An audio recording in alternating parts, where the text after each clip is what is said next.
Yo, Dark Side, we just got raided, son. You know how we do. Drop my new beat for these new viewers.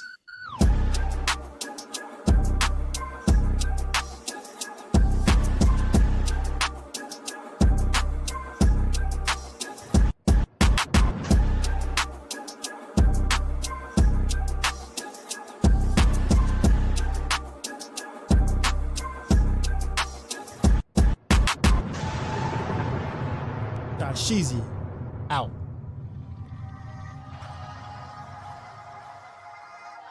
Cass_K_gaming raided my stream with 2 viewers.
All right, mic check, cam check.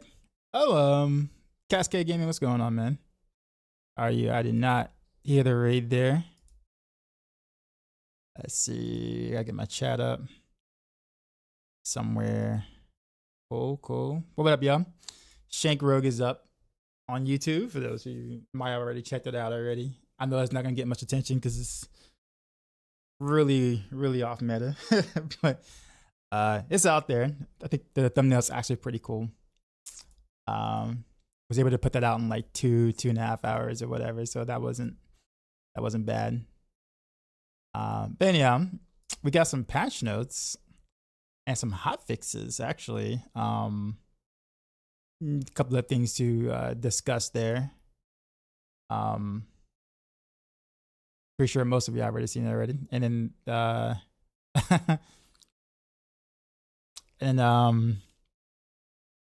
Itella has a pin shot, has a typo today, pin shot today, yeah. The cool thing about me going rapid fire is that I can literally segue into pin shot super easily because it's mostly the same gear. Mostly, so yeah. Any clue what's going on with the D3 hype? New season. Season 34 dropped today for D3. And it's the Sanctified Power season, which is a very popular theme. A theme that isn't just like Necros dominate everything theme sort of thing. So that got a couple of people kind of going back and blasting the weekend. I chose not to do it just because I haven't even caught up with sleep as it is.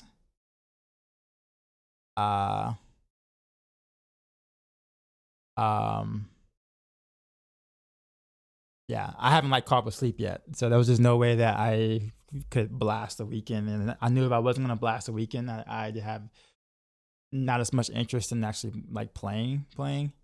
So, not that I don't want to play it. It's just that like, I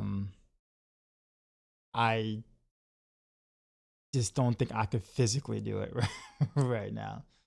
I'm barely able to get enough sleep as it is now, yet alone that. So let me see, hold up. With that being said though, I will kind of give you guys my plans, like what I plan on doing. Yeah. So Monster Hunter Wild's beta is coming up next week on February 6th. So I think I'm gonna try to catch up on some rest and then blast that when that hits. Um. So yeah, if that makes sense. So I think that's like a 3-day beta somewhere around that range. So I think I'm gonna like play a lot of that during that time frame. And by then I should be well rested to be able to kind of do a lot with that. So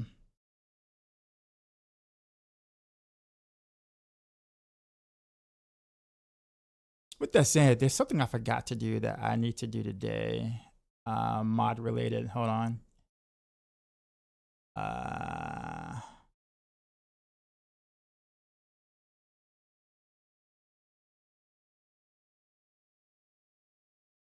uh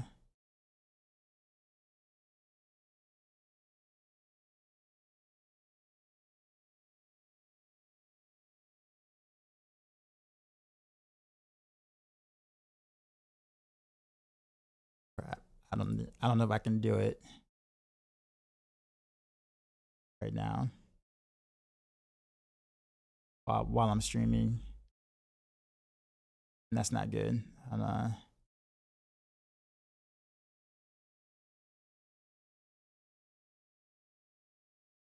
Okay, here we go. I found it.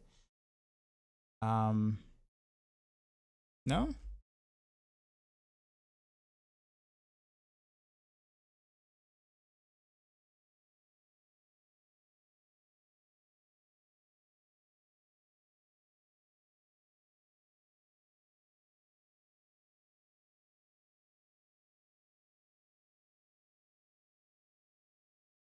Okay. I think I gotta go to level 2 for the auto mod there.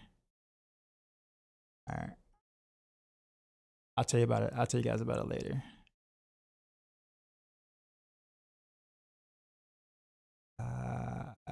I think that's all I have to do, if I'm not mistaken. Let's go to back to Twitch. Oh no, that's not what I wanted to. No. There we go. All right, cool. All right, let's pull up the whatchamacallit, and then I'm gonna go grab me a drink real quick.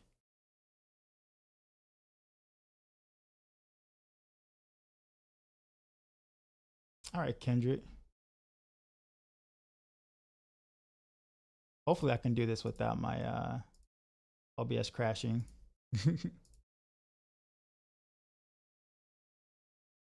All right, we did it. Yep. No OBS crash. Sweet. We're currently forming pieces to my random variables better than hardcore. Yeah. Random variables strunk. All right. Let me go fill up my drink bottle. I'll be right back.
Okay.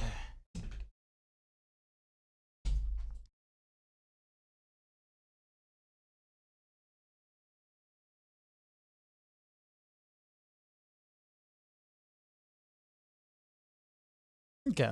So, wait, why is this labeled January 16th though?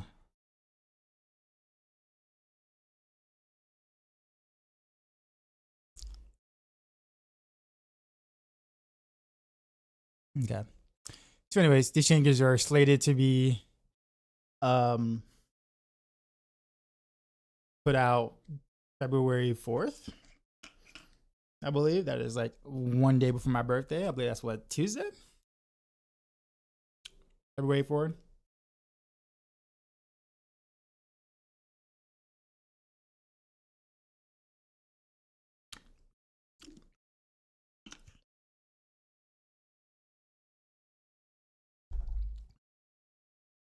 Let's go over quickly, actually, some of the stuff here. What we got? Game updates. Tooltip for capturing has been updated to more accurately describe its functionality. All right, fair. The icons for various unique Spiritborn rings have been updated to make them more visually distinct from each other. I'm not so surprised they were designed the way that they were in the first place. I noticed that, and not the playtest, but like when obviously that came out, it's just like the rings look so similar. Dark Citadel. So I actually kind of forgot Dark Citadel was in the game. I have not done a single Dark Citadel this season. There just hasn't really been a reason to. But anyhow, they did some bug fixes there, so I guess cool.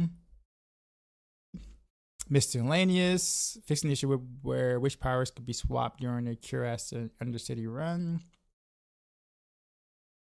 I don't think that really matters. Like, considering that you can't really fail it anyways, which was kind of the, the what was supposed to be intense about it. I don't think it was a big deal that if they could have swapped or not.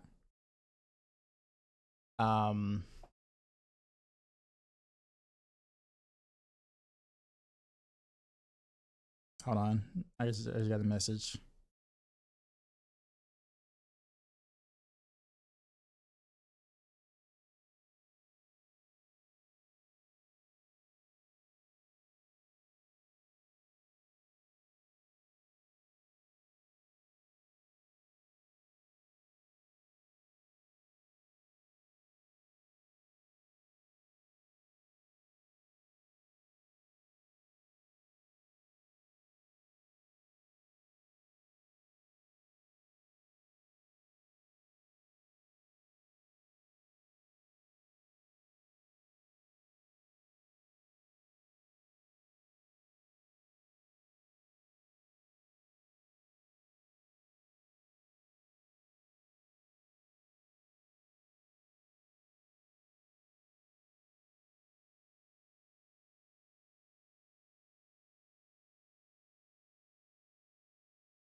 Okay, there we go. All right, we're good.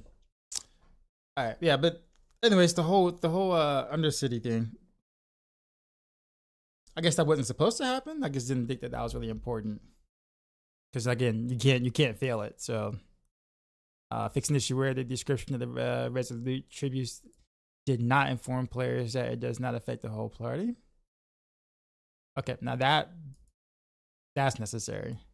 Yeah, fixing the issue with the Quay rune. It's listed as a rare rune as a jeweler when there was a magic rune. Someone in my stream chat actually told me about that. That's one of those things that you wouldn't have noticed had you not like looked for it. Fixing the issue where the hireling commander achievement wouldn't be granted when playing on console if it was first earned on PC. Did not know that was a thing. Fixed the issue. The tempering a glaive or quarterstaff did not contribute towards the potent alterations achievement. Fair.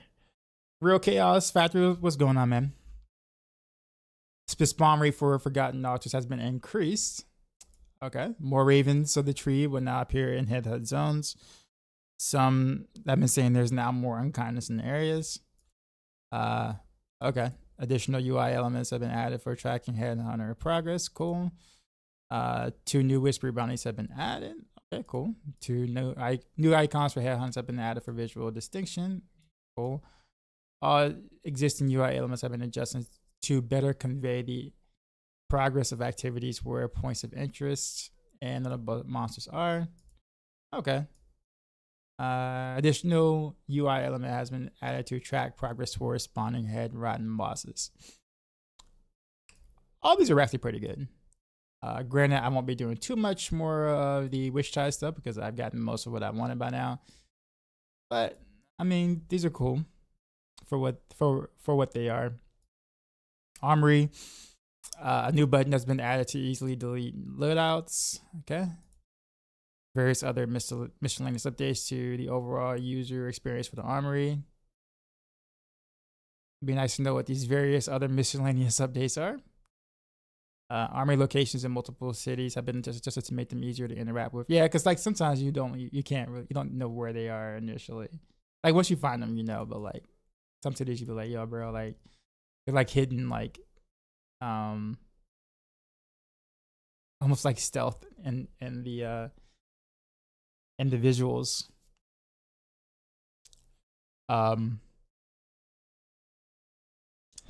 Accessibility. Okay, this is stuff with the screen reader. Season of Witchcraft powers. Fix the issue where do more would take longer than expected to return to the player if the orb's target died while the orb was traveling to it. I've noticed that actually. Apparently, Doom Orb actually is dealing some damage. I saw Rob trying to do something with Doom Orb on stream. He said it was like hitting for billions or something like that. I don't know what he did to do that, but be nice to know. Nice to know. I'm about to go back and look at it. It'd be better than me taking Vengeful Spirit. That's that's one thing. Fixing the issue where learn grimoires after the first one could not be consumed or removed from your inventory. They now can be sold to vendors for free to free inventory space. Okay. Fixing the issue where decay augmentation tooltip mentioned base damage when it's just state damage. Speaking of which, they had a hotfix today where they disabled decay augmentation and also what's the other one? Twilight something or whatever.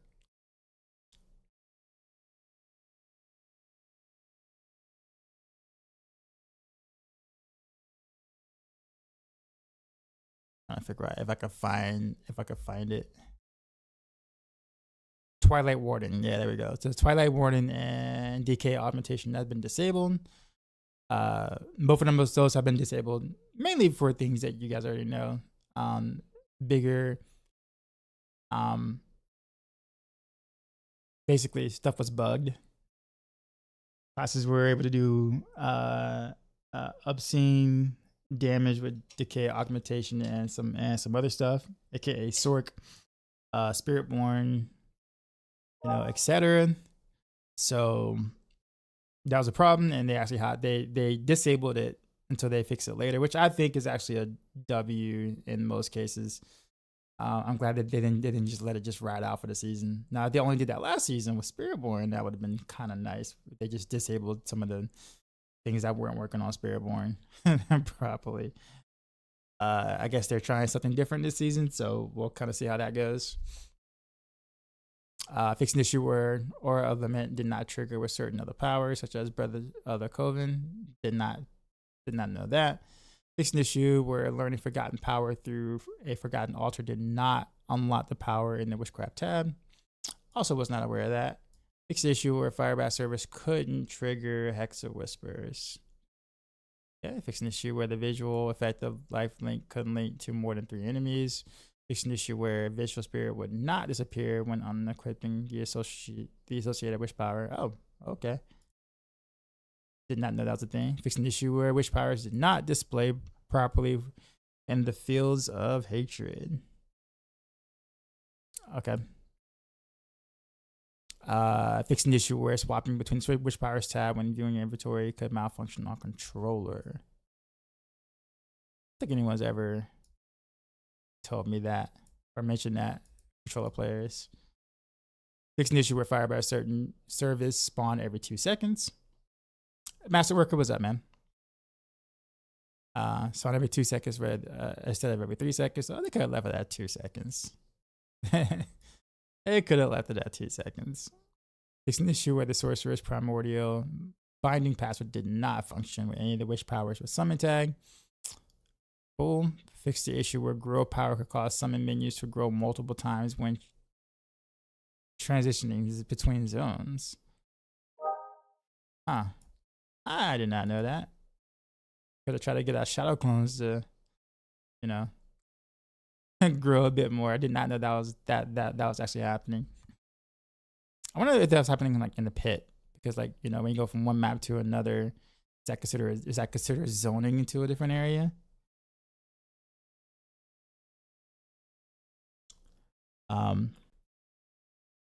That could be interesting. Fixing the issue where the circle during the Dispel Whisper bounty would disappear before all relevant enemies were defeated. I've had that happen. Fixing an issue where Whispers could fail to spawn during the Whisper bounty of the same name if Whisper was previously completed while having 10 grim favors. Ran into that. Fixing an issue where elite monsters spawned by secret frogs and entangled villagers would run away from the player when first spawn.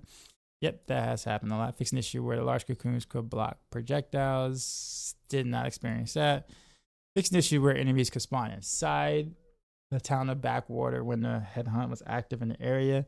I actually saw a screenshot of some like one of the Maxrollers actually sent a screenshot in our Discord, where literally the enemies were like invading like the town, which is actually kind of funny.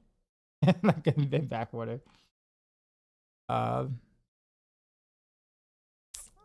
Fix the issue where the Lost Wisp bounty could fail if completed. But fail to complete if all monsters linked to the Whisper is defeated at the same time at the end of the encounter. Okay, fix an issue where spells roots could fail to spawn when completing a Dispel Whisper bounty. Fix an issue where Scouring Cauldrons associated with Scour Whisper could disappear before intended. But fix an issue where you couldn't interact with the Raven of the Tree if the player teleported to the Tree of Whispers and back. Did not get that one. Fix an issue where the radius of the map and hovering over the Seek Whisper was inconsistent between head hunt regions. Fix a rare issue with excessive number of monsters could spawn in hell hunt zones. Okay. Fix an issue where Navrujos. Apparently, exposed roots could block projectiles and morph into cocoons. Fix issues for the tooltip. Futility did not mention the boss would be unstoppable. There, yeah. But the bosses are naturally unstoppable, right? I mean, yeah. Fix an issue where using the last revive while in the party and while multiple other members were still dead would not allow the last revive player to run into the boss area. Fix an issue where the exiting. I don't think I never did any group hosts, so I never knew that to be a thing. Fix an issue where exiting a root hole will always fit the player to the silent house instead of the directly outside the root hole.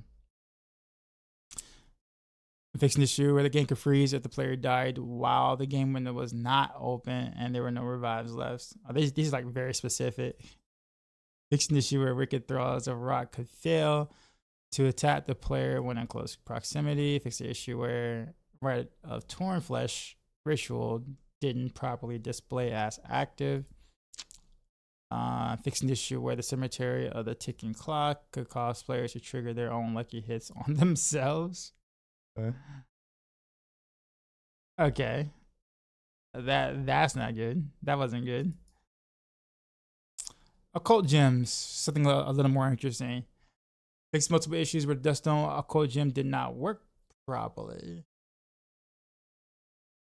Can we get an idea of what not work properly meant? Like, are they giving more damage than intended, or it just didn't work at all? Like, fixed an issue where the tooltip for the Eldritch occult gem incorrectly stated that it was used with incarnate skills instead of potency skills.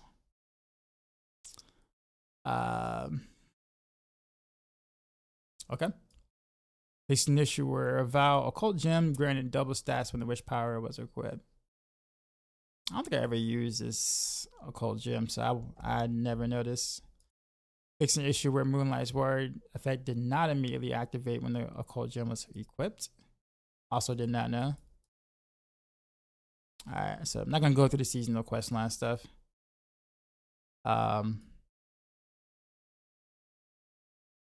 Yeah, looks like a lot of these bug fixes are things I honestly did not even know were issues or problems. I knew a couple of these, but most of them were just like, oh really? Oh, that's happening? Like for real? Fix an issue with the armory with low sorcerer enchantments that are not unlocked in some cases, actually. Alright. Various fixes for missing or inactivate icons and text.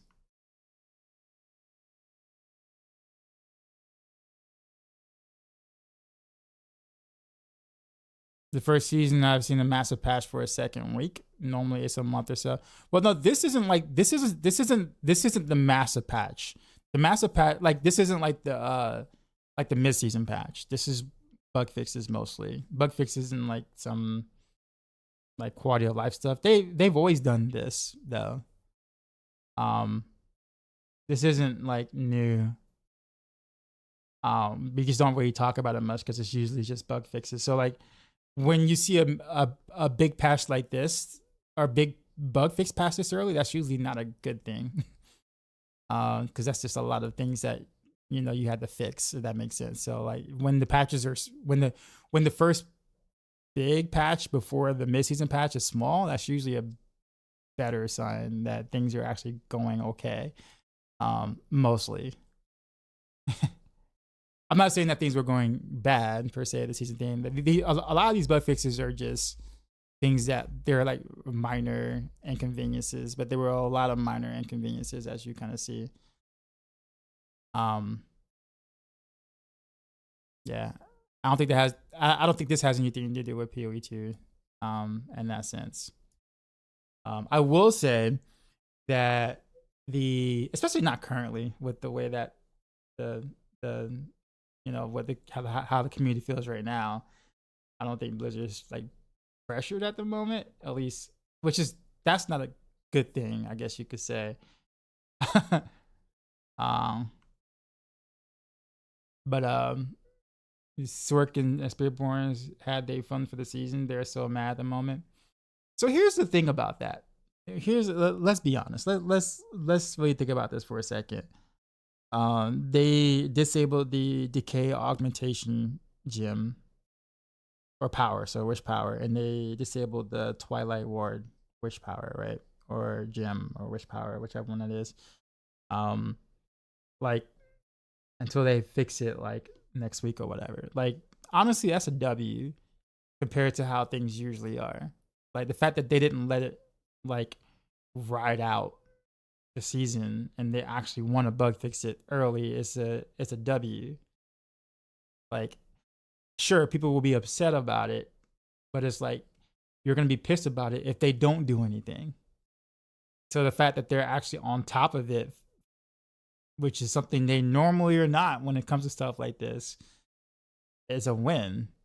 Like sure, like that sucks for those who spent billions on like Sork and Spiritborn gear for that, whatever. But they did put out a post saying that they didn't want season 7 to end up like Spiritborn did last season, So they kind of hinted that they were going to, if anything's are out of like buggy, out of control, that they're going to reel in, and they're actually following through with that.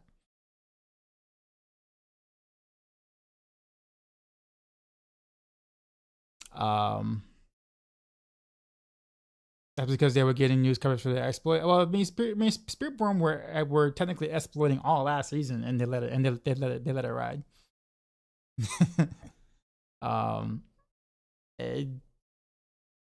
I don't really think Blizzard as a company doesn't really too much care about what YouTube thinks of a lot of things. They're still gonna do whatever they do.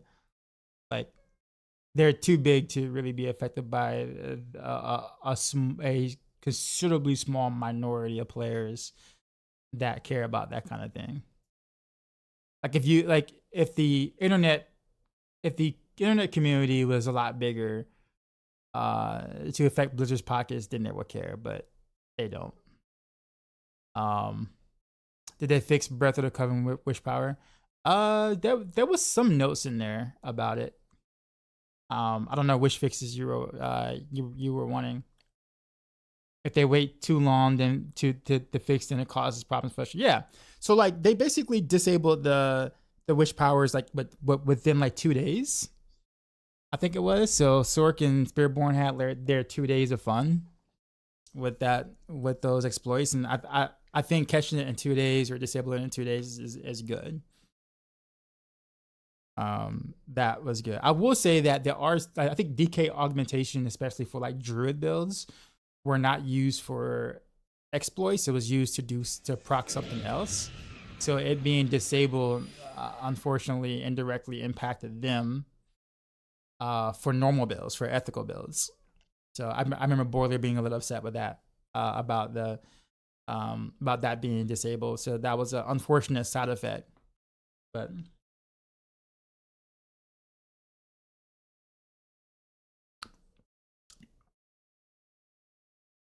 if they're said on the first 2 weeks of the release of the expansion, they're gonna fix the Spiritborn was, people still would have invested in it. Yeah, they would have. They certainly would have. And then they'll be mad when they got fixed. They definitely still would have invested in it, because they would have called Blizzard out saying, you're not gonna do it. Because Spiritborn is the expansion class. That it makes you money. You're not gonna actually do it.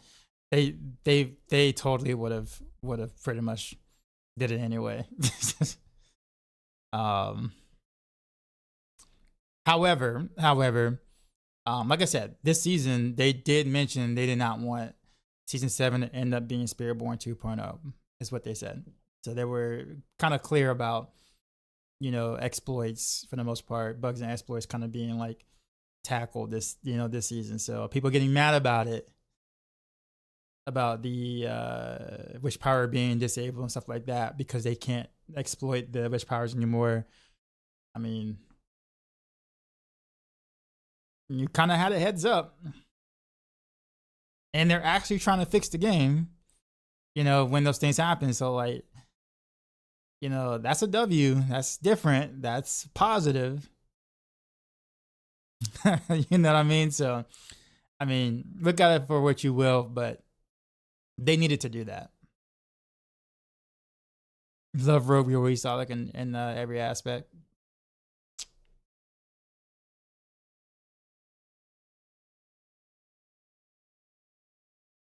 If Necro can easily clear 150, and then every other class needs a build that can do the same.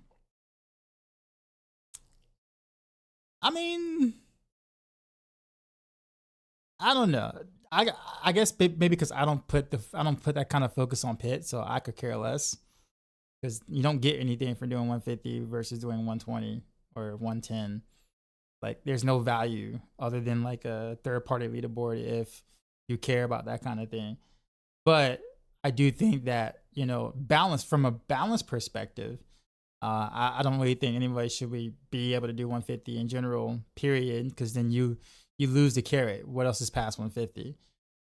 Nothing. So if everybody's doing easily 150s, then you literally lost the little bit of vertical progression in a game that the game has. So like that just makes the game worse for everybody. Because now because you know, Necro has nothing else to do if they got the 150 in a couple of days. What else is there left to do on your Necro? Like, you're bored. There's no reason to masterwork any further, to do much of anything. You did technically the hardest thing already. The problem with Necro is that they are getting there ethically. They're getting their 150s without any bugs. So that's a harder challenge to tackle, because, you know, like if they were exploiting a bug or something like that, like a big bug or something like that, I think Blizzard would have, you know, probably tackled that this season. But since they're getting there ethically, it's like, oh, it's just improperly tuned. Now it's kind of like, what do you do, right? Like, what do you say now? It's like, you know, sorry, Spiritborns were able to do 150s in 2 minutes last season, but your ethical build, you know, we're gonna have to nerf this year. You know what I mean? Like, they'll probably get way too much backlash on that, to where I don't know if they're gonna really do anything about Bloodwave. Yeah, first season top, but it's not because it's on top because it's not. You're right, but right, exactly. So like that's a harder that's a harder issue to tackle. I'm gonna see what they're gonna really do about that. Make it so we all struggling around 130s. Yeah, that should be the goal in my opinion.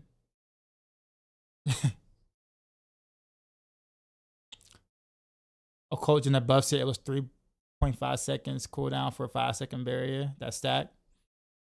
Oh, for Twilight being disabled, but yeah. They said that they're gonna fix it this weekend though, so it's like maybe a couple of days without it.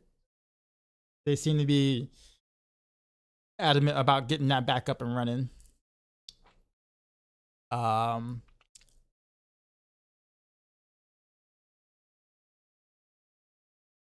Interestingly enough, I don't think Rogues got a chance to abuse the DK augmentation bug thing. At least I didn't see any Rogues that put something together fast enough to do it. I think we could have done it with like victimize and something or whatever, because that's a way for us to store damage. But I don't know. I just didn't build into it because I knew it was gonna get fixed. Fixed an issue where Bonebreaker Legendary Node was not stacking as fast as intended while weapon swapping. Barbarian. Fixed an issue where Druid Spirit offerings didn't draw from elite monsters. Awful. Fixed an issue where elemental synergies would not update if familiar changed elements. Okay. Fixed an issue where the tooltips of the Necromancer's minion damage Paragon nodes were not displaying the actual values of the stats they were granting when modified by Dead Razor Glyph. Okay. You would have had to make a build to exploit, yeah. And like you said, by the time you cracked the puzzle, it would have been fixed. Yeah, pretty much. Fixed an issue where rank 5 of the Wrath of Berserker could still knock back enemies, but not always pull them to the player. Fix an issue where concealment could grant immunity to poison pools and poison explosions. I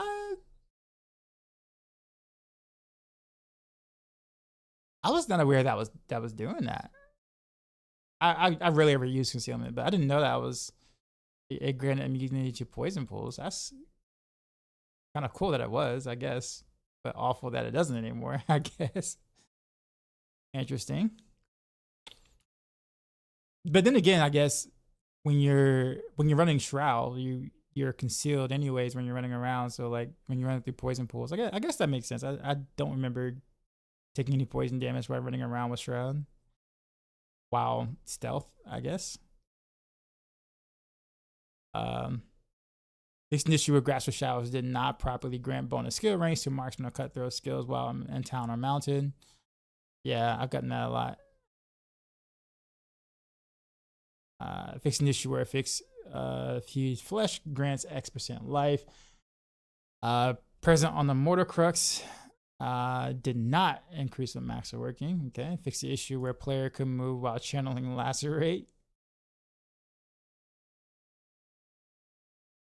Is that gonna affect dangerous Lacerate setup or? It's a rare issue where changing your amount in certain locations could teleport the player to random locations. Okay, fix the element issue where elemental tournaments number dungeons couldn't be targeted. Fixing an issue where Sense of the Desert after an instance granted 80 thorns instead of 400. Fixing an issue where the Tree Whisperers collection of chaos rewards could drop only one type of equipment instead of a variety. Fixed an issue where Screaming Hell Veins did not guarantee Forgotten Souls in Torments 3 and 4. Okay. Fixed an issue where the effect of a lethal shrine also affected Thorns damage. Fixed an issue where the players could get stuck if they constantly try to move while on a traversal. Fixed an issue where Spur could increase a player's movement speed after they dismounted.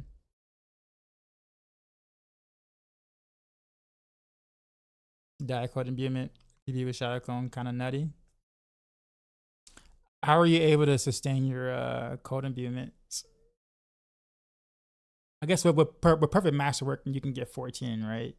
But like you're gonna like blow through that like so fast.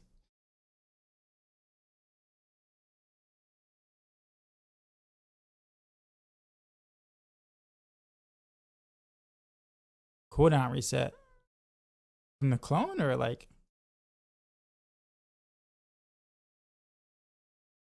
or do you mean like the new code imbuement passive? Oh, that TV tree. Okay, I got you. Is that enough? I think that's what Ava was trying to do for some time. I think it was building up to do that, like to do cold TB. I was wanting to do it with Barrage actually, like close quarters combat Barrage with cold imbuement, but couldn't get enough cooldown on the Shadow Clone to make that worth. But it doesn't have any like cool stuff like that though.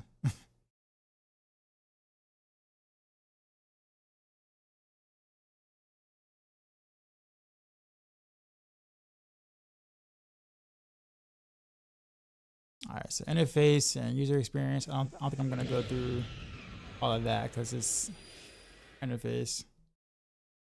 It's digital to control through controller. More miscellaneous. Fixed an issue where Forgotten Altars did not spawn as expected in certain scenarios. Fixed an issue where defeating Echo lit up the first time an eternal character would not reward every splendid spark. Man, they go through this all the time. Every season, it seems like with this whole resplendent spark and Lilith, they never really get right.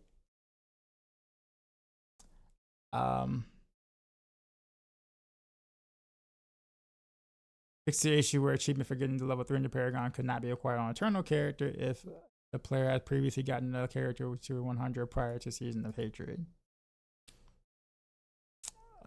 Various performance stability, visual, audio, and UI fixes. Yeah.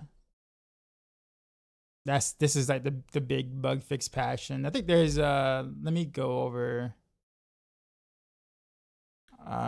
something else.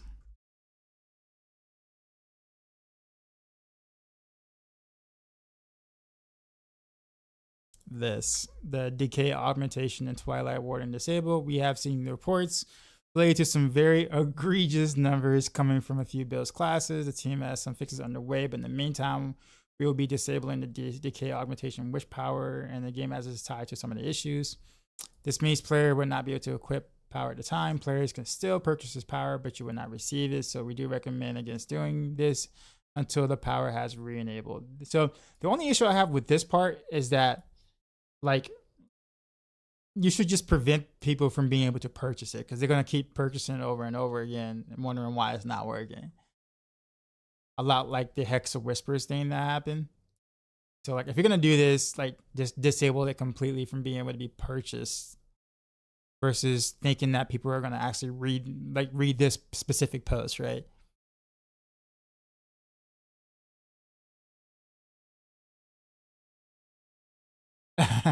What a crafty.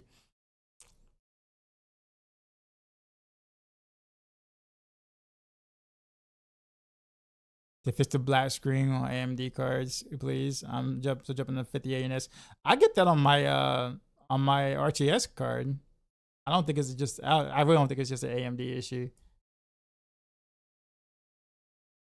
I know people who had to like roll back multiple like drivers to be able to do it on an RTX card, or to be able to not have that problem on an RTS card. But you've seen me getting black screens on live stream where I had to like literally like exit the game. That's a D4 problem. That I don't. That's not a GPU issue. Or not just a D4 issue. I put it that way.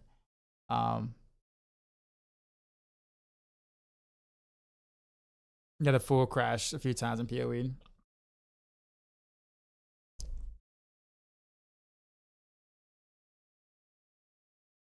You've had over a dozen a day. Then again, I've been grinding 12 plus hours a day lately. I usually get it like, it usually happens like 3 times in like a 6-hour stream for me. PoE so poorly optimized. It kind of is. But then it's early access, so I kind of expect it to not be optimized right now, because that's not the focus. Did they fix the Soul Harvest bug? Not that I know of. At least it wasn't in the patch notes. Yeah. Usually companies tend to optimize or focus on the optimization of a game near the game release itself. So I'm not like excusing it, but I'm just saying like I can understand the priority there. Do not think that Path of Exile 2 will get better optimized. It will never. I can't say that with all intent and purposes. I mean, there's no reason to not want to optimize your game, especially when it's going to be pretty popular on the forefront. PoE is 12 years out and it's still shit. On the optimization part of it, well, also got to understand, like, when they created the game with the original code, it was with a much smaller team, and they were technically an indie company. So PoE 2 is their way of being able to like put that polish into the game, right? So like this is their opportunity to do that. They're using the exact same engine, their own. Okay.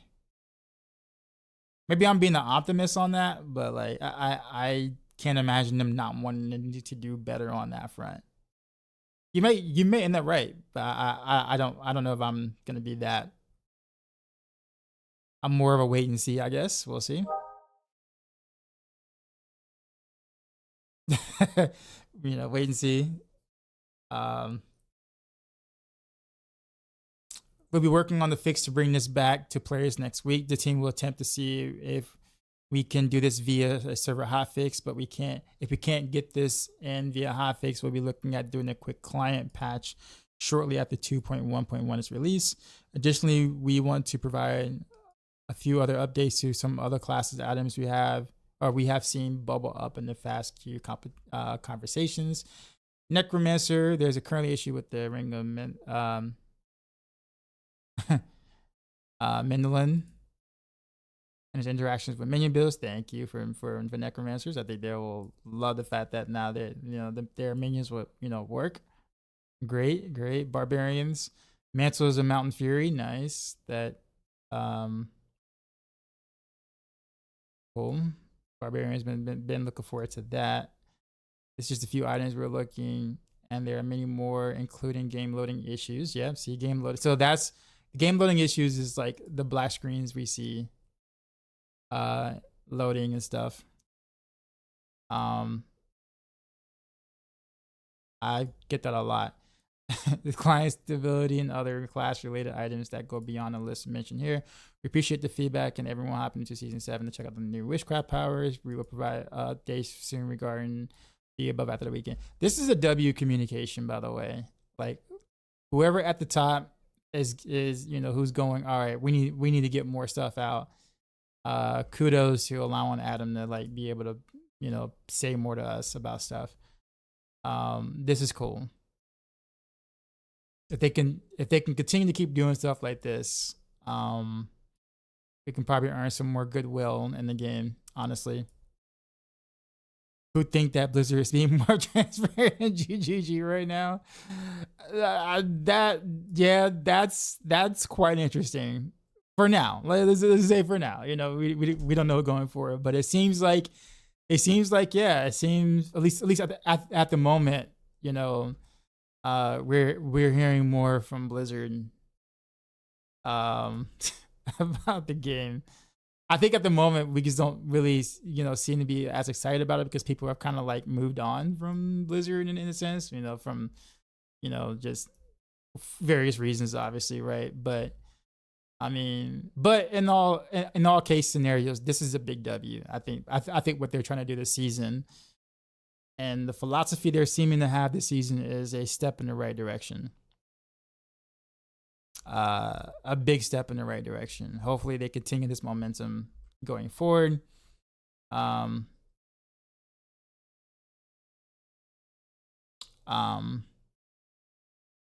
See Destiny and they're sunsetting after they upgraded the engine heavily. Okay.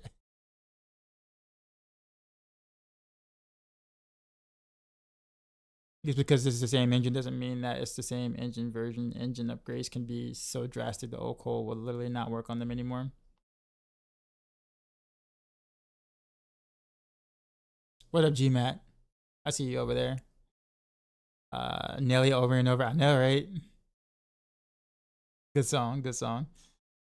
Bruno says, I don't know, man. I've been supporting GGG since 2015, and I've never been less hopeful and more crushed than after that shit video from Jonathan.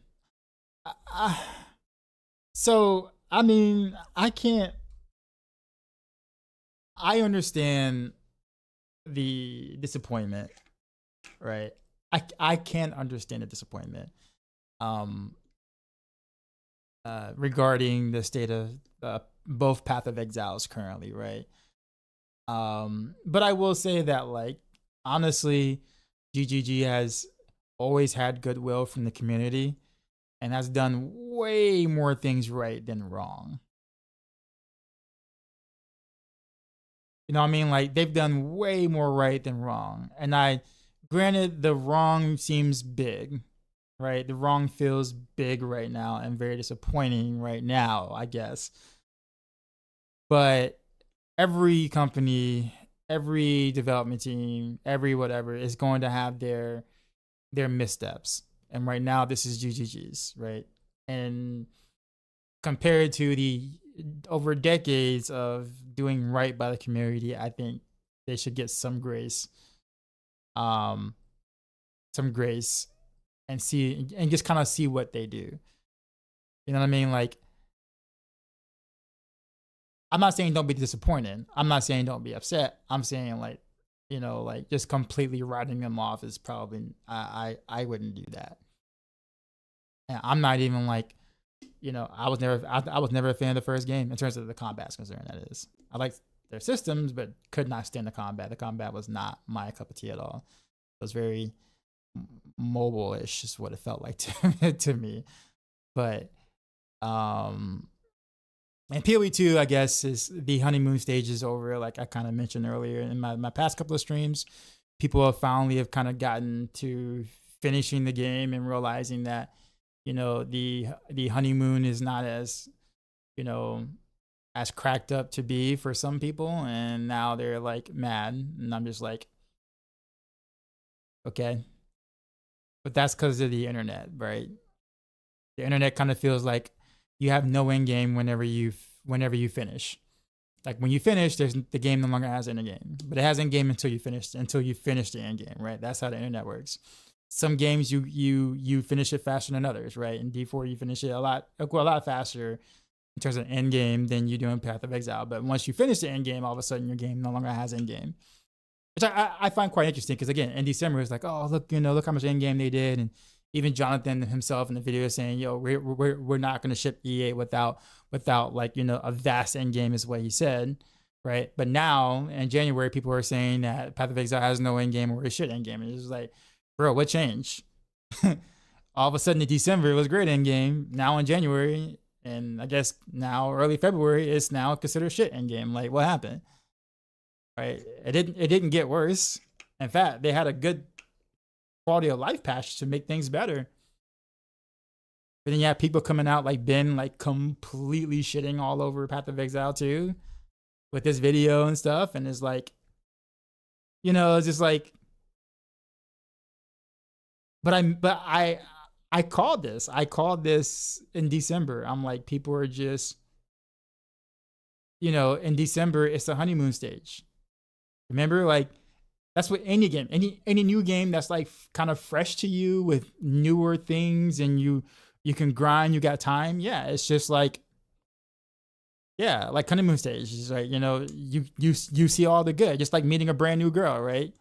Bring a brand new girl, she's hot, she's got this, she's got great personality, she likes sports, she does, those things like, or I guess if you're a nerd, she likes anime, and those kind of things. You're like, yo, man, this girl's a whole package, man. Like you met her for like the first couple of weeks, and you're having a great time, and then you start seeing some of the back end stuff, when dealing with her that you didn't see in the beginning, and all of a sudden you're just like, she was great, don't get me wrong, but man, after the honeymoon stages, after the infatuation is kind of over, you start to see the real stuff, and then you're just like, all right, she wasn't as cracked up to be, everything as what I liked in the beginning. You start to see the bad, but you're going to see most of the good initially. That's just how it is. And we do that with gaming all the time. It's the same thing. Right? That's why in December, when people ask my opinion about, am I having more fun in Path of Exile 2 or D4? And I'm like, honestly, it's hard to not be biased. I'm in the honeymoon stage. Of course I'm going to have more fun in PoE2 at the time because it's new. It's new. I like the combat. The grind feels fun at the moment. Campaign was great. Yeah, I'm in the honeymoon stages. Of course I'm going to be biased. But I understood that it was the honeymoon stages.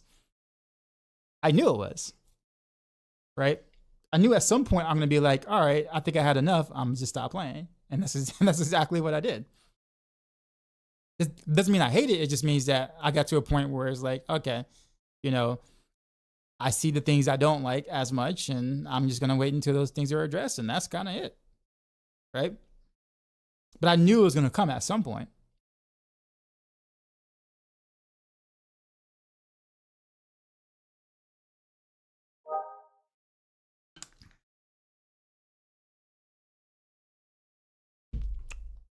Not because of balance, but because of their vision and goals with it.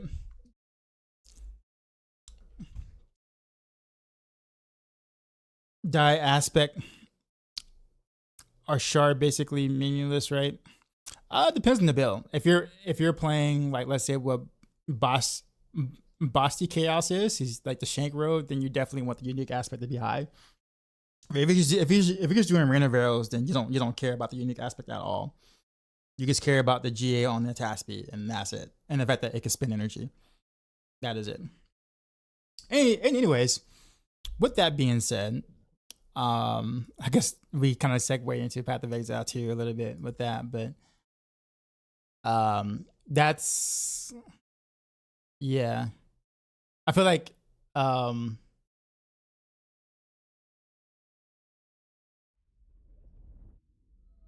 the people put 1K hours in and got bored.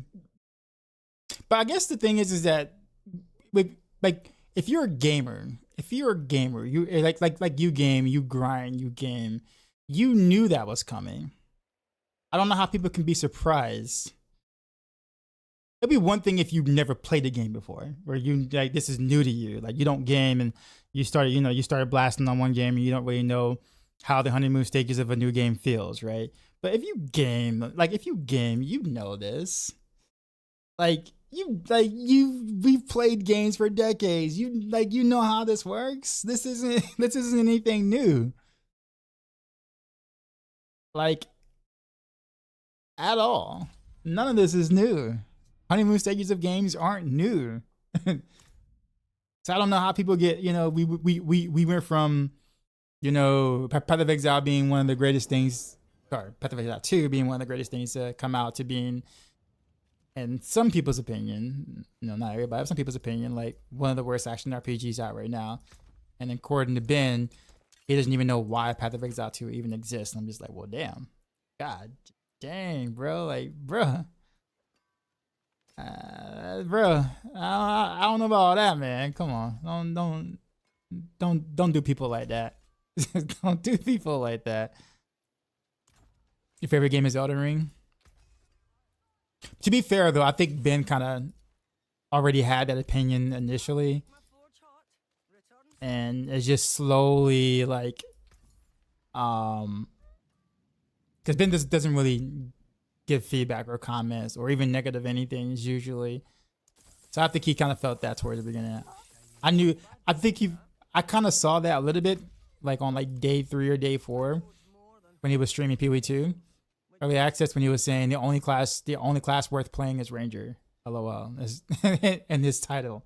This is back before all the sorcerer stuff was found and the gemling was found or whatever, because Ranger was the only one that had like any sort of like speed. And I was like, Ben doesn't seem too happy. There's something special. Is everybody planning with Crown?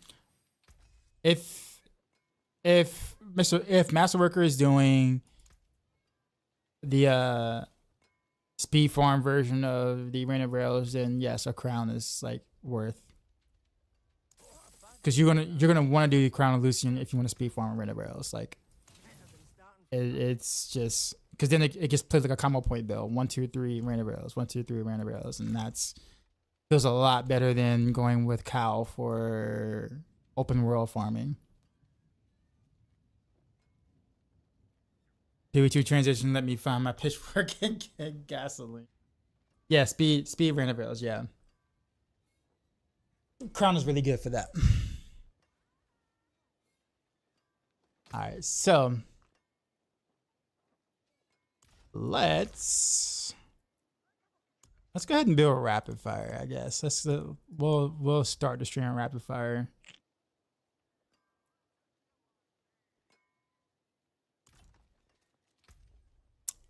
With that being said, why is my difficulty on normal?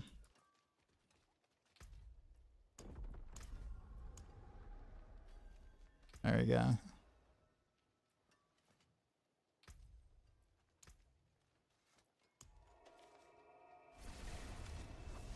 She gave you basically a perfect crown. Well, I mean, honestly, just for the crown, like all you really care about is really the unique affix, the 15%. Like everything else is like fluff. It's nice, like they're nice to have, like like maximum health or whatever. Like that's nice, but dang it, why did I buy all this? Oof.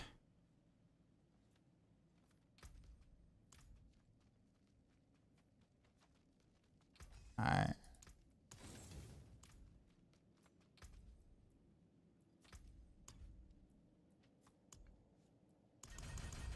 Anyways, if you weren't here earlier in the stream when I was saying what my goals are now, I did want to play the D4 season, but the D3 season, but I just couldn't. I'm not well rested at all. I'm still like really tired. I couldn't grind like I want to. If I'm gonna do it the season, I'm gonna want to grind the weekend. I just didn't have it in me to do it. So I think what I'm gonna do is I'm gonna rest up until the Monster Hunter Wilds beta next week that's coming out. And grind that when that hits. And then kind of go from there. I haven't decided afterwards. Like I'll still play some D4, but I'm gonna slowly wind down in terms of like not doing like 6-7 hour streams of D4 going forward. Might start doing like a second game, like second half of the stream sort of kind of thing, starting like 2 weeks from now. Just because I don't, once I do all the builds I want to do, I'm not gonna have anything else left to do per se. So I think from there would be more so me like prepping for going into Monster Hunter Wilds towards the end of February. So doesn't mean I'm leaving D4 permanently or Path of Exile 2 permanently or anything like that, but I think my next logical segue, I think it's just gonna be Monster Hunter, just because that's something I can grind that I feel like has enough vertical progression to keep me interested until the following seasons. I might even dive into some Monster Hunter World expansions. It's just I never played that yet, so we'll see.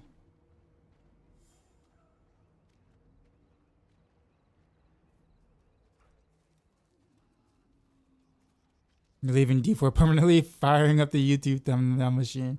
This is why D4 creators are banning. Yeah. I mean, you're not wrong. You'll never see me make a video of that. I don't think anyone really too much cares what I choose to do. In the grand scheme of things, like I mean, you guys sure, but like in the grand scheme of things, no one cares what I'm doing, or what I am or won't do. So, but yeah, the big name streamers, yeah, you can, yeah, those you see a lot of that. But they also have a way wider audience. So I guess I get it. It's also easy content, right? You'll get a lot of views by telling people, hey, I'm not going to do this game, but I'm going to play this game. The end. Upload, make a catchy thumbnail. Try to bait the title a little bit. Make $300, $400 off that video. Move on to the next. Photoshop of you and Adam Jackson walking away from Blizzcon HQ. Oh man.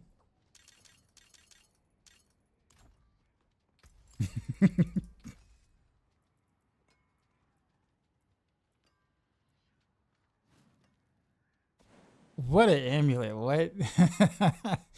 One energy on kill. Why does that even exist? Why is that even a thing?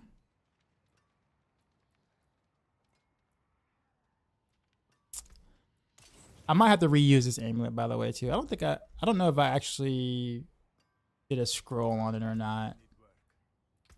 I might have to just keep the close damage on it, and because I mean, this is by far the best amulet I have that isn't Ward of Hakan. So, other enemies are absolute dog shit though. I mean, they're all bad. Like, literally, this is it. Two non-ancestral amulets is all I got here.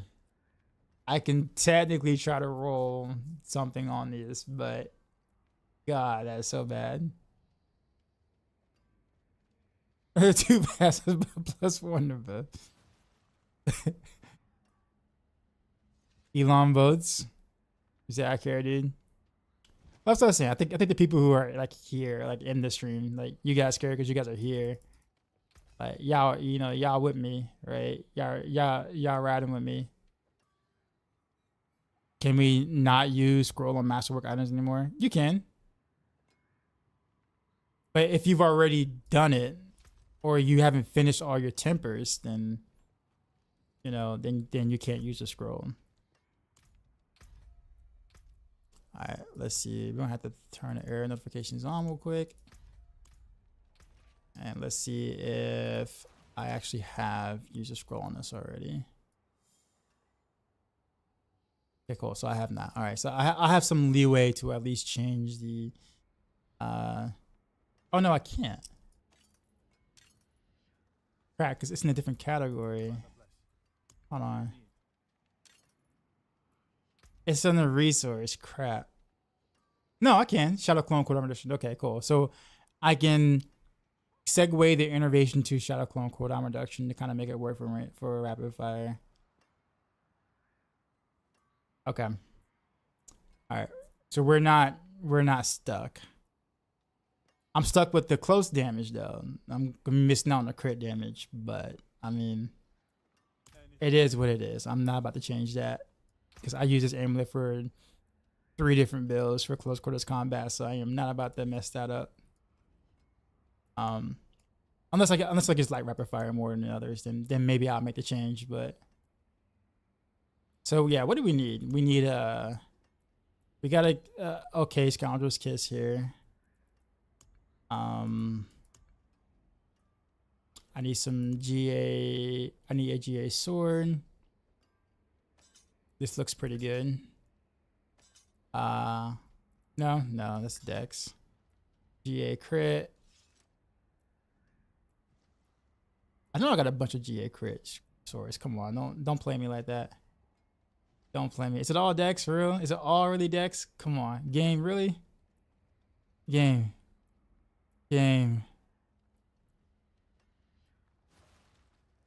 Don't play me like this. Don't play me like this. Actually, wait, hold up. Can I reuse one of my whatchamacallits? Do I have a GA? Oh, it's got Rain of Rose though. I forgot. And Damage to Dishes, never mind. What the hell though? Did I not?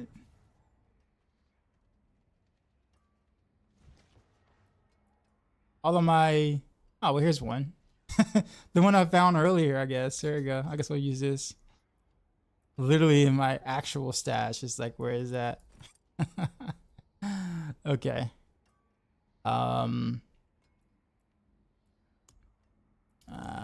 Let's see. I need some pants.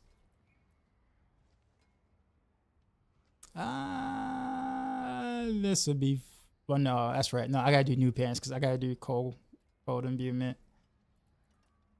Let's see what we got for the pantsies.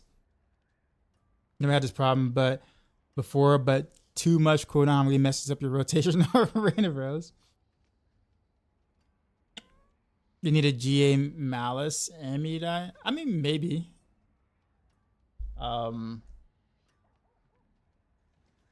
Does it have like Dex % on it or something, or Weapon Mastery, or like another okay-ish stat, maybe?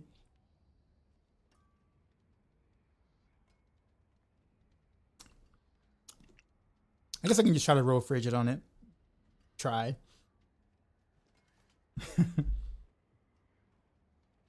That's gonna be hard. Okay, so Dex, armor. Okay, I guess we can use this. All right, so we got a pair of pants here.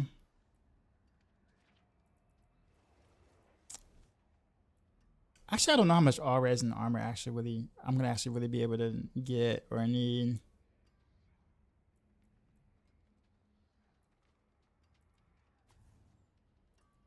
We'll just go with this. Be on the safe side. Boots.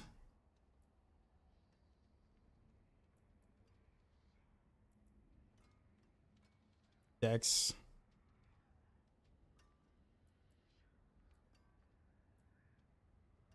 How many armor, movement speed?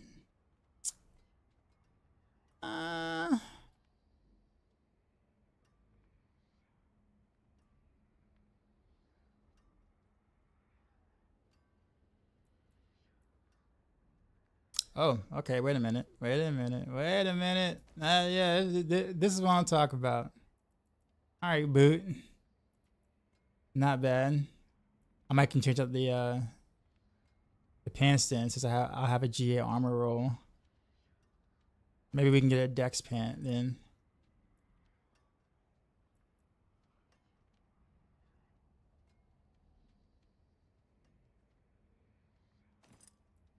We could try that and see how that goes.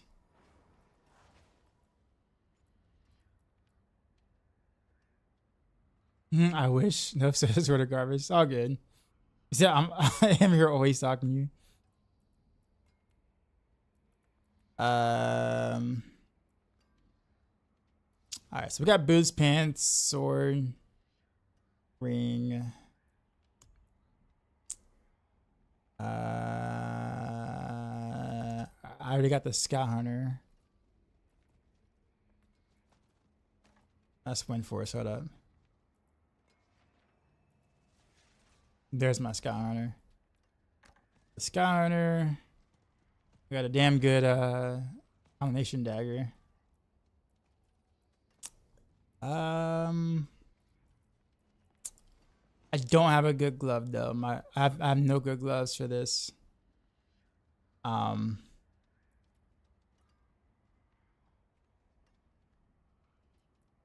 Literally no good gloves for this. I'm gonna have to roll rapid fire onto a glove. That's not bad. This is all I got.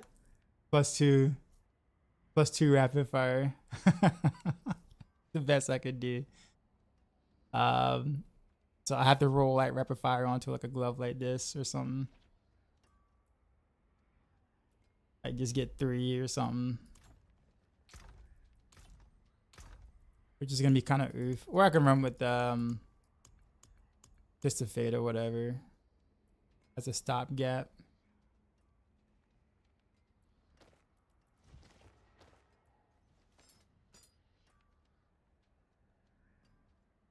MS is so freaking hard to sound. Yeah, they are.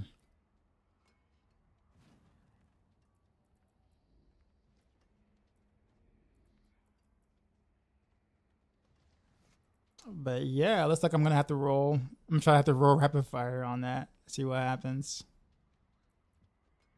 Literally my best option.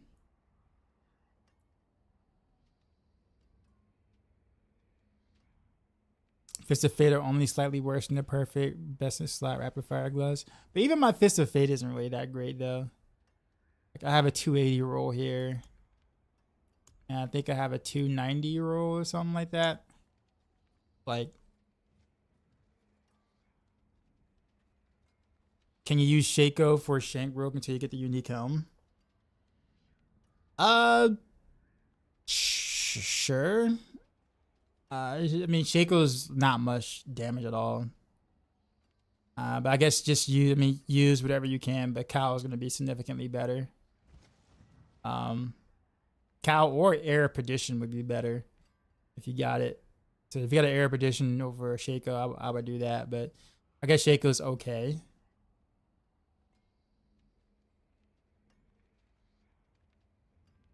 But on Rogue, you're definitely gonna want to have a Cow the Nameless for most of your builds anyhow. It's pretty much like a, yeah, I won't say like a requirement, but kind of close to on a lot of builds. We'll try to roll the rapid fire on this. It's fine. We'll do that, and I guess everything else we're gonna keep as is. I guess. Let's temper. What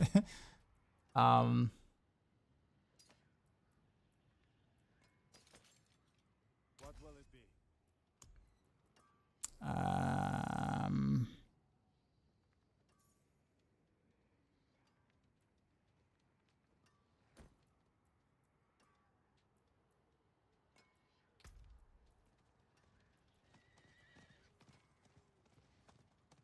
Okay, we're gonna want cold imbuement.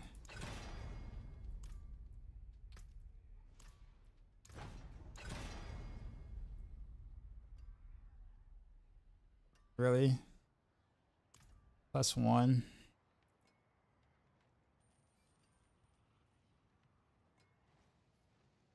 What else would I want? All the guys' mobility after that? Okay. Let me roll the mobility first and see how many things I have before I try to reroll the +1. Movement speed. Okay, so let's try again on the imbuements. There we go. That's more like it. Okay, so we did that.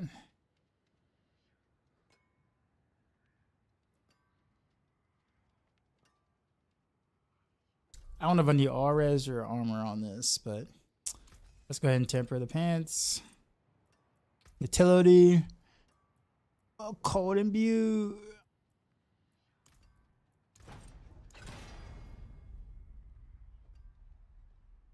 I've run a rift without dawn possible. What up, Martin? How's it going?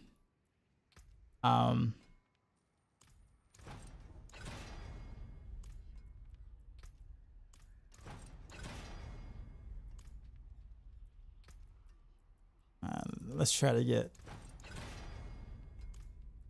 better cold if we can.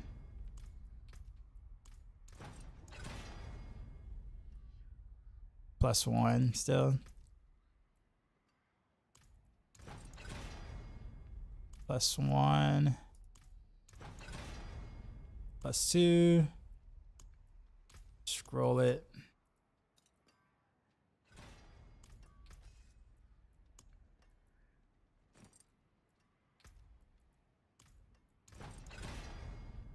Shadow imbue. I got 3 GA core skills, live crit damage if that helps. Is rapid core? Yeah, it's core. Although I think a GA core skills is the same thing as just rolling 3 to rapid fire non-GA.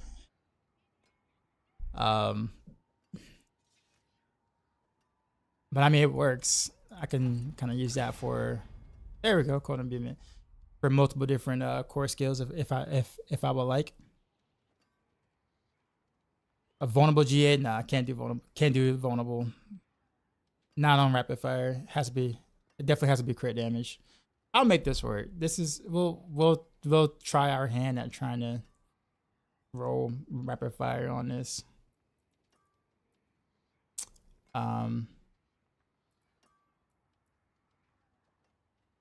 Okay, so what do I need here?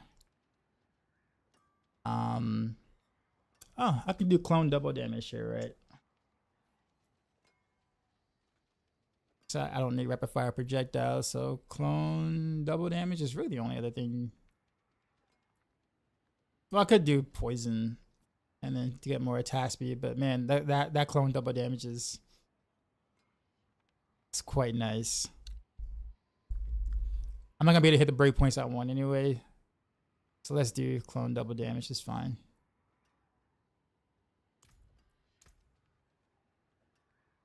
It's Friday. You had a few beers.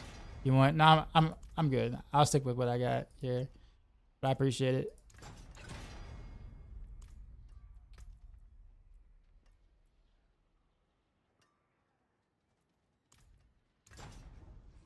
I bet you changed my mind. All right, I'll let you know.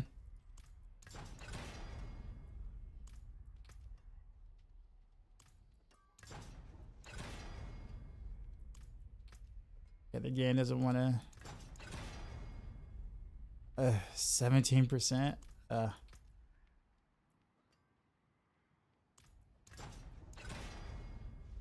right.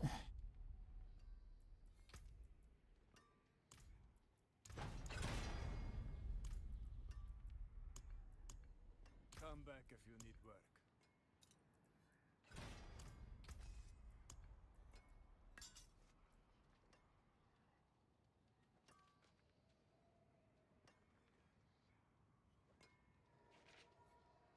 Why is my encoder getting overloaded right now? Literally right now on my OBS is saying encoder overload. I'm like re-rolling. I'm re-rolling right now and it's telling me my encoder is overloading. I'm not even like doing anything in the game.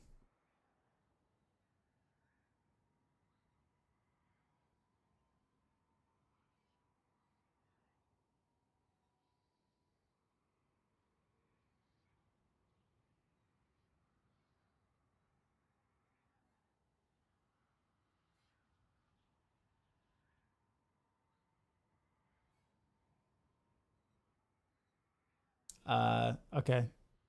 Well, that was wild.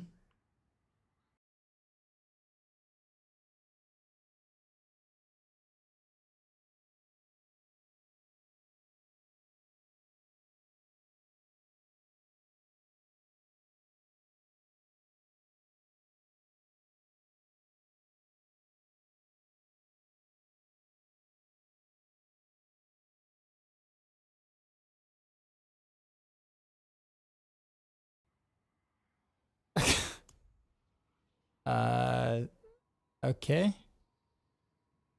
Looks like the game crashed. NVIDIA GPU, by the way. Just me pointing that out there. So the people are saying they have issues with their AMD. Like literally, I can't even change settings without my encoder overloading.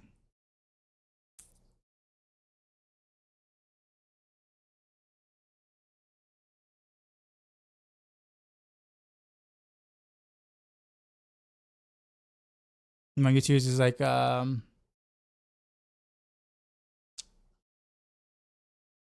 who is it? Daniel says, "Are you calling out DM?" No. I'm just now seeing your message. I don't know. I like DM, but I will admit that he has to do what he has to do. He's kind of expected to do stuff.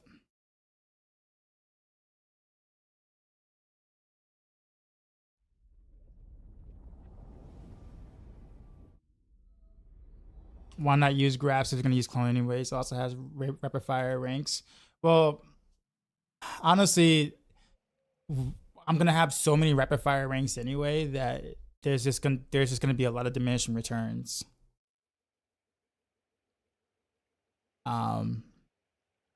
So like,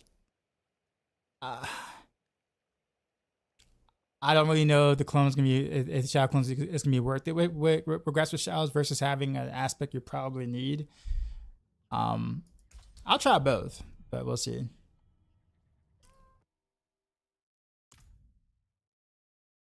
Every season memory leak is either better or worse. Yeah, it's awful. Can we continue to use decay of augmentation on random rails? I mean, I generally don't. I never use that anyway. Any reason why you would want to use decay augmentation on random rails?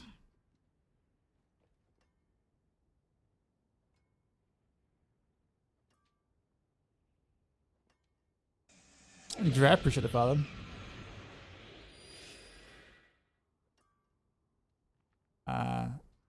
Well, okay. Well, there goes my. What else is there?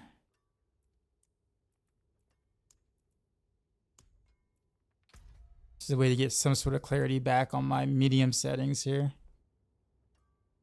All right. All right. What was I doing now? I was rolling the sword, right?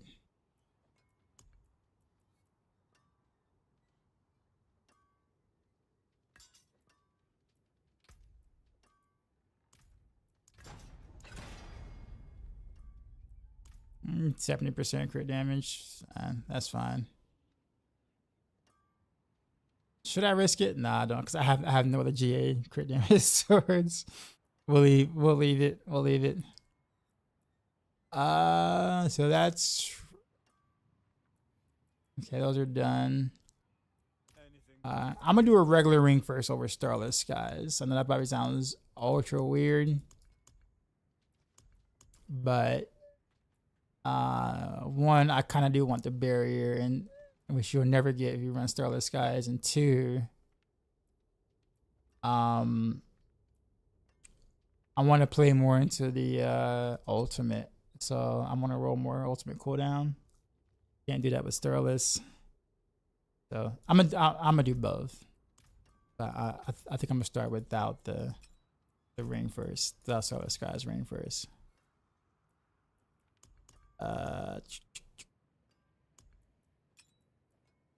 So crit damage.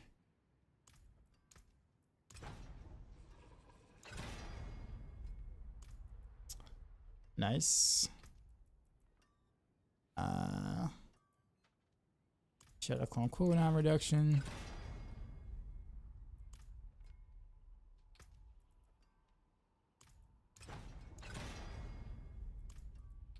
Death Trap.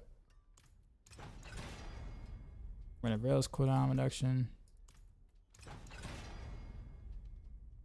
Resource. Wet it. 16%. No, we're gonna keep going since I have a scroll.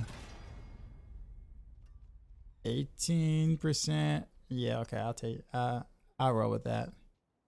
This might not be a permanent ring anyway. And then let's change innervation to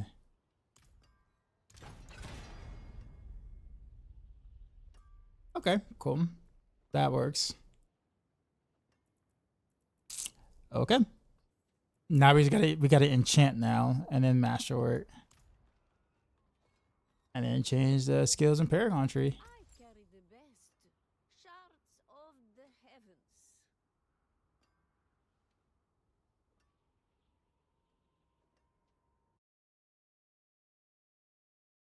Did I actually like disconnect on Twitch? Oh yeah, you have to refresh. It treated it like a disconnect. Even though I like literally didn't disconnect, but it treated it like a disconnect. That's rough. Although I think on YouTube, yeah, YouTube was fine actually. It was just Twitch that got that somehow just gets screwed up.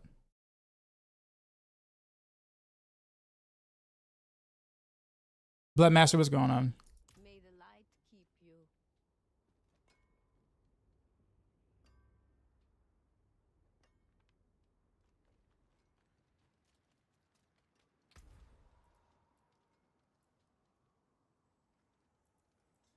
Okay, so yeah, let's enchant now.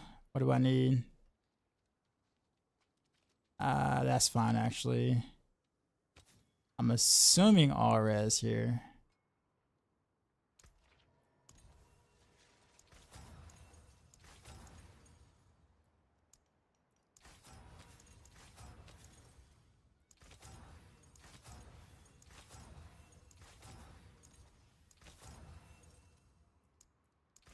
Assuming.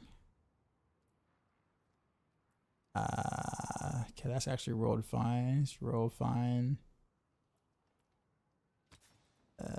Oh, let's actually do this one first. Probably attack speed. Pretty sure. Give me one breakpoint. I'm sure. I'm a 10. And then roll rapid fire. Without like destroying all my gold.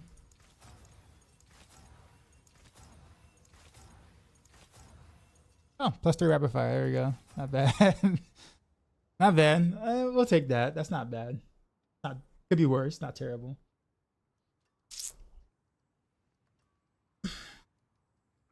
Usually it takes way more rolls than that for that. All right. Let's imprint. What would I need? Actually, let's just go ahead and like swap out the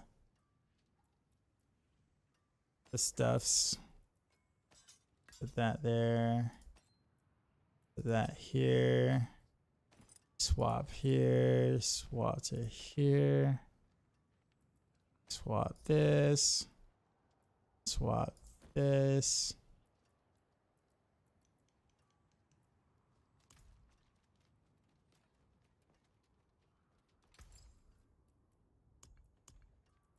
Gonna unsocket all of these because why not?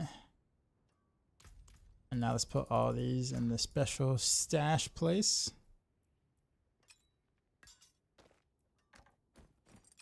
So I don't get them confused. Actually, why is this here?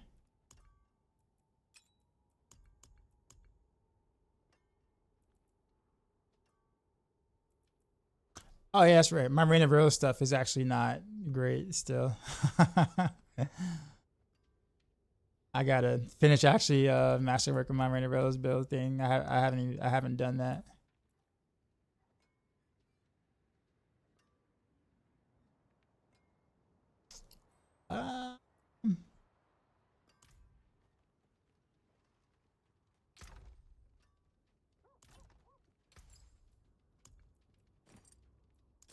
Sockets.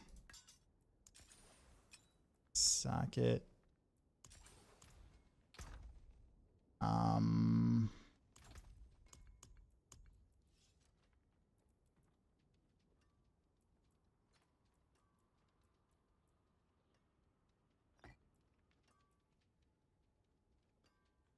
don't think I want to go that route. I'm not gonna be able to get enough whatchamacallit doing that.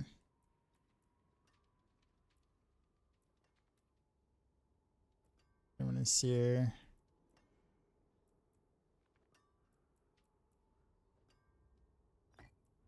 If I have my barrier up long enough, maybe that'll be fine. I'm gonna change this later, I'm sure of it.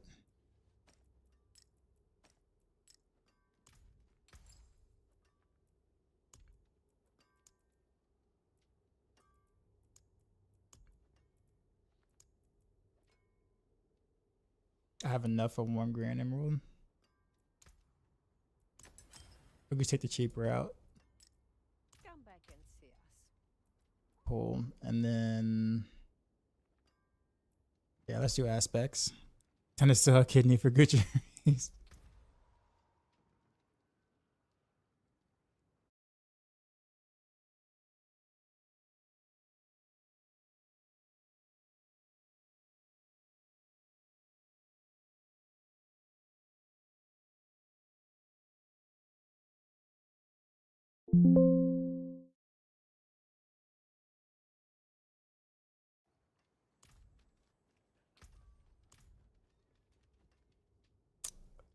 Okay, yeah, here's what I'm doing. Okay, so expectant.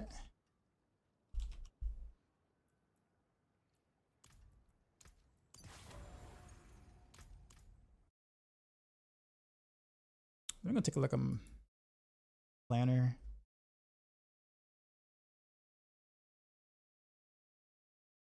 Usually I don't wait this long to play rapid fire at any given point in the season. Guess it's my turn. What did I have? Here we go with the 51 months in a row. What a baller, sir. How have you been?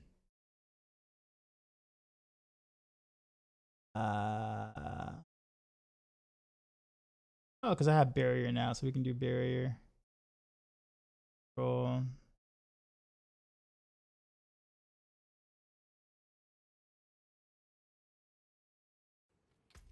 Actually, I didn't finish tempering on my gloves.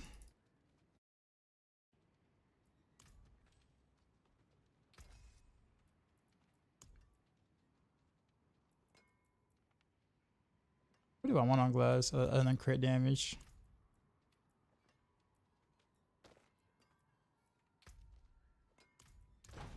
Probably stun. Utility, I'm sure.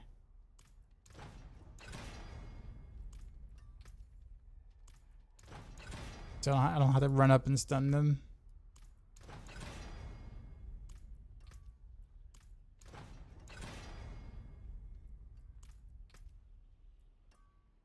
For those who know that song or know this song, for those who like, whatchamacallit was mad about Andre 3 Stacks removing like the beat and doing more of like just the melodic part and like, rapping over it.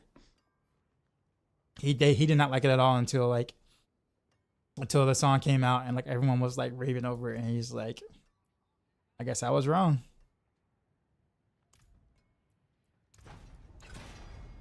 But it makes, you know, when the beat actually drops, it makes it like, you know, whatchamacallit's verse way better.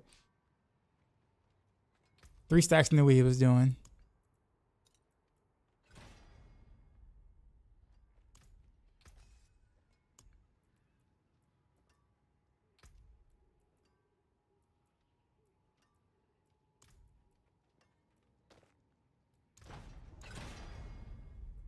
Okay, I need stun. Give me stun. Where am I at? Play Fortune. Simple stuff, Lost Ark. Waiting for Nintendo Switch 2. Okay. Are you gonna do any Monster Hunter, sir? Come on.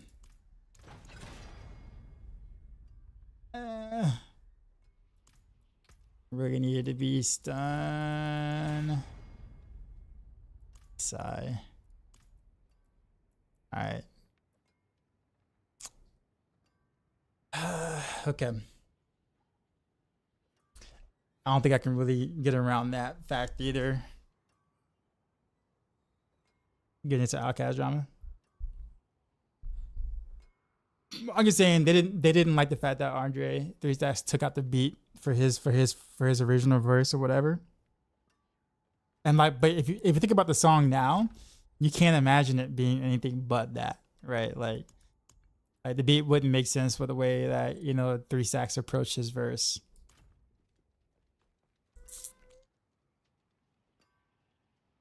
Was D3? Is that the cousin of E3? He can't show up when you need to be on your phone. Nah, Monster Hunter player? No, okay. Wait for Nintendo Switch 2. Yeah, that I'm mildly excited about it. I think it was kind of smart for Nintendo to play it pretty safe. But I mean, it's gonna be an auto buy for me. Basically, every Switch or every Nintendo console is basically an auto buy, auto purchase.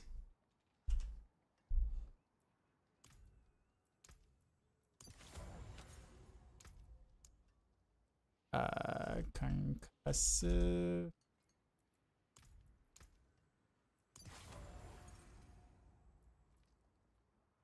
Southern playlist to ruin your teenage brain.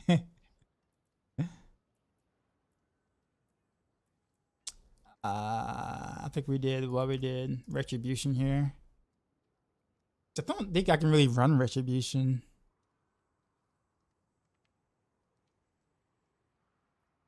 I don't have a way to effectively stun at a distance because my glove decided to not do the thing.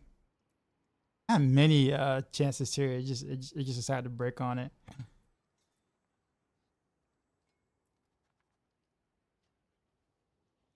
Yeah, I legit had no way to stun. Like I had to go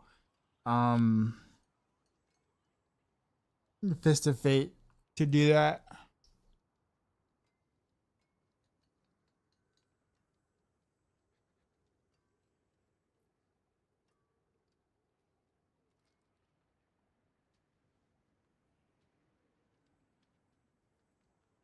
We should not naming it something funky like the Mua. Just a custom to Wii and Wii. Yeah, they flubbed that Wii U marketing. I don't know what they were thinking. Jamie says, "What blasphemy is this? Not blasting new D3 season."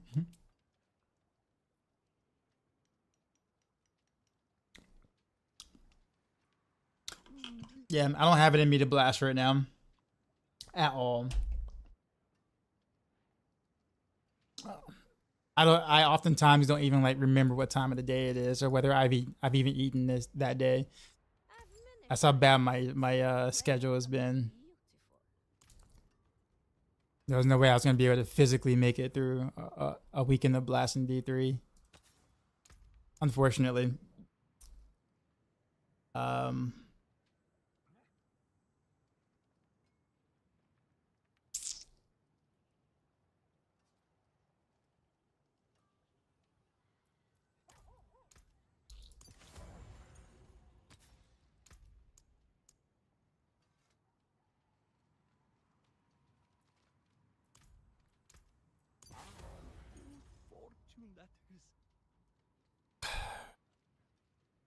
So because I don't have a way to stun, I might actually have to go with a different like thing. Let's go with Edge Masters, I guess. It's not as strong, but it's also not conditional either. What's your opinion about using runes to drop stun grenades or frost nova when needed in builds? I never actually really thought about it on Rogue, honestly, because usually we have a way to do those things. Cause like stun grenades, if you're gonna do stun grenades, then you're gonna be close enough anyway, and then you might as well just use potion to stun. Like in this case scenario, I'm not trying to get that close on rapid fire, which is why I wanted a chance to stun on purpose, because I wanted to actually play it mostly at a distance. All right, Area, you have a good one. As always, appreciate you stopping by.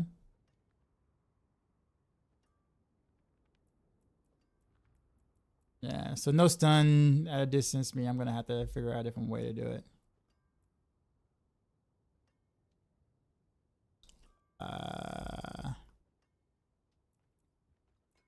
Okay, all the aspects are there. Witch powers, soul harvest, yeah. Lifeline specialization, purging touch is necessary. Grow is not. Grow can be. My planner again.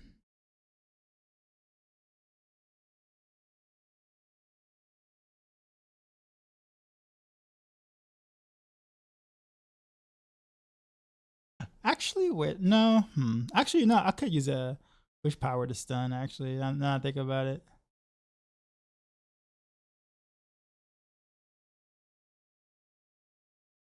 That's if they attack the same target, though.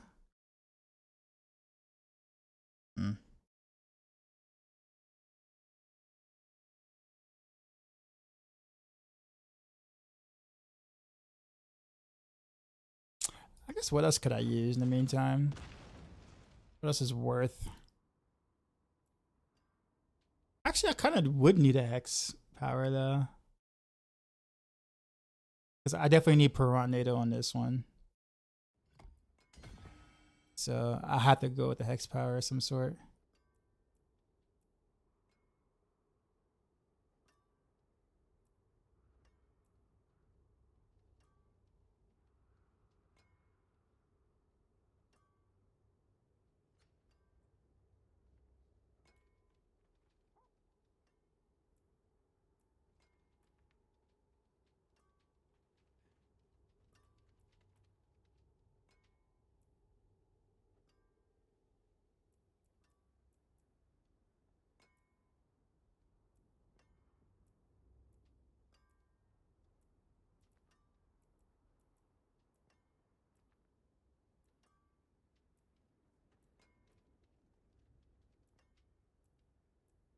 I mean, I guess it's just really a hex of shattering, really.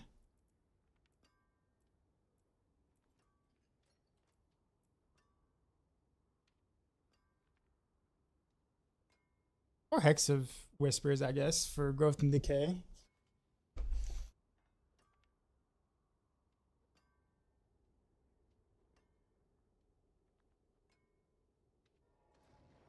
Every 5 seconds, though.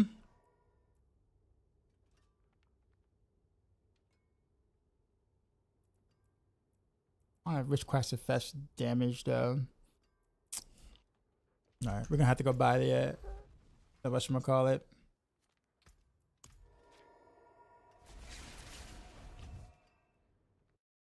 Do you need those stuns when a core skill is used? Oh yeah, that is totally not worth. New patch incoming next week. Most of his bug fixes and also like fixes to some gear stuff. I said that they seem to have like more coming than what was mentioned. Surprised they said that before like a mid-season patch sort of thing, which is where normally they would have this stuff coming. So curious to see what they really meant by that.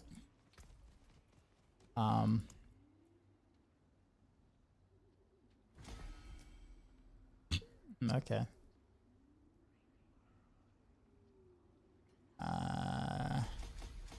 Actually, the fortify action might be nice, I guess. Rank 7. Sure. We'll go to growth. This gets us a Piranado. We keep that. And then we go Witching Hour. Then we take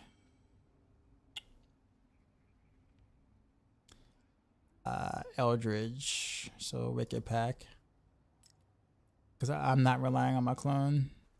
At least, at the moment, I'm not going to rely on my clone.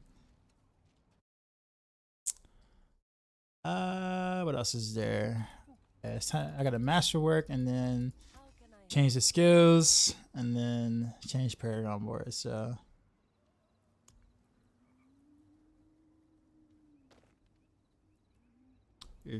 actually thought I had more masterwork materials than this.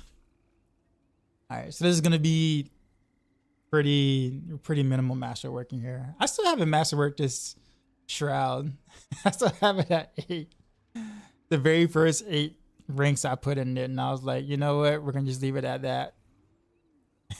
I still haven't done anything to it. Man, I've been slacking this season.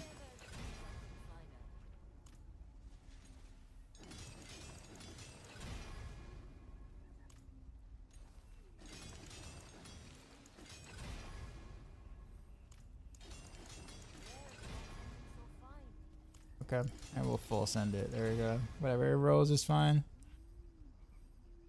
Sure. Why not? Actually, what does my RF look like? 60. Well, it'll go up when I do the thing there.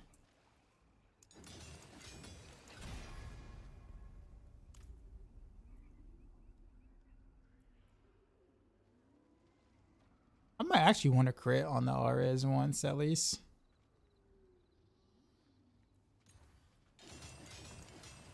Just to be on the safe side.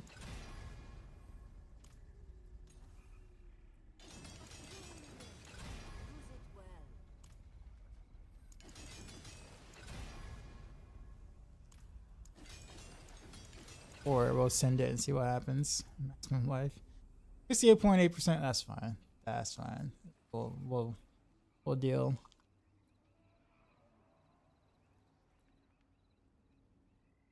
We'll see if I actually have enough. I do kind of, at least here, I kind of want to crit on the cold and beam it on the glove. Kind of. Not glove, I mean the beat.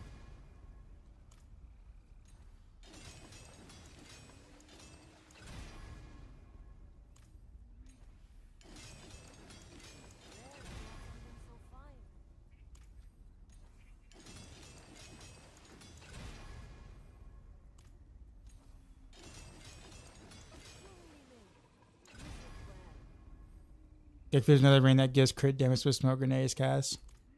That one's okay. Like that has decent applications, but armor really. Literally anything else it could have picked but armor.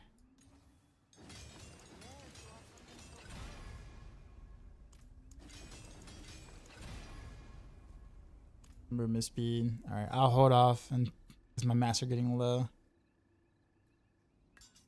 All right, what we got here? Critical strike damage. Sure. Okay. Bone damage. Okay, I'll take. Maximum life. Oof. I'll leave it.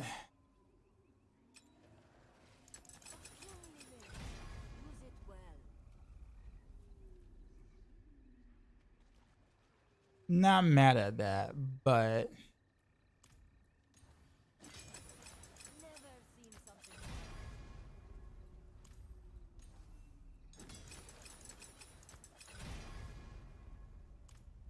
all right, bro.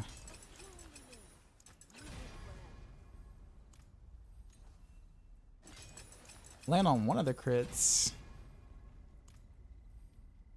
Wrong crit, but we'll take it. Dexterity.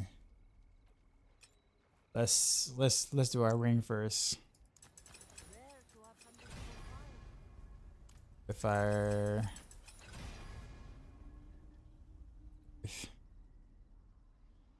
Actually, every other one is like kind of worthless anyway.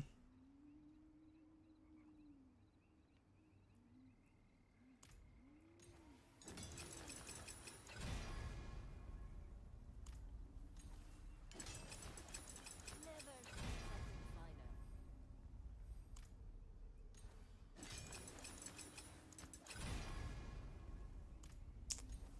Rare to have something so fine. Uncat res trash.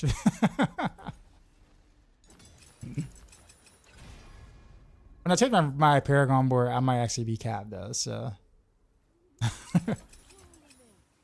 let's see.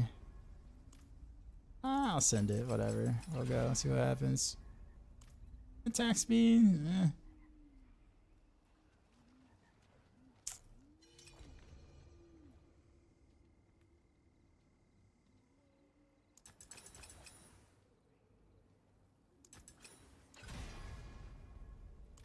Dex. Whatever. Who is that trying to trade with me?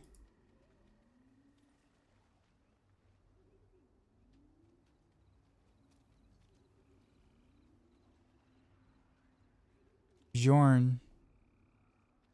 I wonder if that's like that's like actual like the actual Bjorn from Blizzard. Usually that's not a name you popular you see pop that's like popular, so I wonder if that's who I think it is. Okay, skills. Respect mode, refine all, confirm.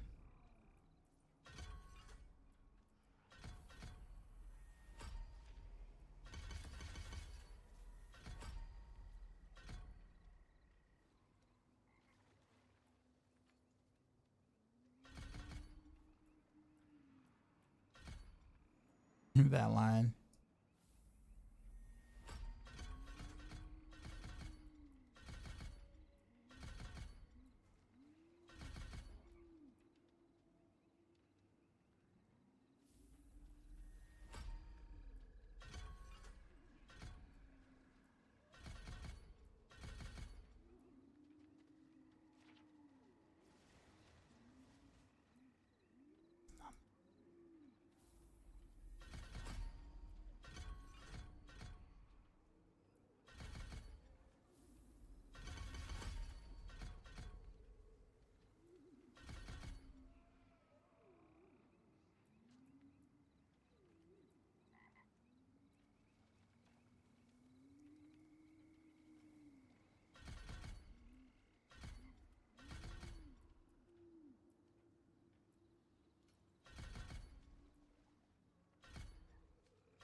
That's pretty much it, right? I'm not missing anything here.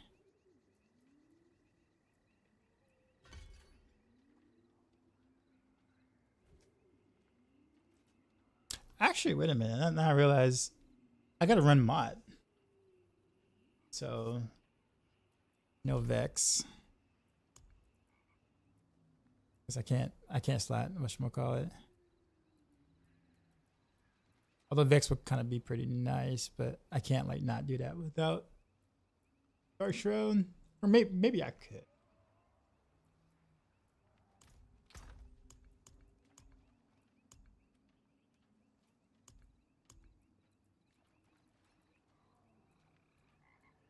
We'll see how I feel.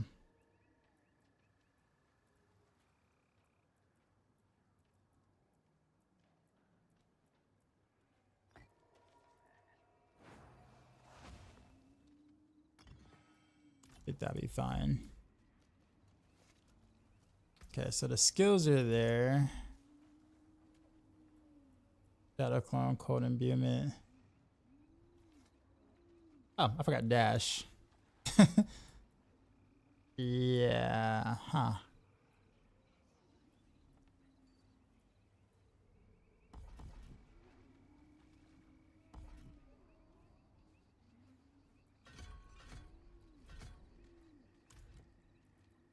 So we do dash here. Cow traps here.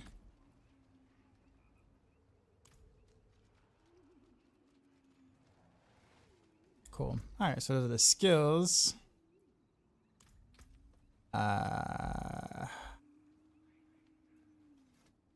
This is a very like bare bones setup for sure. But it should be good enough for me to like see some results. And then Paragon board. Refund all.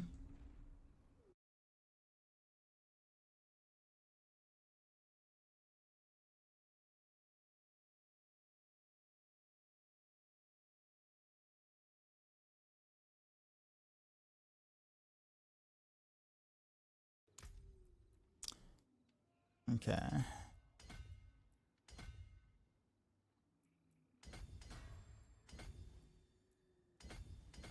I need to clean my mouse pad. It's like it's not smooth.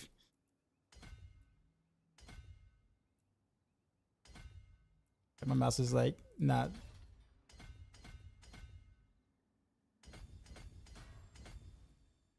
I can't efficiently put my points in the right places. Wow, gee, look at that click.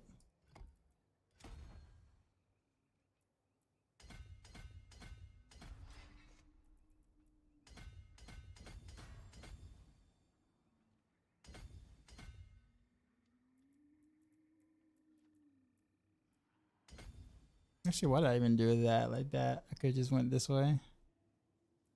I'll just take that for the extra lols.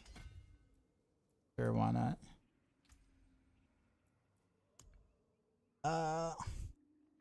Did I really take an exploit weakness program board? I did. Okay. Probably just mainly for the combat glyph, I'm sure. But I'll have a relook at that.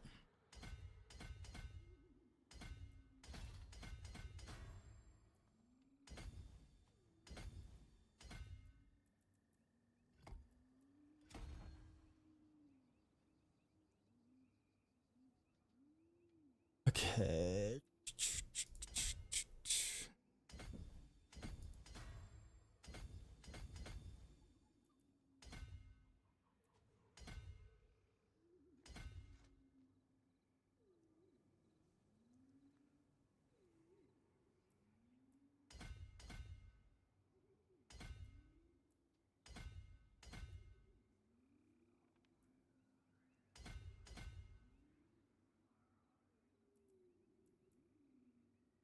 Wait, that's weird. That's not where it's supposed to go.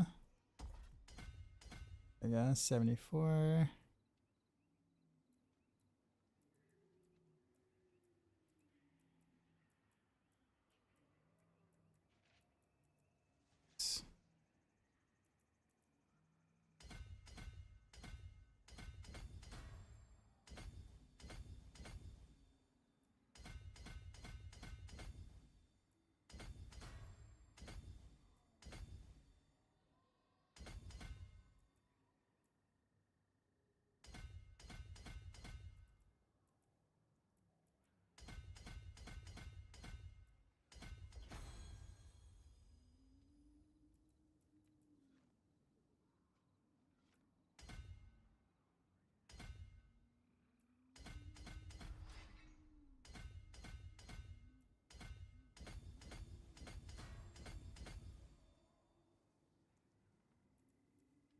You know, I don't know if Crafty's still here or not.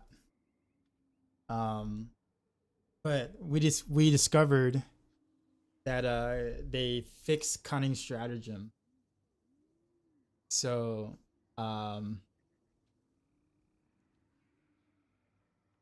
it's as it once was.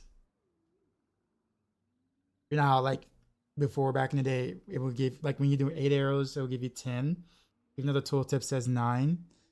Well, they fixed it without saying anything, and now it only gives you 9 arrows instead of 10.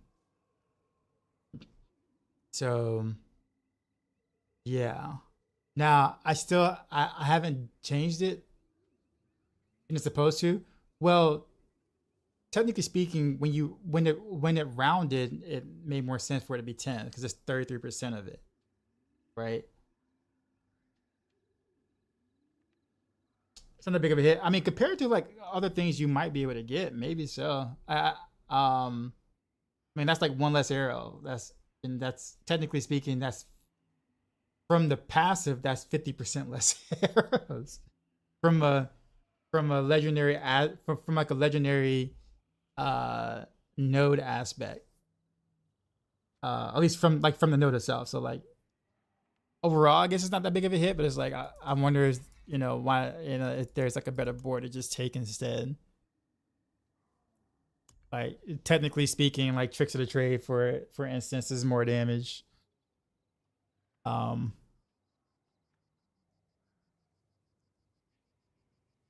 Mainly because obviously you do have the conditional, you have to dash every ace. Actually, you know what?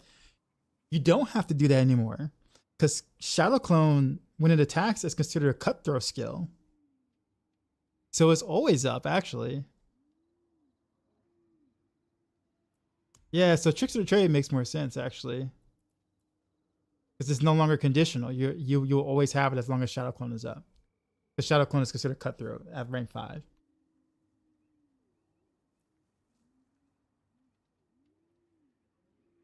Are you running? Yeah, I'm starting with Shadow Clone. I'm gonna start with Shadow Clone. Now, as far as where I go from there is, what we'll see. But I'm gonna start with Shadow Clone.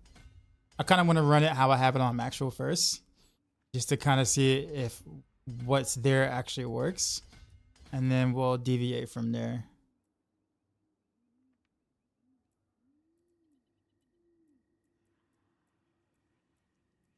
Because technically speaking, I mean, it should be worth more than Smoke Grenade. But I want to see, the Shadow Clone AI, I guess, and see how that really functions. All right, I'm not gonna be all finicky about being perfect here. We're just gonna grab stuffs.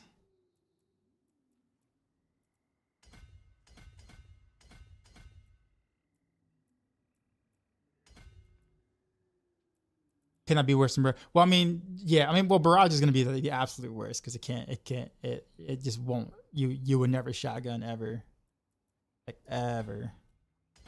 With the clone would never shotgun. At least a rapid fire, like as long as it's hitting something, like you're good. You know what I mean?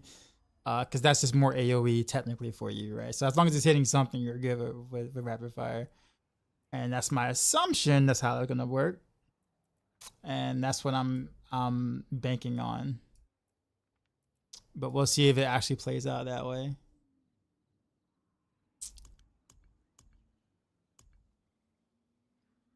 Actually, if I can get my... No, I can't. Like if I was gonna say if I get my cooldown enough, I can probably use No Witness, but no, I can't. Ain't no way.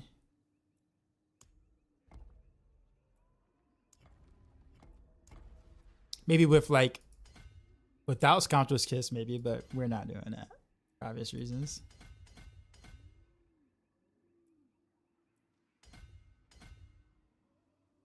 Freeing the bog, a code gem only works when you have 4 growth and decay powers, not 3. Anyone notice this? Yours don't work only when you put a 4th one in. Are you using a unique wish power? Like the unique wish power for the growth and decay for your 3rd?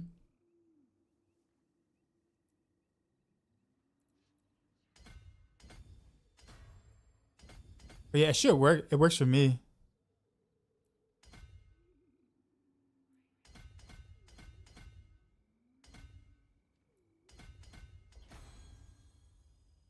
Devious.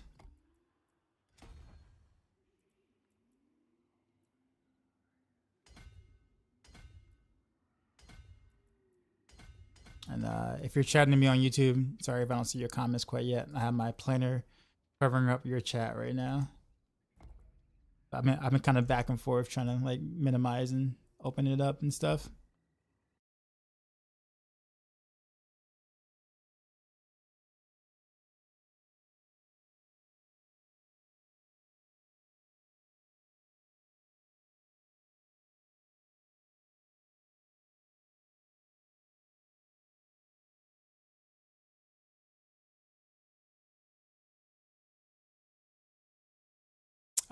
It's trying to connect still. Strange.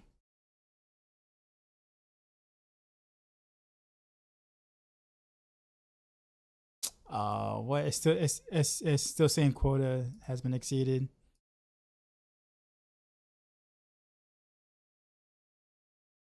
Strange. Why is it like that? So weird. Bugs exploit. Yeah, it's It's just temporary. I think what they did was, I much prefer them nick stuff early, like this, than to just let things continue.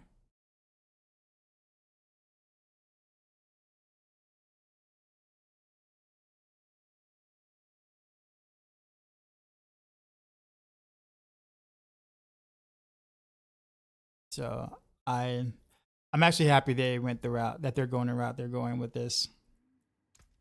I will say that it does kind of screw up some builds that were just naturally using some of those occult gems or wish powers or whatever. Sorry, just to be able to proc other things ethically. So that kind of sucks, especially on Druid. But I guess it is just temporary.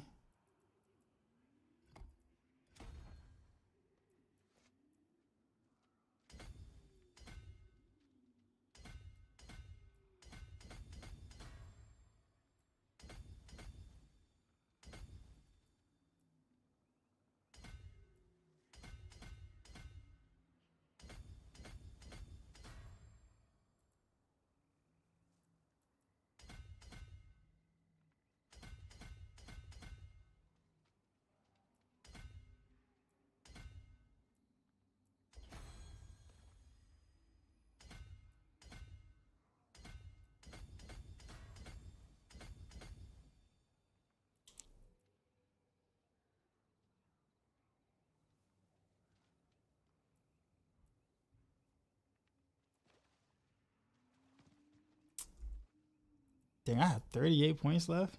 Oh, because I didn't use cunning stratagem, so like I had extra points.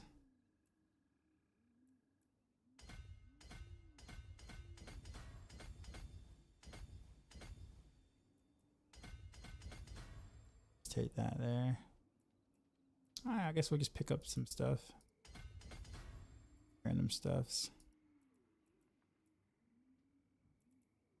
Fill out my headhunter glyph, I guess.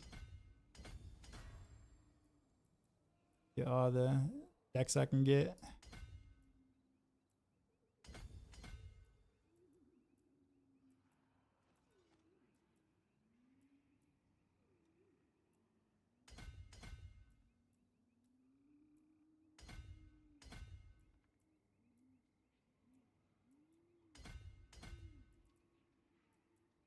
I think that's all the decks. 190 I think is the max. Pick up some random.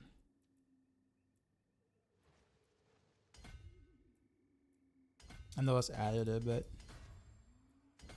sure, why not? We'll just fill some space. There we go. And I believe that is rapid fire. I think we got what we.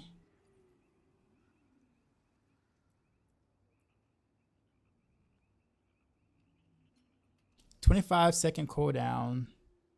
The clone being up for 15 seconds.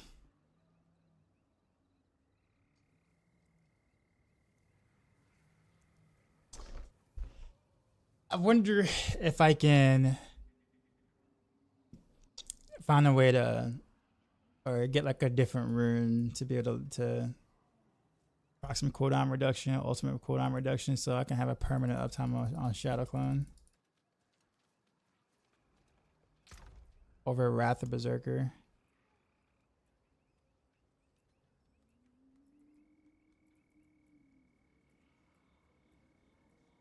I forgot the, what is that rune? Yeah, Zek. I think Zek actually might make sense here.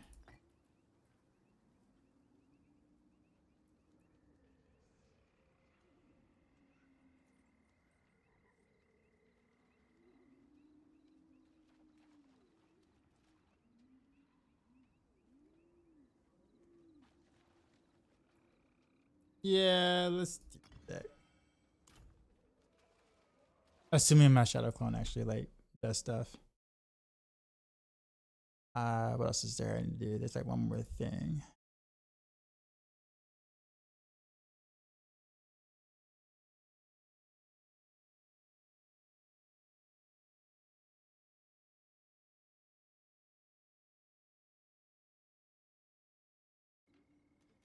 Okay.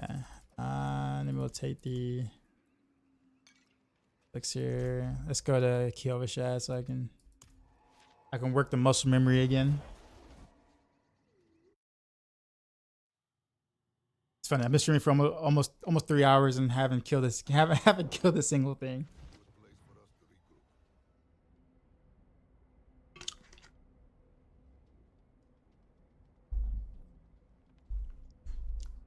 I'm not ready yet.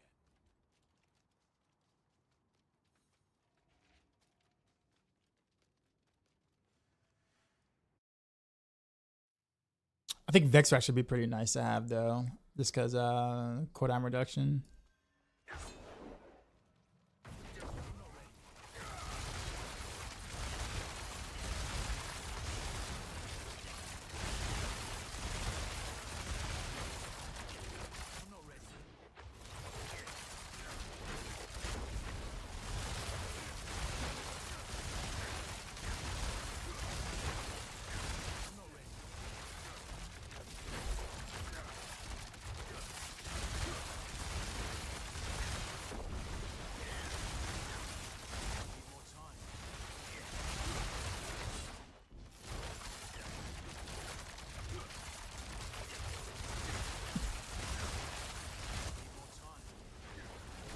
Well, I am getting a perma uptime on clone, if whatchamacallit, but it's kind of overshooting the target.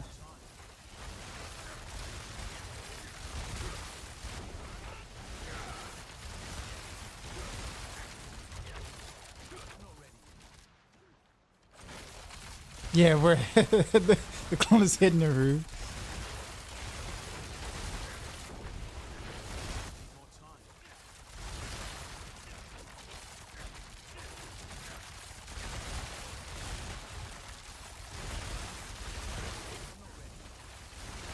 I'm using the whatchamacallit tech, the Heartseeker rapid fire at the same time tech, I guess. So I just do 1, 2, 3, 1, 2 shoot rapid fire, and I get the combo points kind of.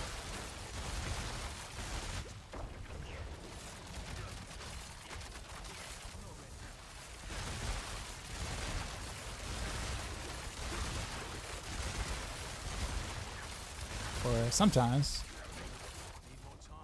No, it's not registering, it seems. Yeah, it's not. I'm gonna have to do 3.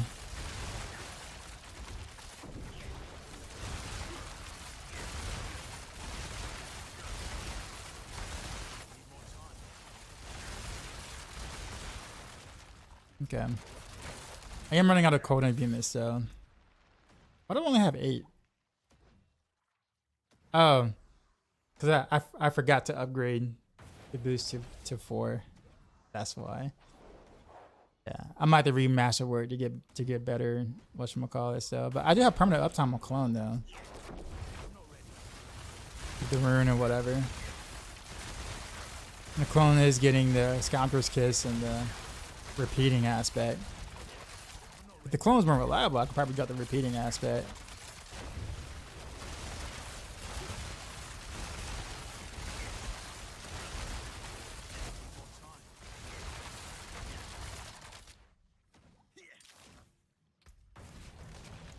Alright, let's just play.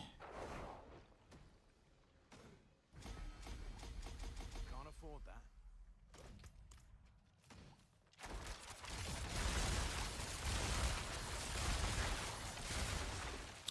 Of them I rode to 60 yesterday, don't have any mythics yet. You're not gonna have mythics that soon. But most rogue builds can be played without mythics. The Shroud of False Death is just more damage technically. It's not even like a necessity, but it is big damage boost when you get it. So most rogue builds are only using one mythic. And it's that one. But yeah, I mean you could pretty much play most rogue builds without. Let's do it in front of hordes.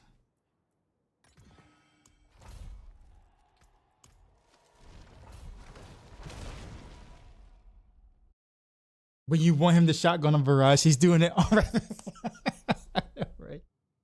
How do you unlock torments now? Pit, basically. Pit tier 20 is torment 1. Pit 35 is torment 2. Pit 50 is torment 3. Pit 65 is torment 4.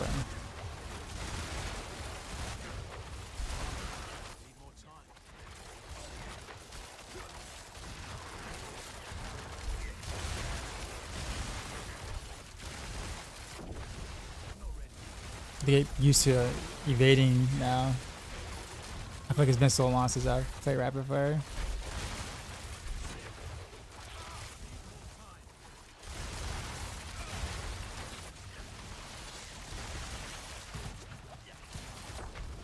What a yank.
When we're still in the game, yeah, it's permanent.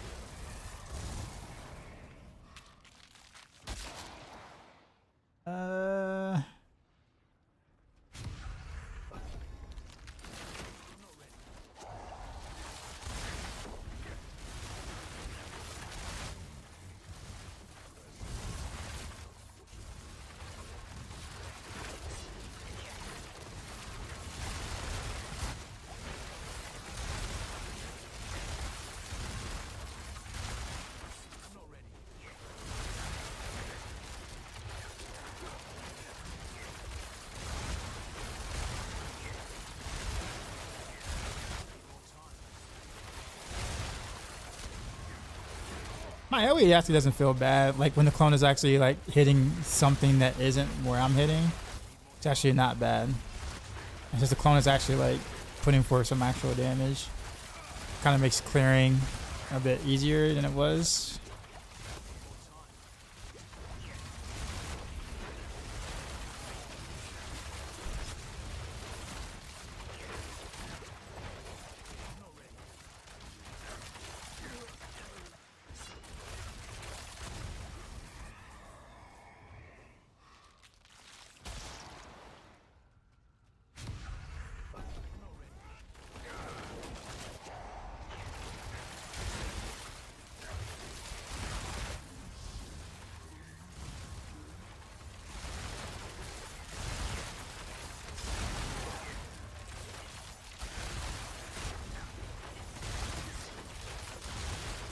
Need more time.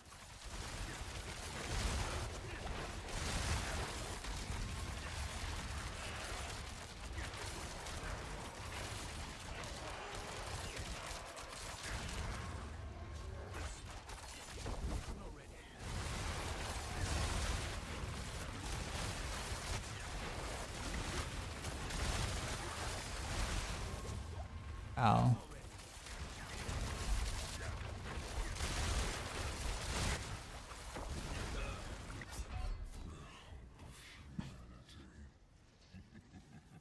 Micah was up. Not gonna say what. Am I using repeating? Yeah, I am.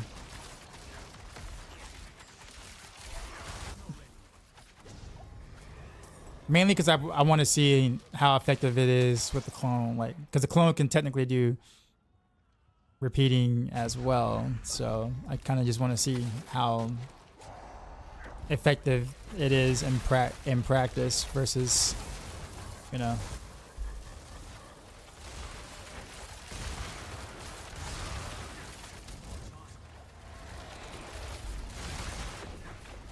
Because best case scenario, I mean, with repeating, if the clone hits a different spot than you hit, you can pretty much clear the whole screen with repeating in the clone. Need more time.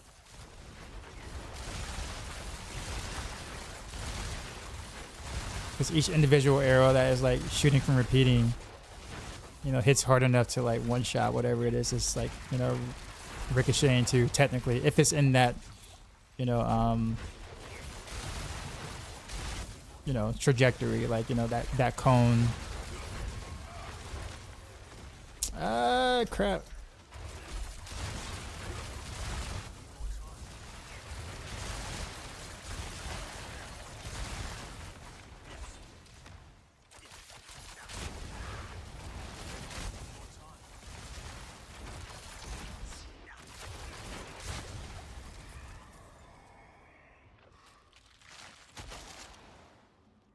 You're not gonna say it. The class I wish they would have dropped for the season instead of the powers. What do you mean?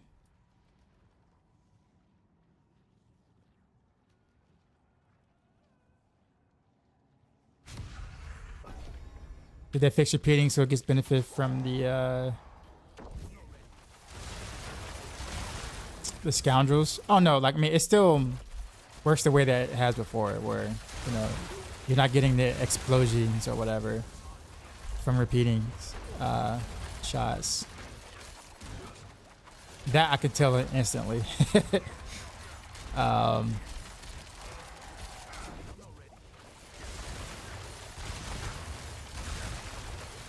class choose to not bring over from D3. Well, I mean, honestly, let's be honest. Like, you know how long it takes to actually make a class, though. Like, do you feel like they could have done so in like 3 months, like create a whole new class and just the class, and not charge you for it? Again, I'm never really on corporation side, but like, they're not gonna give a whole new class for free for a season. Like, no game really does that.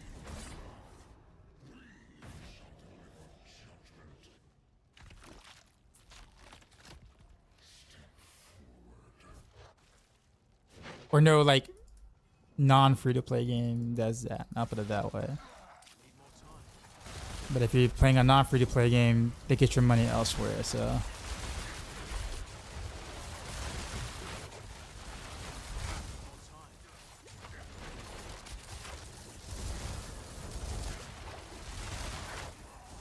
Freaking looking D3. Nah, I just don't have the.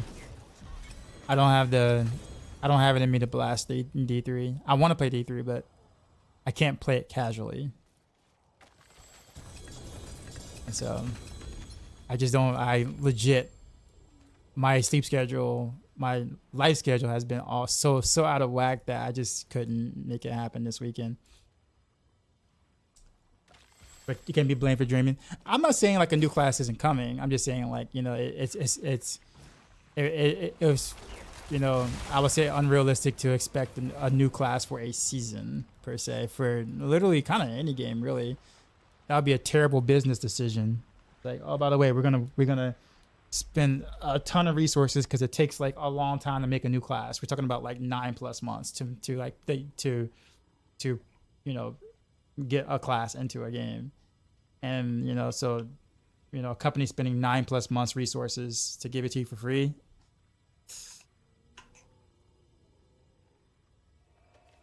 Not a realistic expectation there.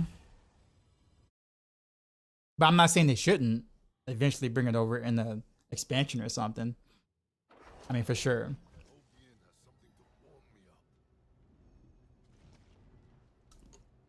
Said no, last season it didn't get the multi from Kiss. Oh, it didn't? That I actually was not aware of. But I wonder if that was the reason why it was disabled in PTR. But I haven't had a chance to like sit down and actually like just test that. So I definitely need more whatchamacallit. I need more cooldown. I need more cold and view charges. It's okay you're not playing nothing? How come you're not playing though, Raiden?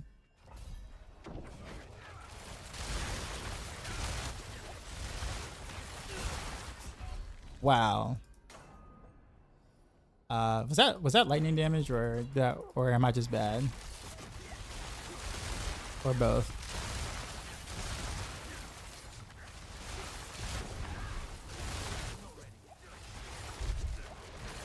Okay, yeah, that was lightning damage. I didn't have a shield either.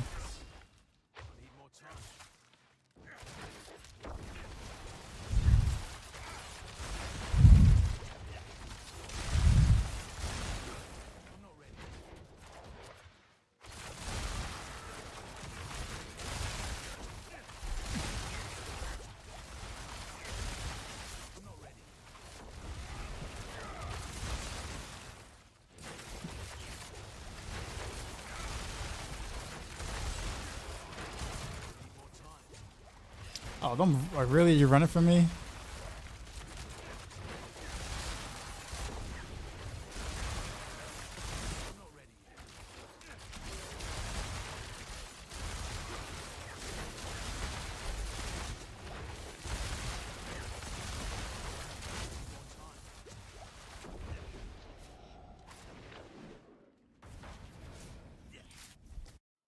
That Horus gives you PTSD.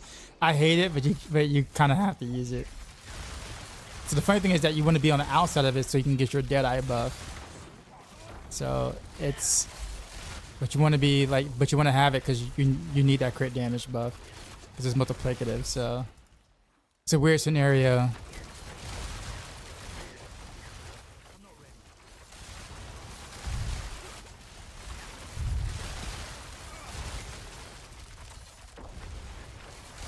Bro, I'm taking a lot of damage, man.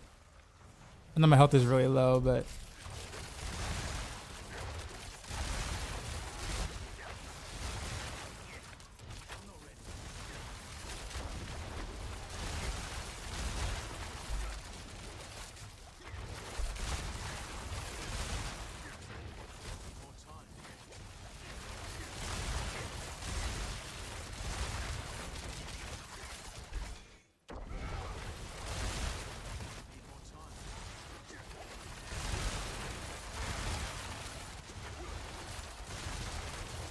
I gotta make sure I'm actually stacking my precision now. I feel like I'm like casting before my precision stacks are actually like stacked. There we go.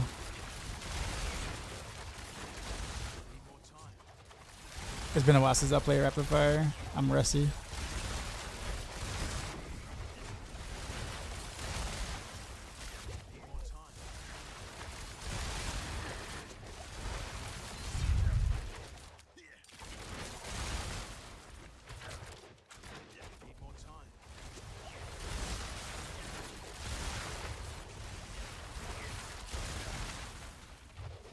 Yeah, when I'm like doing it right. Need more time.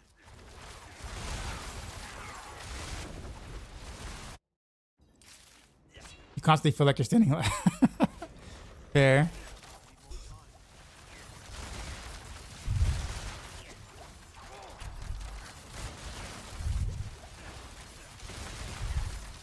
Need more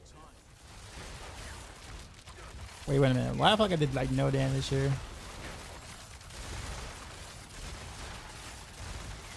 more time. Where'd he go? Well, he was gone. He disappeared for a while.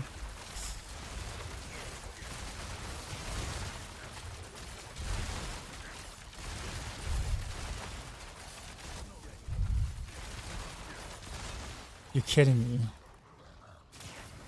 I know I made some mistakes in my rotations, but man, really? You're still alive?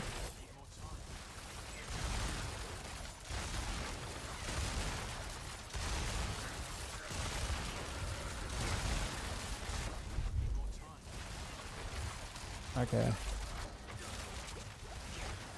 It took me getting the ads to get that much damage, but generally speaking, it's only a 90 though. It shouldn't have taken that. Or maybe I'm just bad.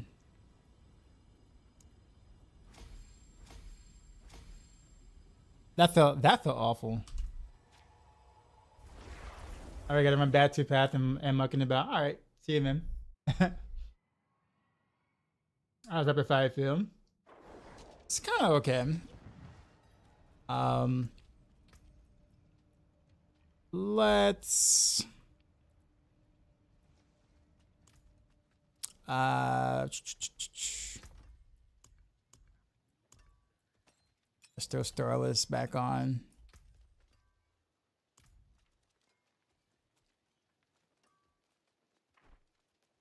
Wear the stars around your neck.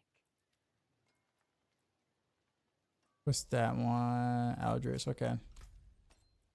Switch there. Wicked Pack. This isn't really the greatest Starless, but we'll make it work. I think what was on that ring? I think it was, let's see. Barrier. Okay, so we can just throw that in there instead of repeating. I have less clone up time, but my damage should be a bit better when the clone is up.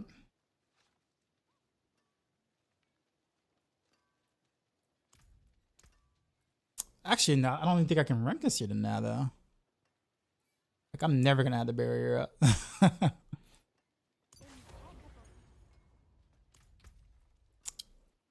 I might have to go.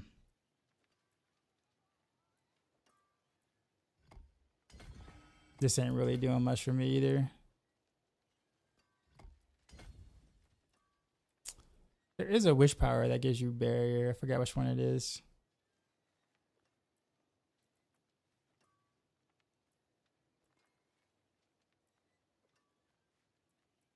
What is that wish power that gives you barrier? I forgot.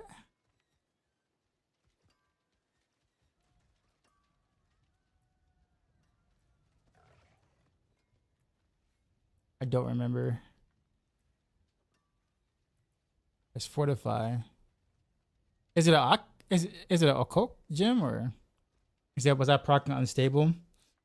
Like, I had no potions, but I don't think it should have been that bad. I know that, like, when I run with no potions, like if I ever get to the boss with no potions on the other builds, it's usually not that bad.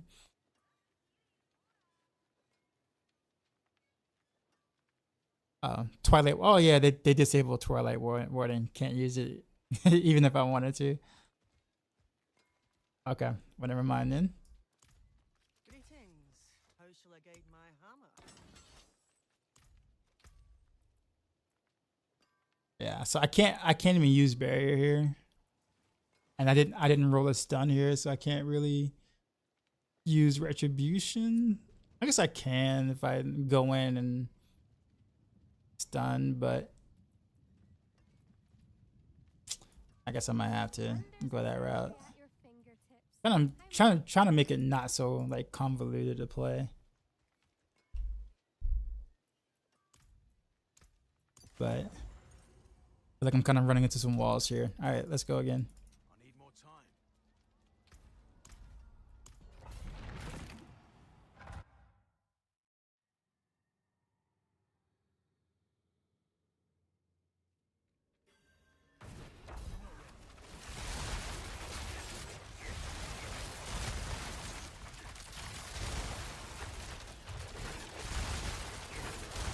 more time.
Just find the elites.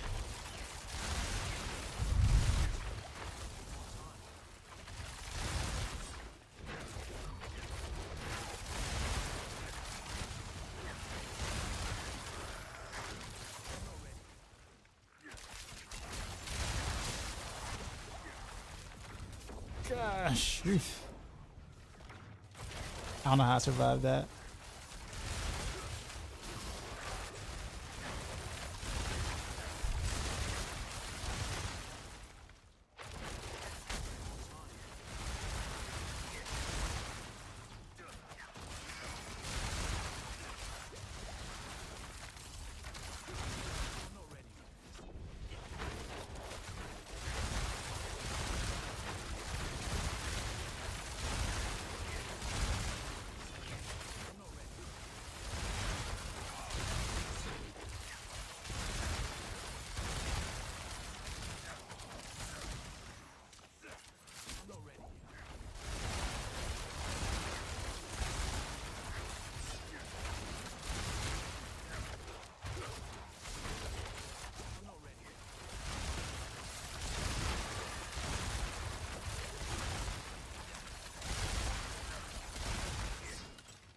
This isn't a terrible run.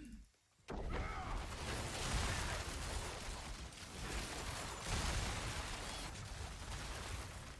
let's see what my boss is now. I actually have unstable elixirs.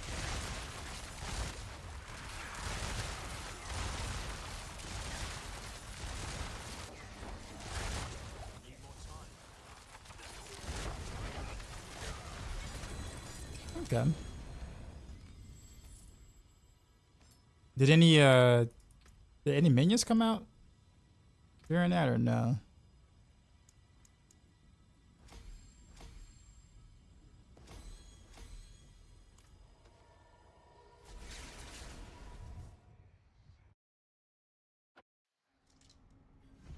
But that felt better. I wonder if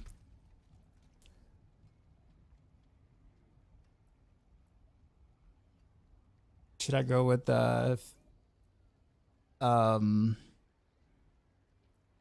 Fist of Fate?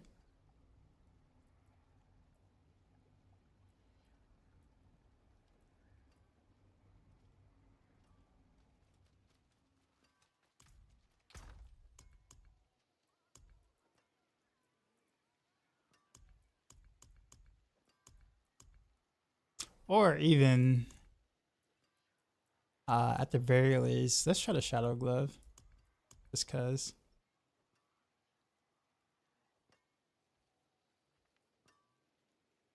I don't know if I trust that clone though. I don't know. I think Fist of Fate actually might just be better.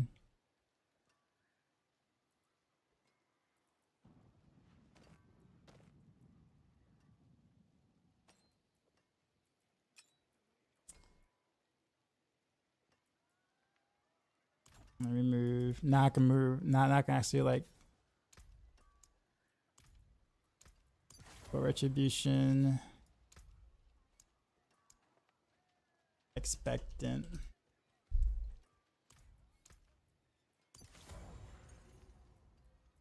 Kind of like the norm, I guess. I'm not ready yet. Or a conditional setup.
Suppressor.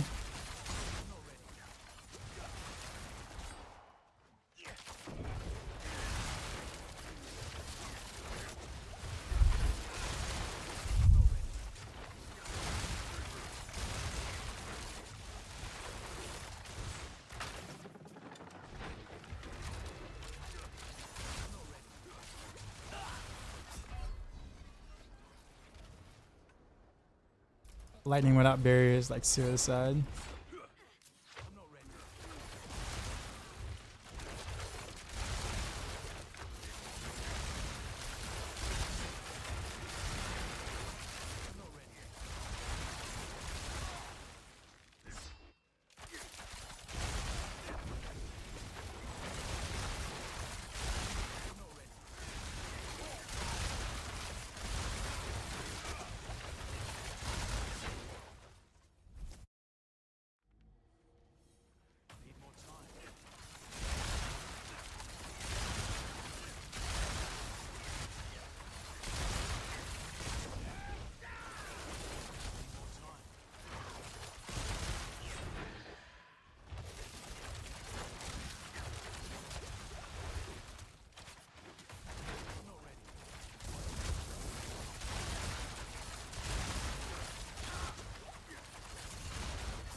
Ugh.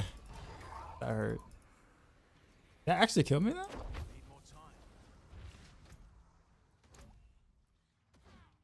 68.7 resist. So I'm like slightly under that. I need more time. Guess that matters a lot more now that I'm, you know, don't have a barrier most of the time. I need more time.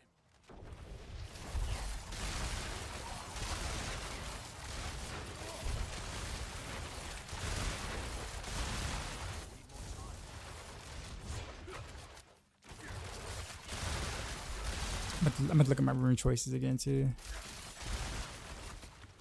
more time. Need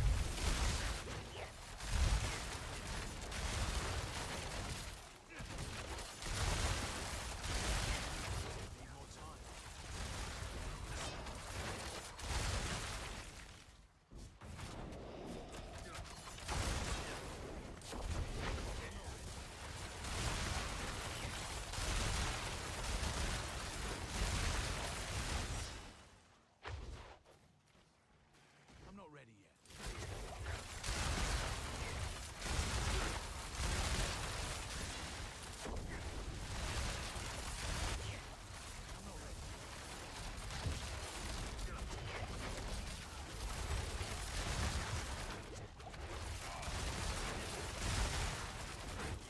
feel like I'm like casting Rapid Fire too early.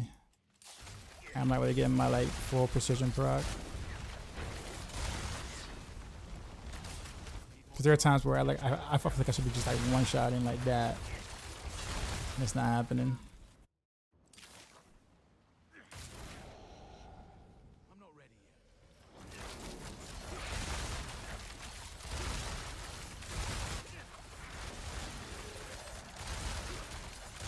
Need more time.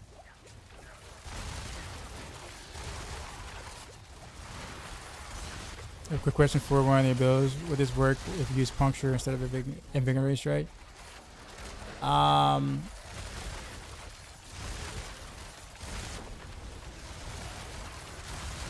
You can. I mean, you have to build it a little differently, though. You can't just change out the skill, per se. Well, I was wait. You can kind of make it work with that. It won't be as good, but you can kind of do it.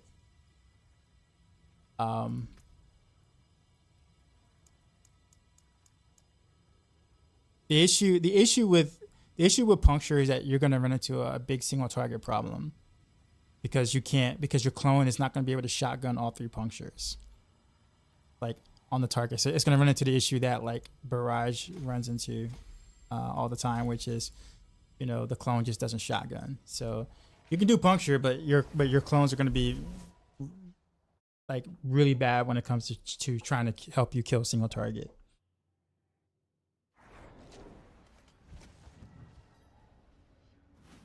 It's like you're missing the ton of damage somewhere. Last season was pushing before the bit. Yeah, but I also don't like this is not like properly master worked. And a lot of things. Although I will say the Witch Power should be able to help, or should be helping a bit more, but I'm not like I'm using an amulet from my whatchamacallit, and it's not even properly master work. So you have to remember, like, this is like thrift shop, you know, just like kind of like my almost all of my setups are basically with like thrift shop gear.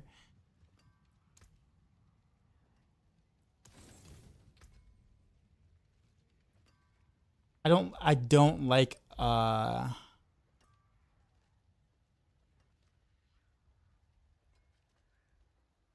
mean, I guess Zex is not that fine. I actually wasn't even looking at my cooldown reduction on Shadow Clone, like if it was actually like okay. But you're right. I mean, it should be better than this in general once I like have better gear. But I am missing a lot of damage on like gear in general too.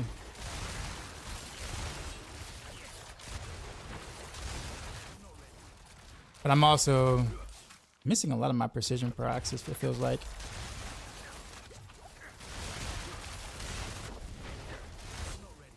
It feels different to proc precision this season than it did last season. Almost like I'm casting too early. Like the whole like trying to cast at the same time, like the basic attack with the rapid fire, it's not registering my precision. So I have to wait until the third cast and then cast rapid fire. I can't cast rapid fire and the third cast a Heartseeker at the same time with the method thing. And that's throwing off like how I'm playing big time. So I got so used to that last season.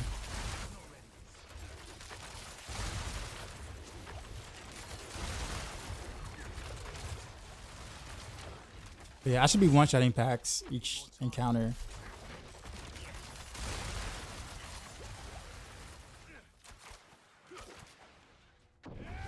The gear being 40 extra damage would be surprising. I guess that's also fair too. I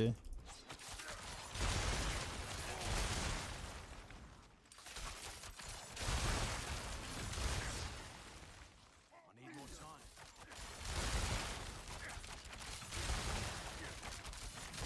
Could be something wrong somewhere. I wouldn't doubt.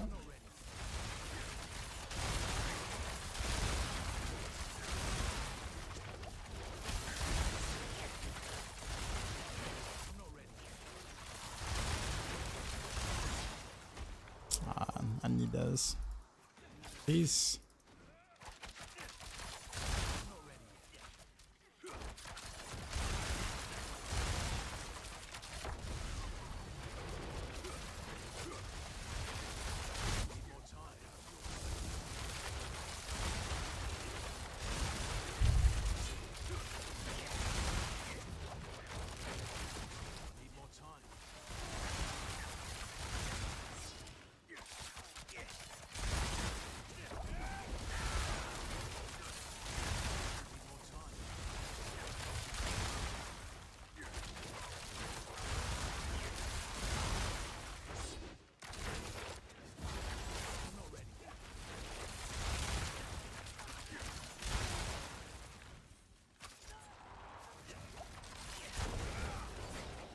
I'm not ready yet.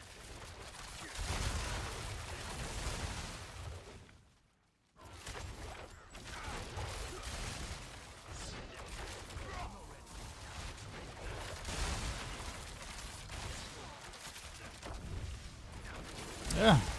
Button's not registering. Need more time.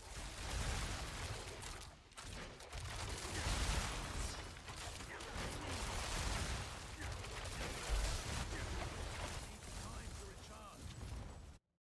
Watching the butt bar as unreliable as that is, but sometimes it's just not even popping up. Yeah, that's not like I don't know. It feels really weird.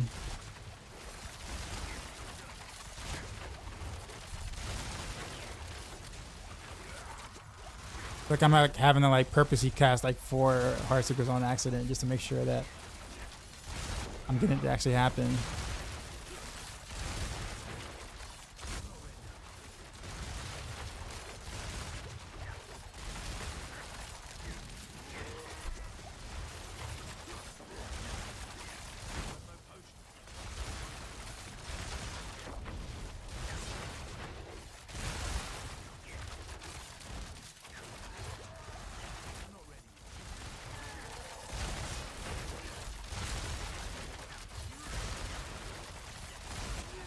I also wonder how much like damage my clone is actually getting from me.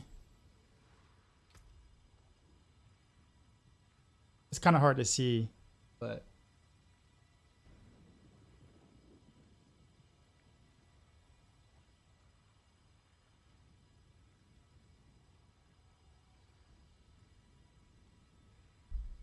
I don't know. But it definitely feels off.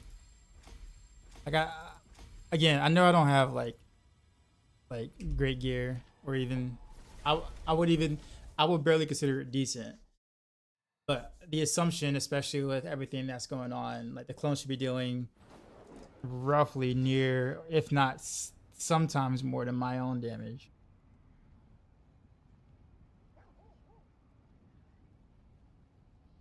But there are times where it just doesn't feel like that.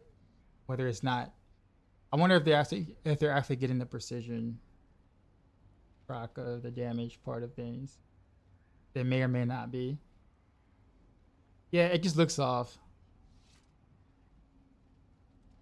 And like, I'm standing like there is some player error. I agree, but I am standing like especially on like that pit boss. Like I'm standing within the range of the aura, so I'm getting the specialization crit, and I'm also getting dead eye because I'm far enough because I'm right out, like literally right outside that range.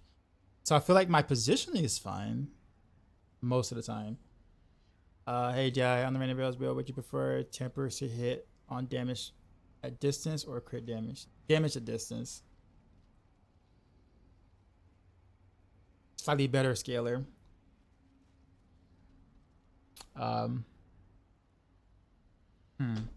Give me 1 second. I need to get up and walk for a little bit. BRB.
Okay.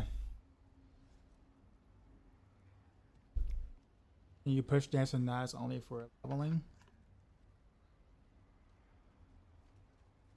I mean, Dancing Knives is really not like a push build. So, like,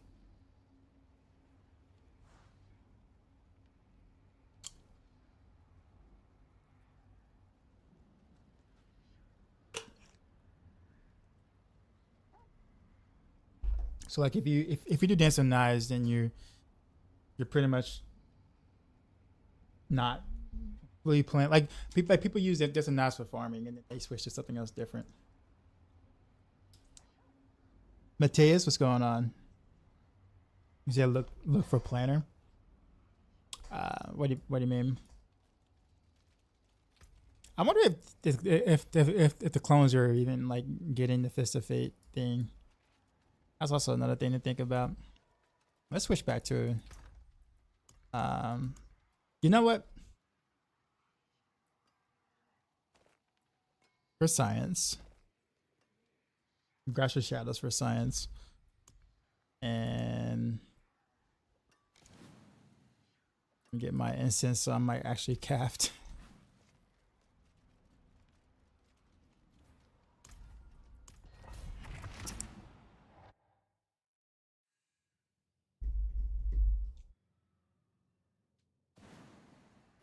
Okay, good map.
All the bad tracking.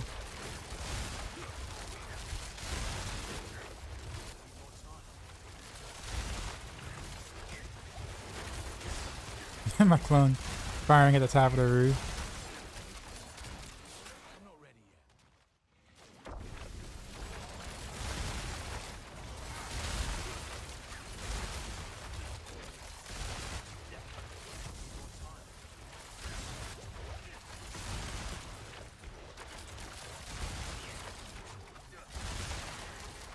You see a clone do 409,000? I hope not.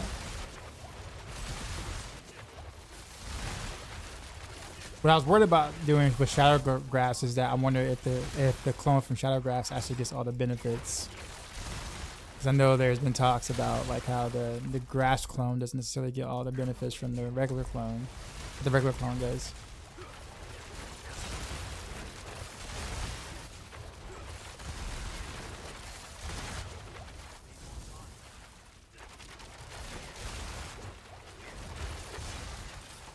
You sure it wasn't from like a Heartseeker era? You sure it was a was it from like a rapid fire?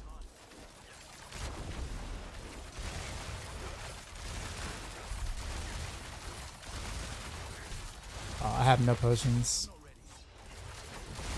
Rip unstable.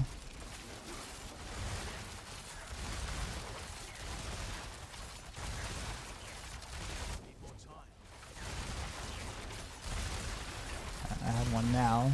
I'll save it until he's staggered again. The fact that I'm like on the second stagger now, or going on stagger number 2.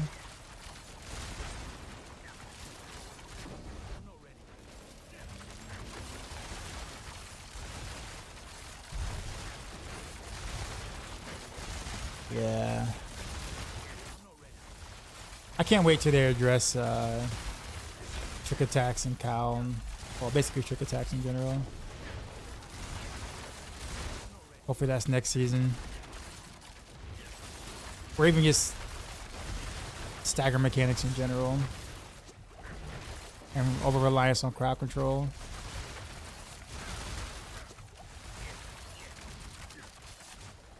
That's great to say. I'm like, bro, if you live past 3 staggers.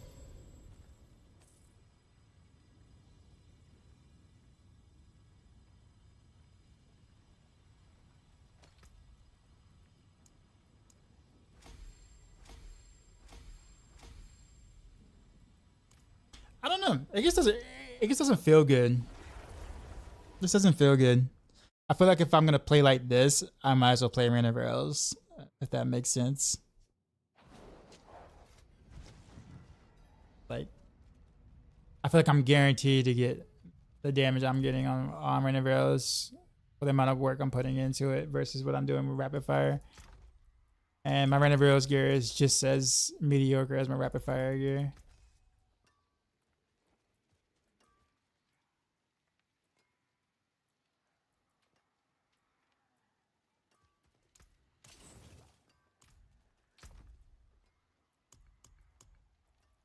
Especially on the freaking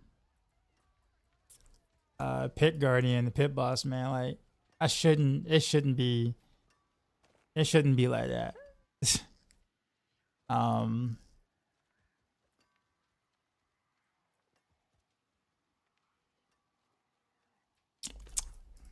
me just go rapid. Actually no, edge mashers, I guess. There.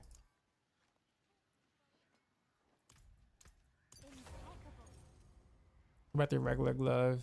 We'll do a few more whatchamacallits.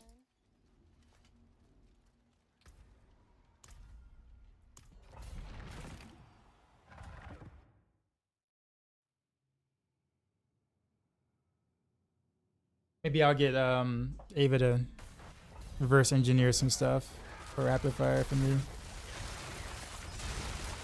To be honest with you, I personally don't feel like doing it myself.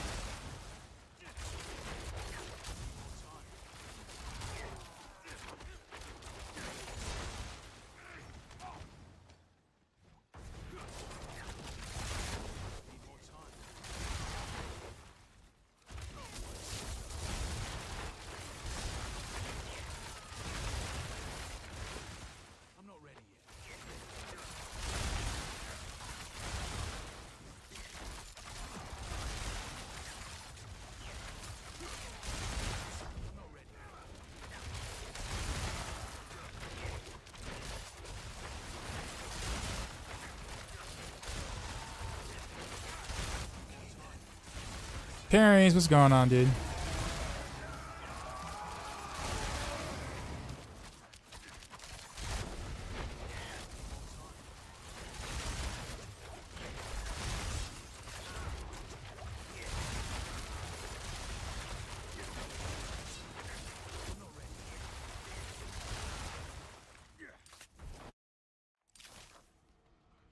You say happy birthday?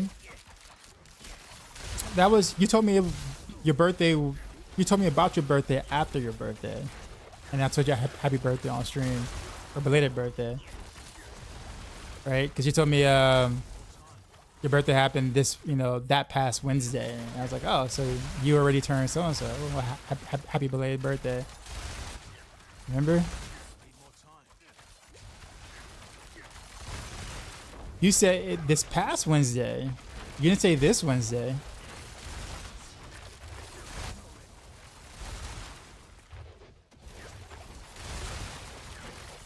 My apologies then. Well, happy belated birthday. I thought it was a Wednesday before. I'm not ready yet. So it never changes. I don't think I knew the first time, to be honest.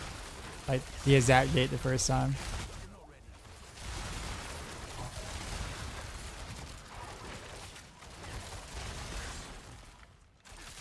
So you're what, 19 now?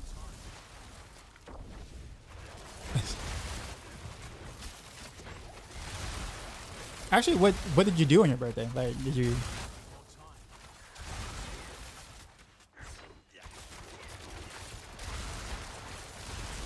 I'm gonna head to bed. All right, man.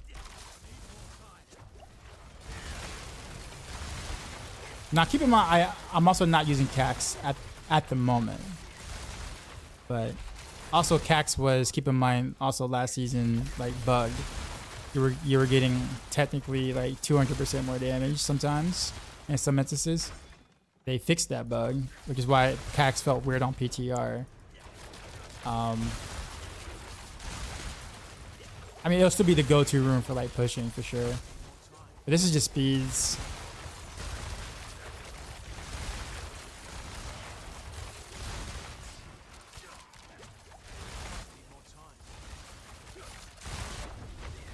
Yeah, but I think what Peach, I guess what you're trying to say is that because I have all these multipliers from the witchcraft powers, why does it feel like we're doing a bit less damage on rapid fire from versus last season?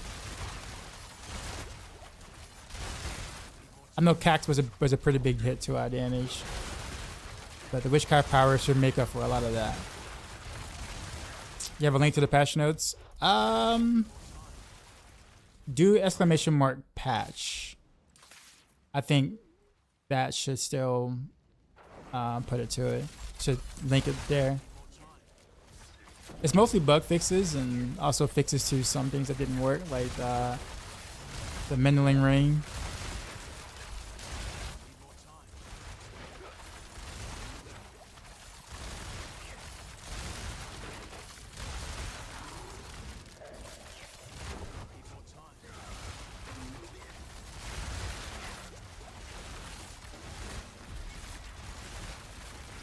Alright, so I guess I got Trick Attacks to proc at the very end. But I swear the Rapid Fire is the only build right now. Whether I have physical or hold, that I feel like I can't Killer Pick Guardian in a stagger without minions, which feels weird. Because like every other build on 90s, I can do that. You're not using your pods to spam day. Yeah, but I didn't. But that's the thing. I didn't have to do that with the other builds. Is what I'm saying. But I do have days. I have concussive strikes.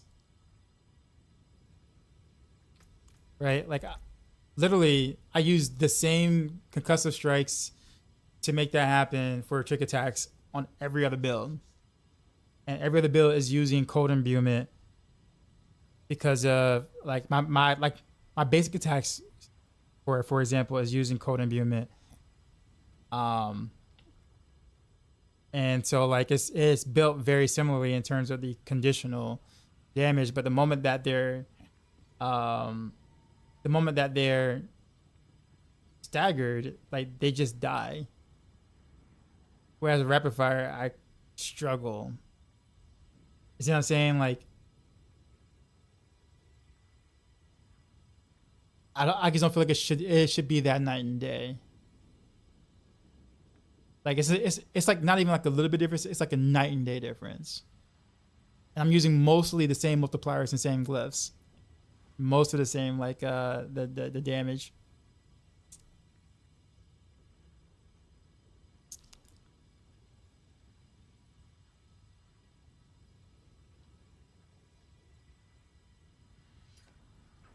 I mean, I'll go again. But I haven't, like, I guess I'm approaching the Rift Guardian. Oh, sorry, Rift Guardian. The Pick Guardian the same way I approach the other builds when I'm in a stagger phase for a pit. Can you try air for speed? I don't even have air for a perdition, to be honest. I didn't think I was gonna ever have to use that helm this season.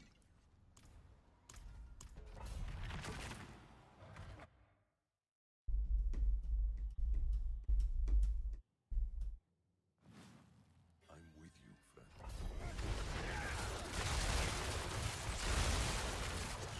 Yeah, I didn't like use runes to craft one, and I haven't had one that drop yet. If I had one that dropped, I would have kept it. But I wasn't gonna craft for it.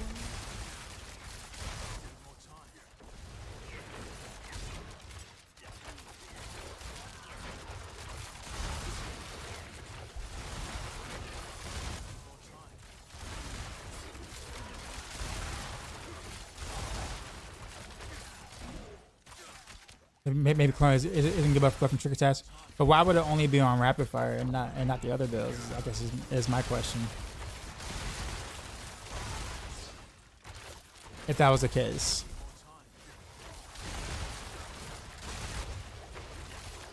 because then it would be a clone thing, not a skill thing, or maybe it is tied to a skill thing. I don't know. Because D4.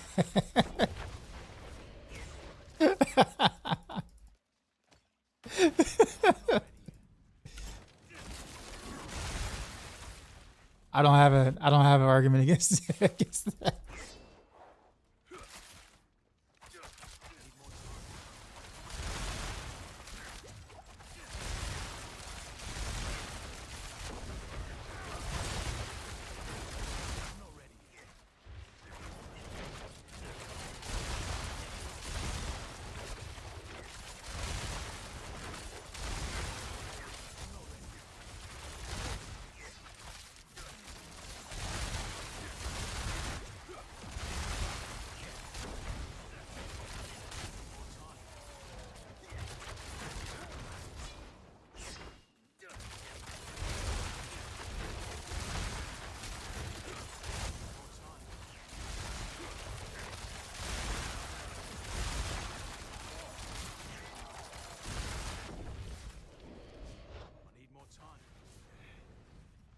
No, not clone. Like we are. Like personally. Like my personal road.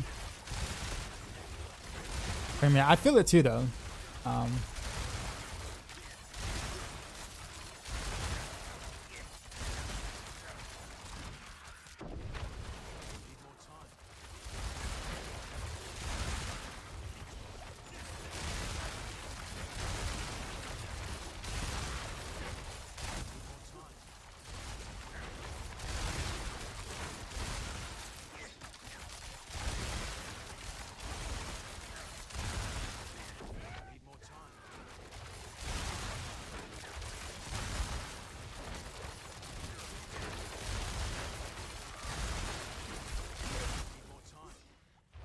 That still wasn't enough.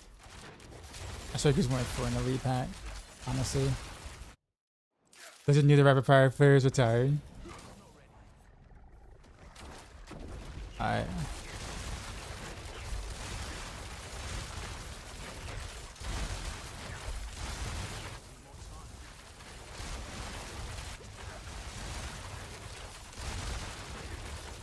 So I totally proc unstable elixirs there. Right on stagger like I'm supposed to. Okay, now I got a minion, so now I got one thing of trick attacks. I'm trying to stay within range of the aura as well as range of like distant enough to get the 40% from Deadeye. But he should have been dead by now, like. Ain't no way it should take 3 staggers.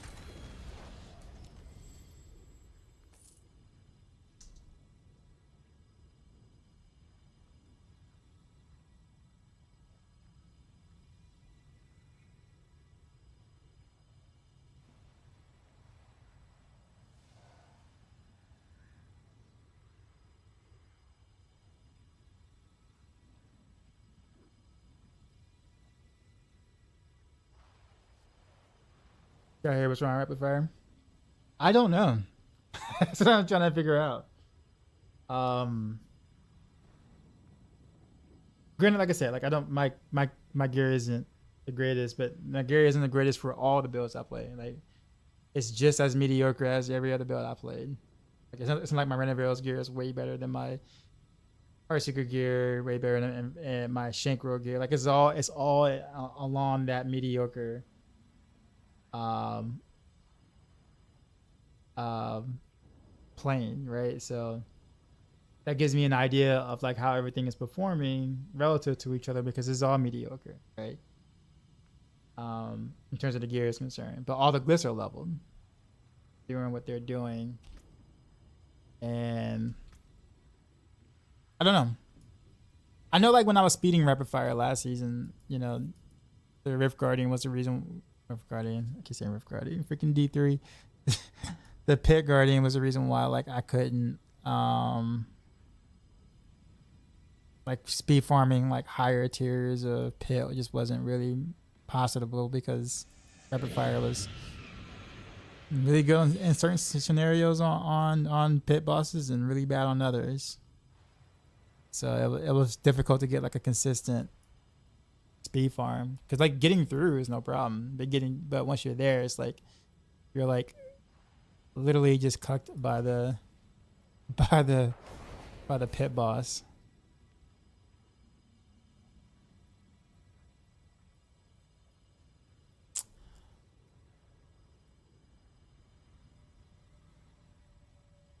So it's like, if I'm gonna, I'll put it this way, given equal or near equal mediocre gear, if I'm going to speed farm, or do any of the content, like I would recommend rapid fire last, just because the amount of work just to be mediocre, it's just like, I don't know.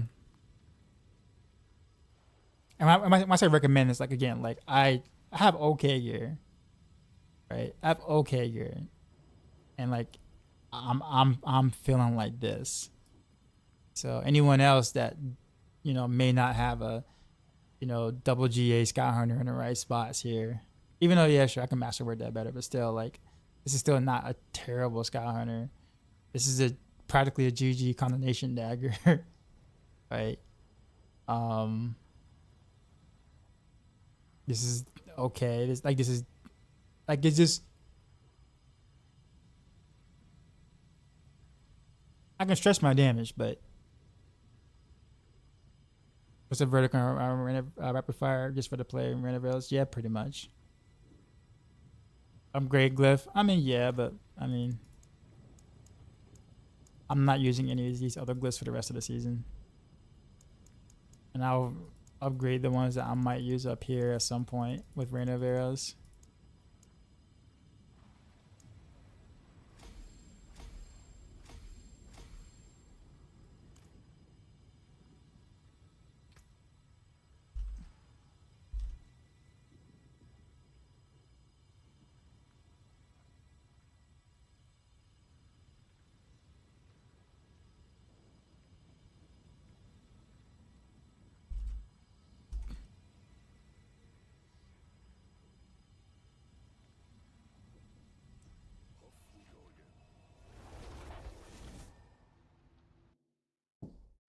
That's a lot of other builds from other classes too. I guess I could be a little like don't tell anybody. Parents, gotcha. I mean, I guess maybe I might be a little bit spoiled on a rogue in that sense because like I can literally almost put mostly anything together on rogue and feel fine. Like I felt better playing Twisting Blades than the 90s than I do rapid fire, and my gear for Twisting Blades was even worse.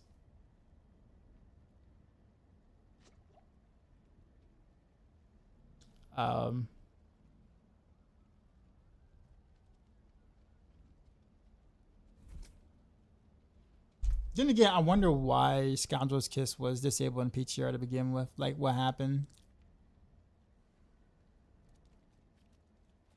And I had the freaking clone out too, so like you would assume I would feel. I don't know. I'm just overall pretty disappointed.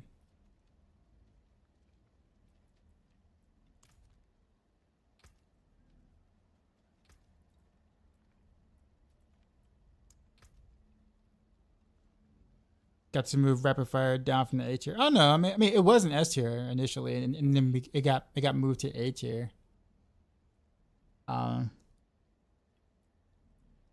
So I think kind of where it sits is fine. Maybe further down in A tier. I don't think it's. I think it's still better than like Barrage and Pin Shot. Maybe its power is still disabled. You know what? You could be right, Tisha. You could be right. Maybe they may have thought to have fixed it but didn't.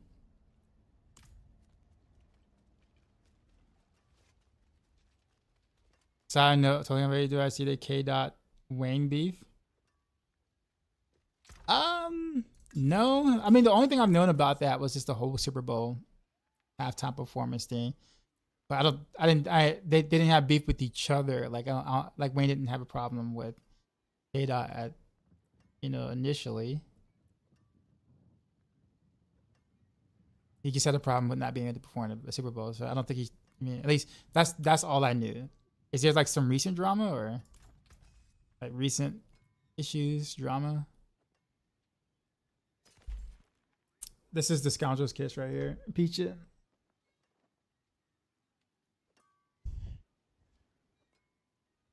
Played Heartseeker close quarters combat all day yesterday. It was a blast. I love it too, man. It is probably about what you're missing. Could be.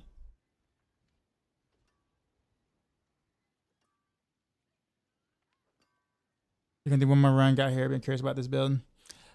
Gonna be honest. I don't think it's really worth building into.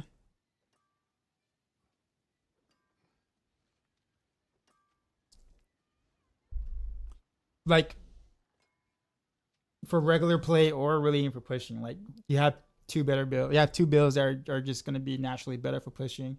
The amount of work that you're gonna spend, like if you're gonna spend that kind of work trying to push rapid fire, you might as well do it rain of veils. Like just because it's just a considerably stronger build. And combo point rapid fire for like speed farming, instances people generally wouldn't really want to do. So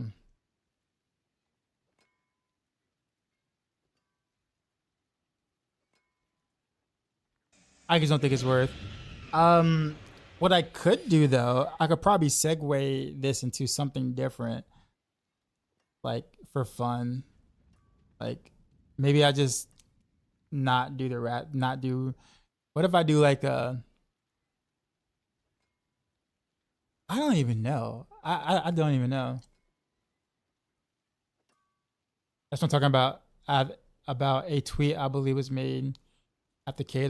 came out with the song and took shots at Wayne by Wayne, which is making it seem like this about to be some beef between them. Could be the next Eminem versus MGK. Well, no. Eminem versus MGK is so one-sided. Like both K. and Wayne like can throw down. MGK was like let's be honest. MGK never stood a chance. Not that anyone really stands a chance against Eminem, but like point being is like it was so polar opposite abilities wise. But I think if I remember correctly, Army Parker, I think it might be the tweet you're talking about where like Wayne was like, "What did I do?" kind of thing, because like I think he heard that verse in the song, and he was like, "What did I do? I'm over here just like doing such and such, and I'm getting straight." And he's like, "You don't want to poke the bear" or something like that. Was that the tweet you're talking about?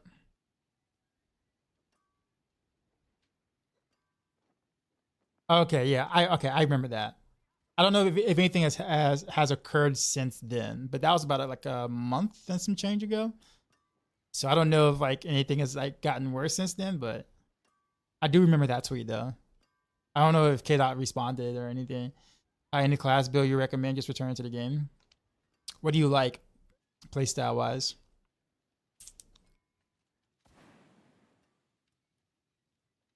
Someone on YouTube says, yeah, Trick Attacks needs to be changed for single target or something. No, I mean, Trick Attacks just needs to be not bugged, period, so we can use different helms. Fix trick attacks, buff precision, because when you fix trick attacks, precision is gonna die. So buff precision, fix trick attacks, and like the boss fights will feel a little better, like a bit, not a lot better, but it would feel a little better for sure. Are you gonna do a close quarters combat barrage build? I did. It's not worth.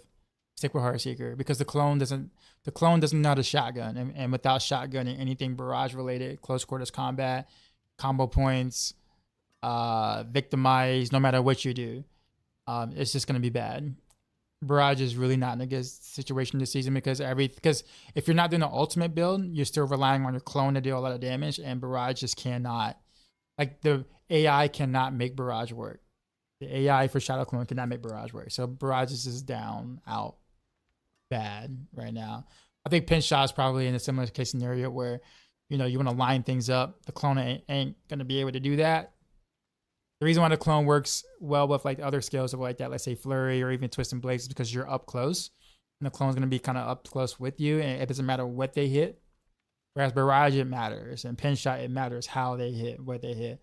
Rapid Fire kind of matters ish, but what about Overpower, Beast Fall Boost, Rapid Fire? I mean, you could. It'll feel like it did. It'll feel like it did last season, but I don't think the clone gets all that though.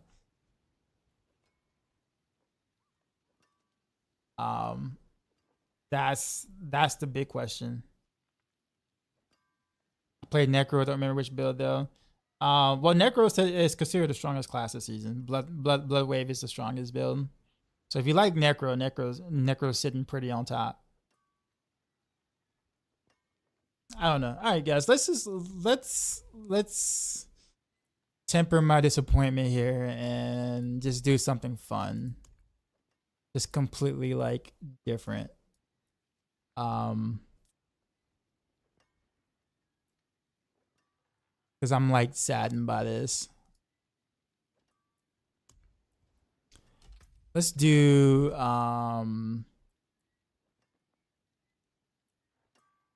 yeah, let's go taboo.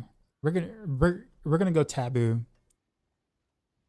Although I might need to change my Paragon board for it though. Well,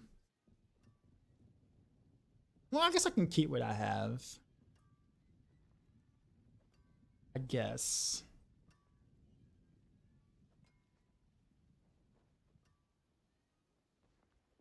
But whatever. Let's go taboo. We're gonna go preparation rapid fire. I know I probably lost like half the chat by saying that, but that's what we're gonna do. Screw it.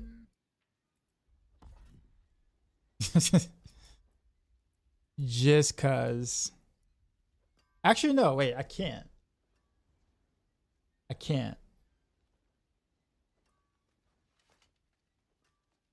No, I can't. Because freaking 4 shots for preparation. For not preparation, precision. God dang it. No, I can't do that either. If I did that, I have to go close quarters combat, which means I have to change my entire Paragon board again. And gear, actually, because to go with the regular bow and everything. Yeah, can't even do that.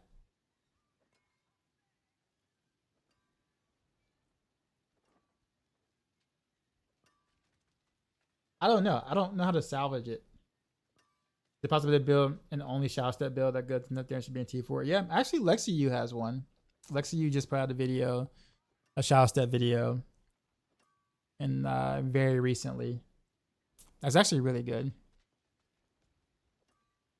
So check out his YouTube channel. I don't have a direct link to his video or whatever, but just type LexiU on YouTube. And his latest video is a shadow step build.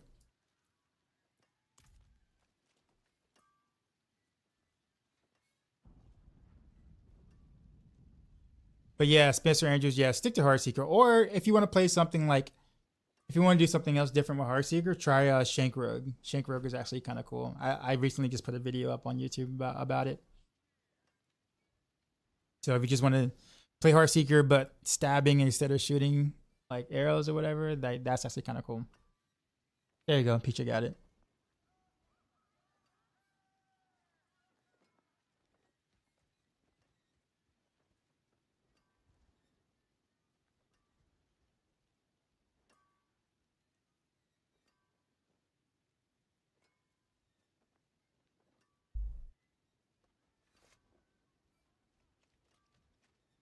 What patch notes? So a lot of bug fixes, and well, mostly bug fixes and quality of life stuff.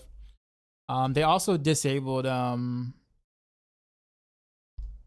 think it's in there. They also disabled 2 witch powers that were scaling ridiculously, like ridiculously OP.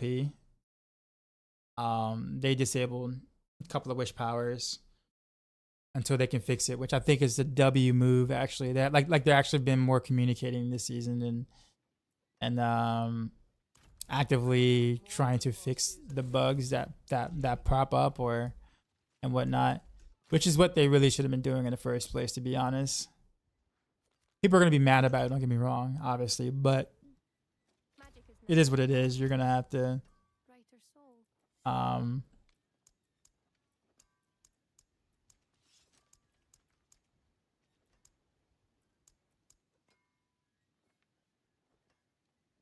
yeah, it's better to fix your game than to just leave it broken for an entire season. What's a good way to level, or can you level Heartseeker? I wouldn't recommend leveling with Heartseeker. I do have, I'm like already done with the season. Oh well, then yeah, then there, none of that really that's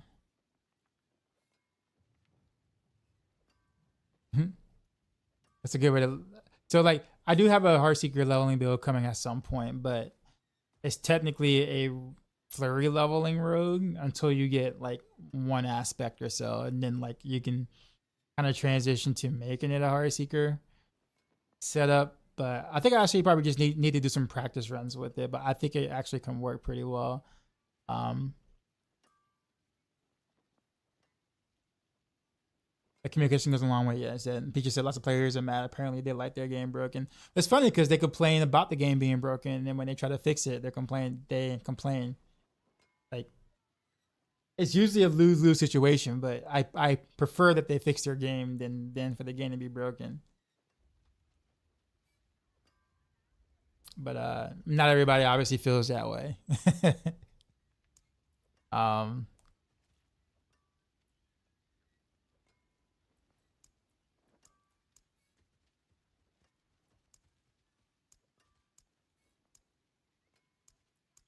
Wait, how come I can't load these?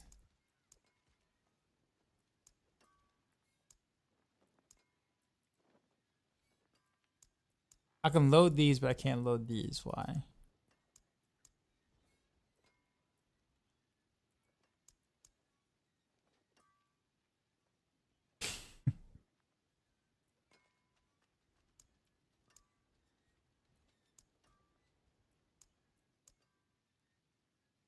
Yeah. Why can't I load any of my Arena of Arrows loadouts?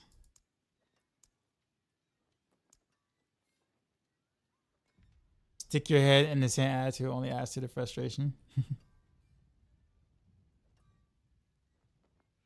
Rune overlap.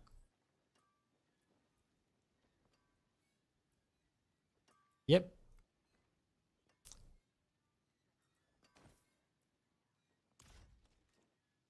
How do I fix that? Do I just like remove stuff? Oh, I guess you gotta like remove the whatchamacallit. So if I throw Vex in there real quick, then that should actually.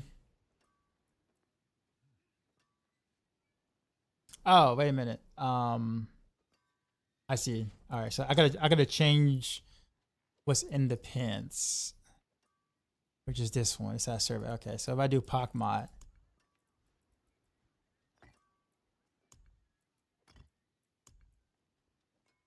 or POC that's what I'm gonna do actually.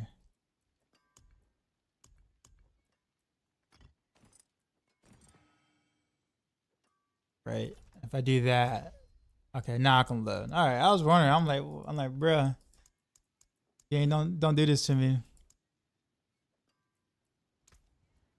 Let's do the crown version.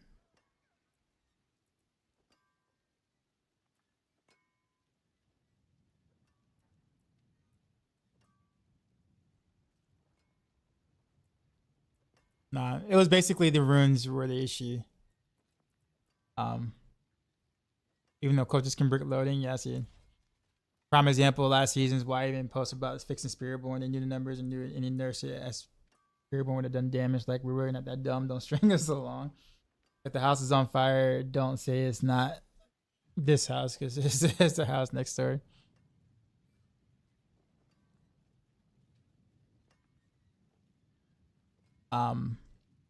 Yeah, I think yeah, I think the route that they're going right now makes more sense. But I guess I can somewhat understand being a little upset because like you're so used to them not fixing things that when they actually do fix things, and you've invested in it for a couple. I mean, but it's only been a couple of days, right? Like they only invested like you only had a couple of days to actually invest in the stuff, and like you've been investing for it for like a couple of weeks, and then they kind of like disabled and ruined it. Like it's only been like a couple of days. In reality, right? So like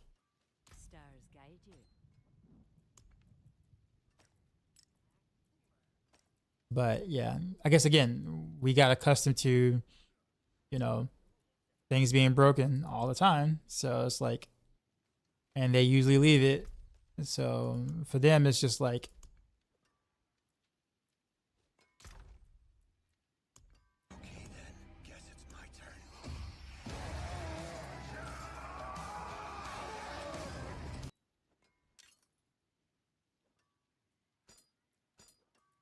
who's that? Bit support, appreciate the sub for 12 months.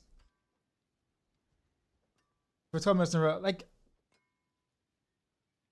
appreciate you whole year. I guess I don't remember each time you subscribe though. But has it been all in one time or?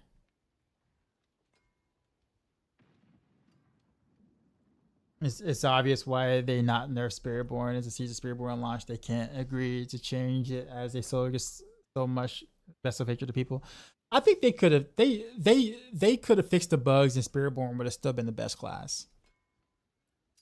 So like I don't think they would have lost sales and been like, I want a refund. My class was, way OP, and now my class is still just the best class only, refund. Like you don't really have a point to make there. Right? So like if they would have fixed the bugs, Spiritborn still would have been the best class.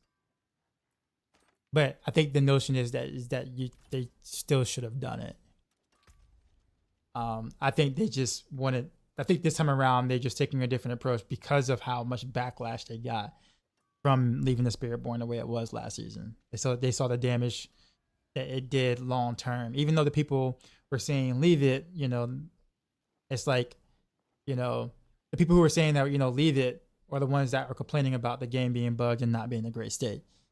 Right. And then now when they want to fix it and not let it be like it was last season, those people are also complaining that their build that they had 2 days playing with is now no longer works because of all the bugs. So it's like it's a lose-lose situation. But I think the idea is that long term, you need to establish, like a philosophy of what you want to do. Right, so people know going forward that if crap is bugged or whatever, that Blizzard is going to take a stance and fix it. So in the future, you don't go, oh, this completely like super egregiously bugged build just came out. Okay, yeah, don't gear into it because they're gonna nerf it. Right, at least now you do. Before you didn't, right? Because Blizzard let a lot of things slide before, but now you know. Now you know. But they need to continue with this so the player base can know going forward. About the respec to air storm. You mean random arrows or unique? You're missing a shard. Will it work or should I hold off? If you're going with the one I have on Maxroll, you have to have the shard. Otherwise, you can't spend the energy to lower your cooldown.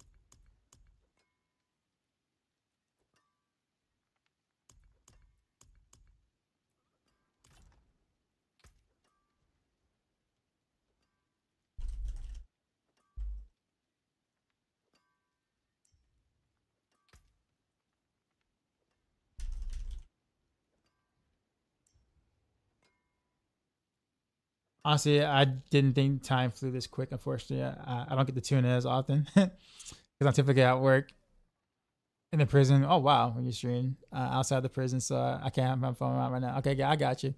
Are you like a corrections officer, or what do you do there? My dad actually used to do something like that for some time. The only way to proc fiend the bog is to run frog with decay augmented disabled. I mean, I proc fiend the bog or friend of the bog without frog. Usually, at least on my core builds. But then again, I'm also focused on clone usually. So, but I think on rogue is not a problem. On some other classes, it is.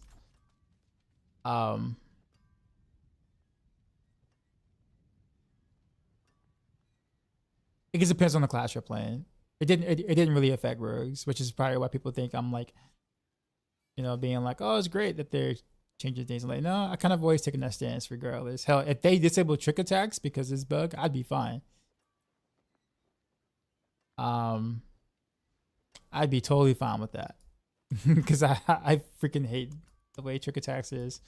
But despite the amount of power, it's like giving.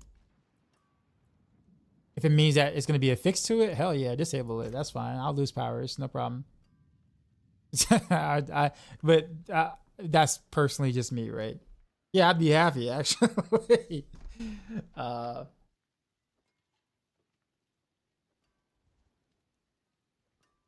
I'm a juror, so yeah, it does affect juror players. Yes, that is true. But I think it's going to only be disabled for a couple of days, is what they said. They have a fix coming for it. So I do think it is really shitty that it is disabled for some time, but I don't know. Like, I think that's just a hard thing. Like, what do you I won't say what do you do, but like, think about it this way. Like, how much longer do you think they should have let the bug ride? Like, if you really think about it, like, if you want people to not gear into it and, like, you know, spend gold and stuff like that gearing into it, you need to nick it as fast as you possibly could. So they nicked it in 2 days. If they let it ride for another 5 or 6 days or another 3 or 4 or 5 days without a fix, then you're just making the problem like that much worse.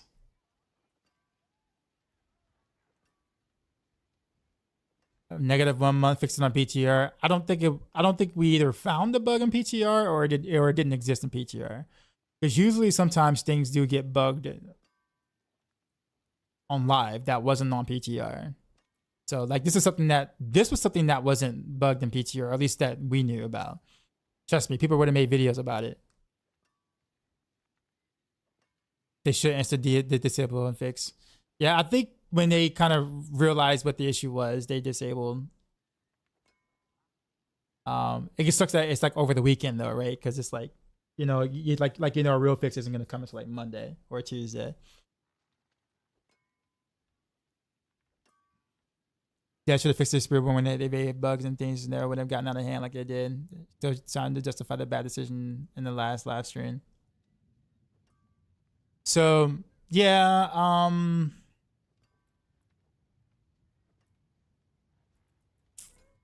yeah, I mean, I can mostly agree with that.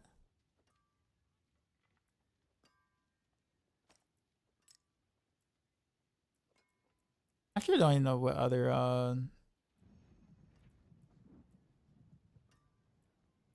okay. But yeah, honestly, again, they should have disabled that legendary Paragon node like day 2. They should have. They could have did a lot of things. Like I said, this season they're going a different route, and I'm happy to see that they're trying to actively fix their game.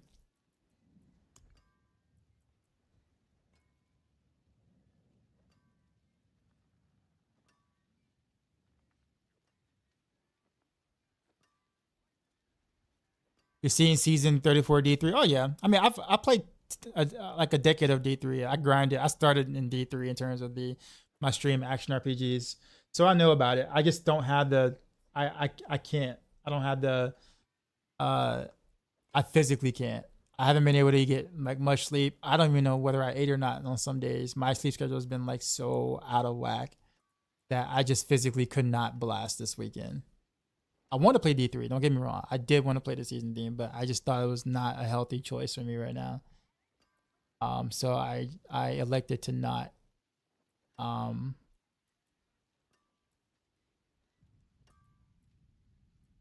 What was here? I gotta go look at my Random Bells bill again. I don't remember. What did I have here? I think what I'm gonna do is like I'm gonna try to get some rest over the weekend, like just kind of lay around and not do much, and then when Monster Hunter Wilds beta comes up towards the end of the week next week, I'm gonna like hopefully be rested up enough to be able to just blast that, because that's kind of what I really want to play, to be honest. Oh, Shaken Soul, that's what it is. I'm like I'm not missing one wish power.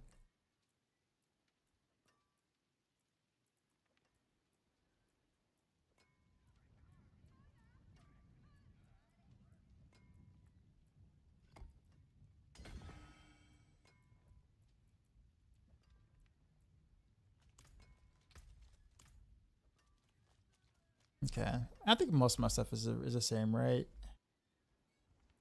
That. I didn't realize how bad my gear actually was for Rain of Arrows. It's actually not that great. It's actually pretty awful.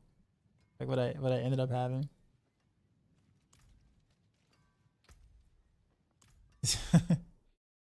And I was rolling with this, doing crazy things on it. Let me make sure my glyphs are right. Didn't do anything weird, devious. Utility. Combat. Downer. Alright.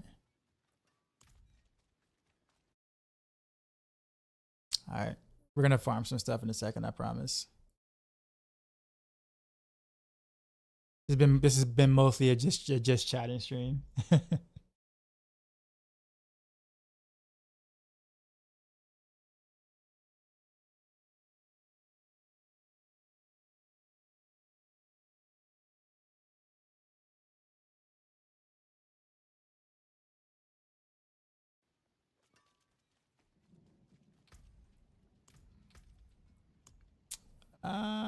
What else is there? Cap armor, cap resistances.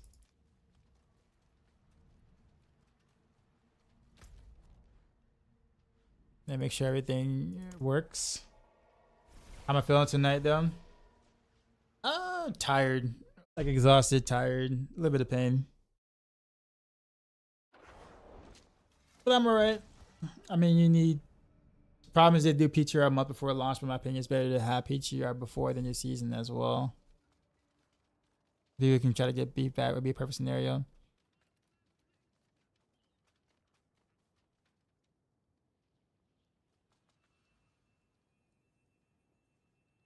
Wait, I'm confused. You said they do PTR before launch. They do PTR before new season,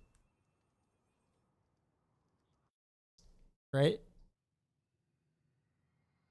You mean like 2 different PTRs? That might be asking a lot.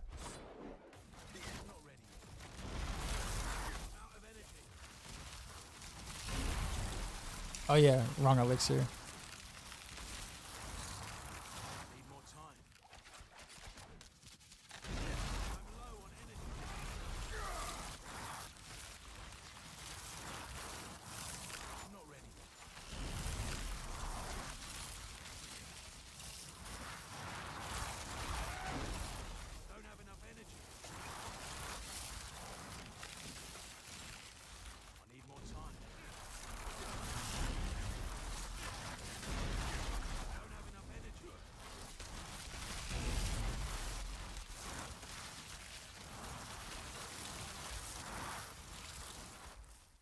Look, I'm still not being able to get enough energy for this. I'm low on energy.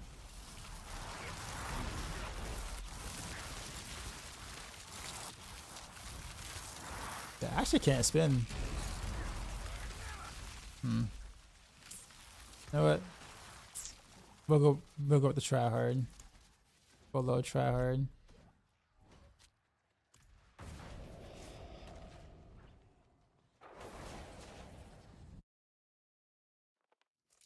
Second PTR is 1 week of season. Week 1 of season. I guess technically, yeah. I do think they need to let it ride for a couple of days to see how it's interacting with everything. And then I have access to gameplay to it because I don't think they can fix it at all anytime soon. It might be disabled after the season. Oh no, they actually said it. Like they actually came out and said that they're gonna have a fix for it early next week. And they did let it ride for 2 days to know what people were doing with it before they disabled it. So they did let it happen for 2 days, and then they disabled it. And then they're gonna have a fix for it next, coming early next week. So, I mean, I think that's probably the best case scenario they could have done. If you let it ride for a week, I think you're too late at that point. I can't do that. I think it also ultimately sucks that it happened over the weekend too. So that also doesn't or it's happening and they're having to try to, do things with it being over the weekend. That kind of sucks.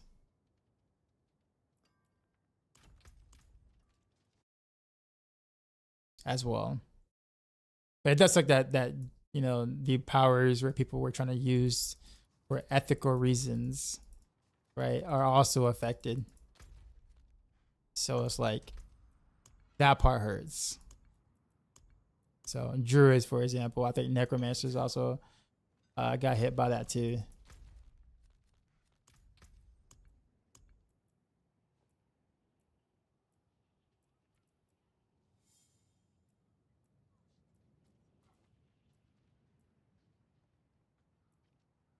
Not in town.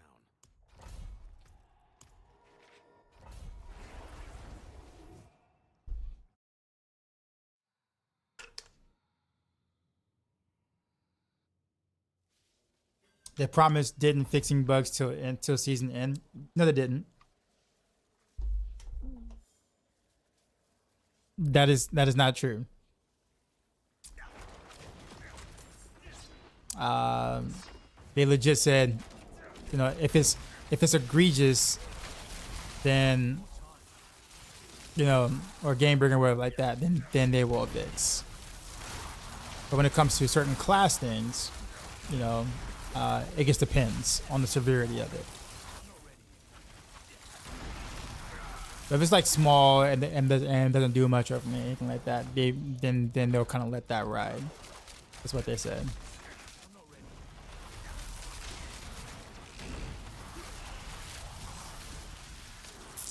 There's a lot of reasons to get upset with what Blizzard thinks do sometime, but in this case scenario, this is a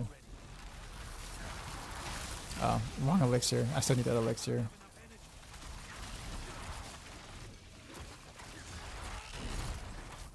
Do I like sparkling water? Nah.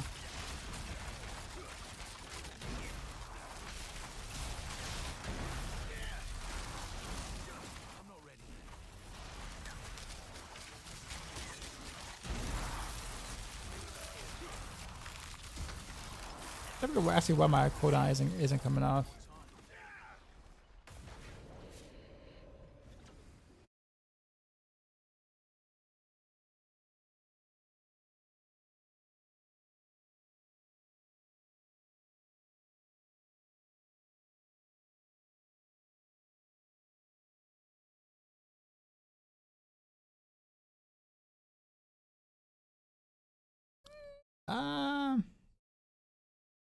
It's the dude kind of messing with me.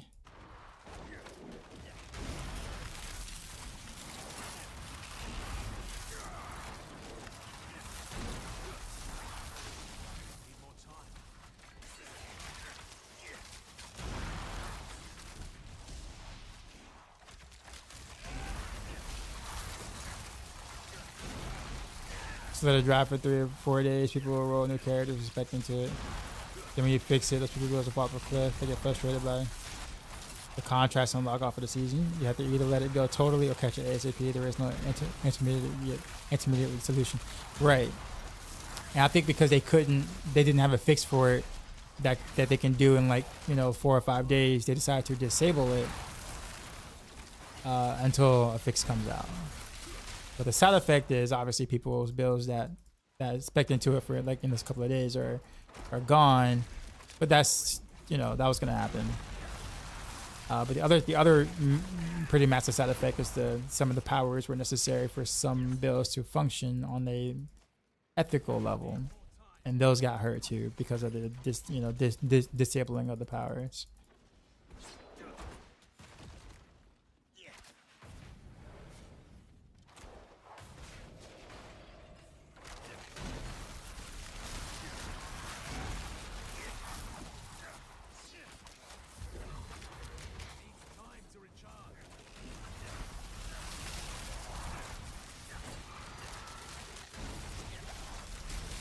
I haven't played the ultra tryhard version in a while.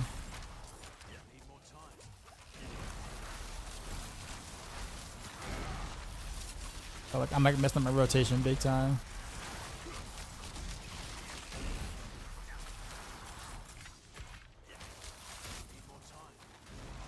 Do I have my right elixir?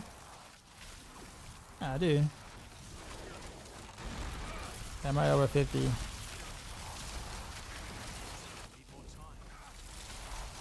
I'm catching Barrage at the right time, at least I think I am.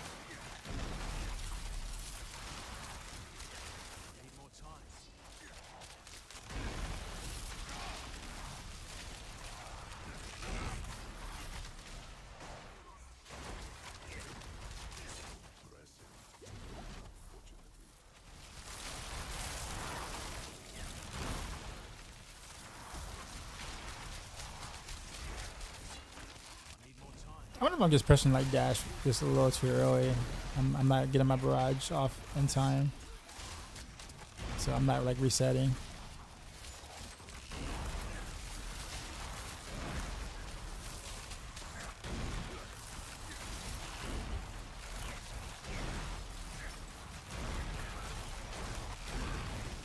Yeah, that's exactly what's happening.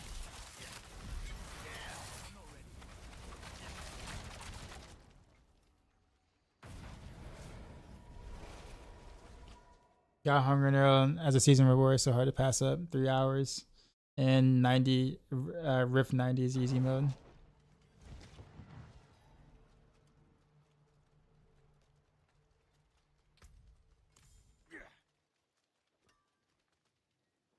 They said on camp. You said Nightbreed. You said they said on Campfire chat. Yeah, this is what they said on Campfire chat. If it's an egregious bug, then they will look forward to fixing it. If it's a small bug, they'll probably just let it ride out towards the end to the end of the season.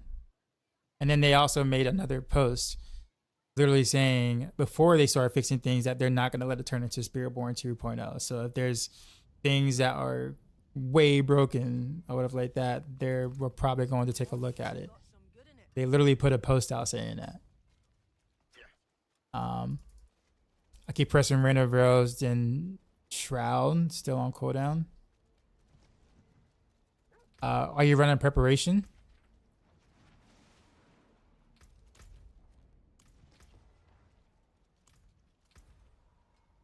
Gotta make sure you are running preparation. I can't do that here. But that's what it sounds like you're not doing. I can't deal that. Well, preparation allows you to get your cooldown off of random rails. It's not like it's not a damage thing. It just helps you with your cooldown.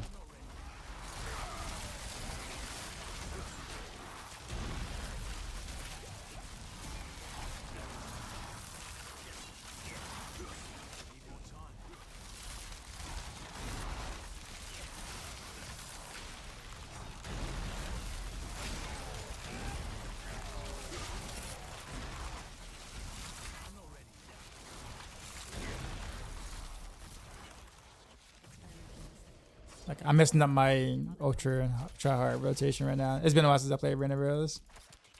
Like over a week. Full mobility this time. Directed it to the scroll. The scroll ended up in torn pieces. His work and fine control from the rituals. Here in the plans and its sniffed use of necromancy.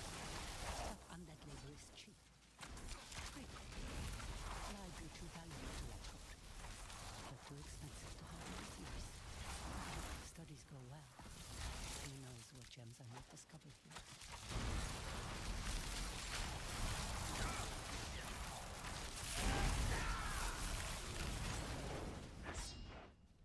It needs time to recharge.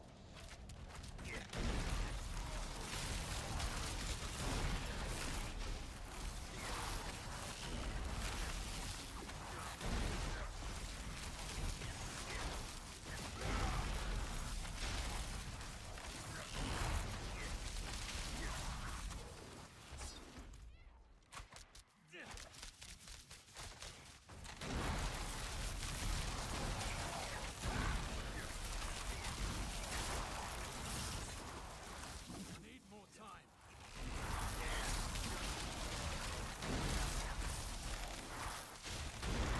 I gotta try to get used to this.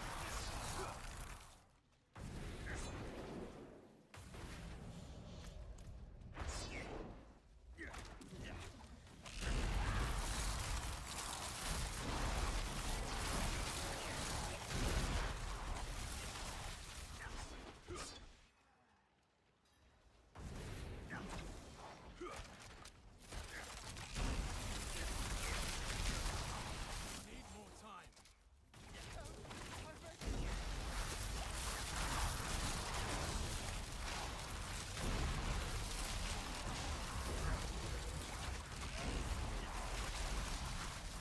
Need more time.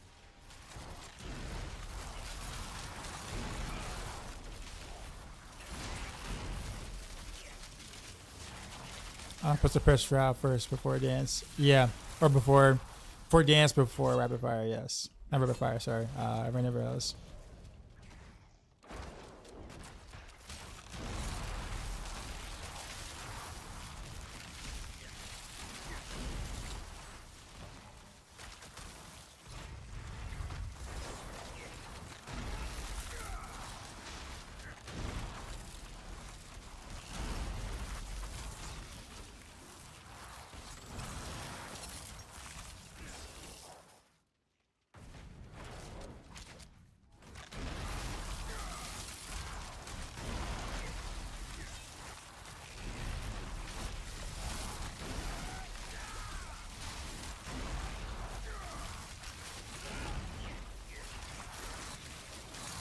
Ow.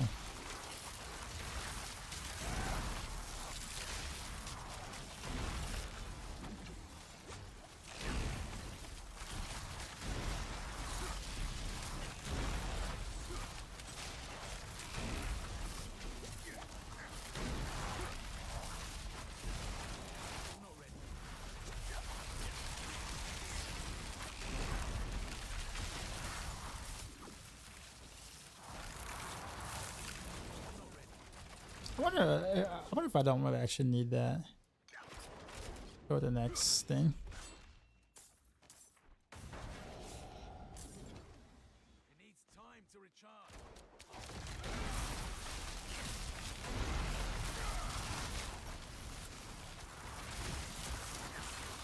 I do need that much more call for this. I need more time.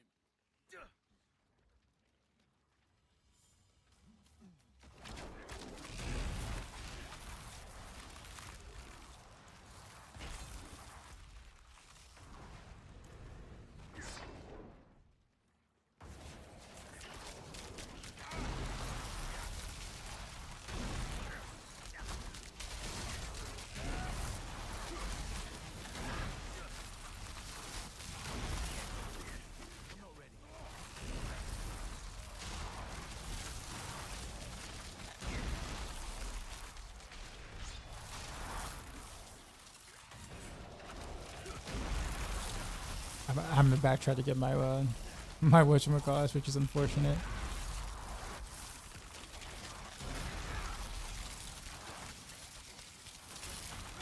Are you still alive? Okay.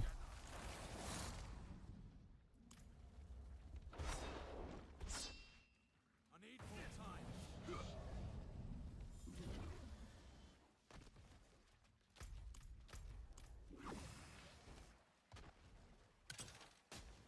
Actually, where is he? I need more time. Did I just miss it or what?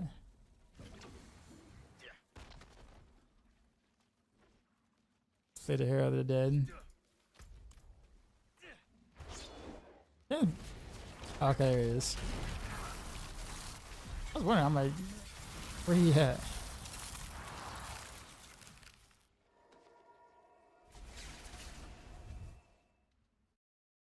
I gotta get used to this convoluted rotation. Again. What we're doing? I think it's 105s, right?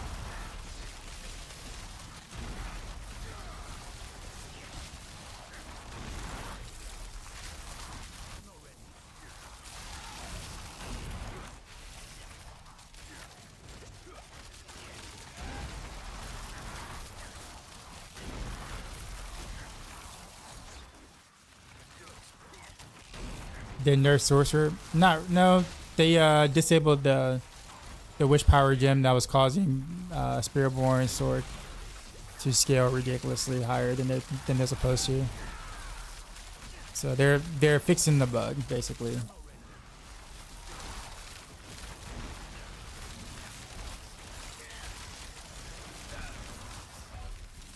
Dude, I'm playing bad. I'm not getting any of my things to.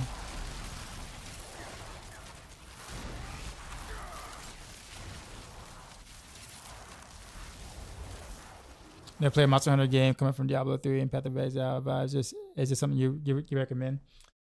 I mean, technically you can consider it an action RPG because you do craft gear. You do get stronger from the crafted gear and other elements or whatever, but it's more so like it's more so like you're literally fighting a big ass monster for quite a bit of time.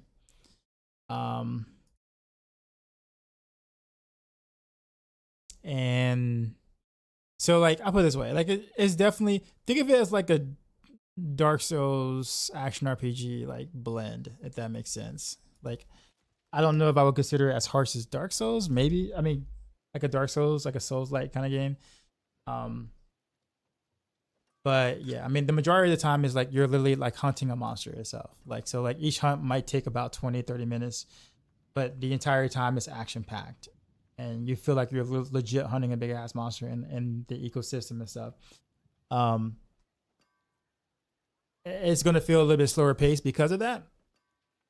But I'll put it this way. If you like Path of Exile 2's campaign and fighting the bosses in the campaign your first time through, I think you'll like Monster Hunter quite a bit.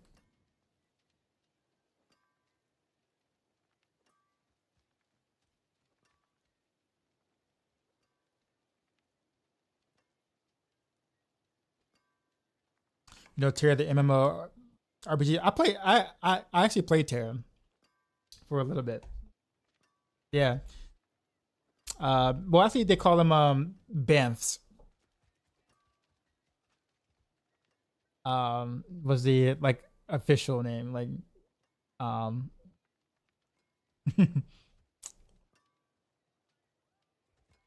but yeah. Terra was fun. You said which power was removed? It was disabled. They disabled.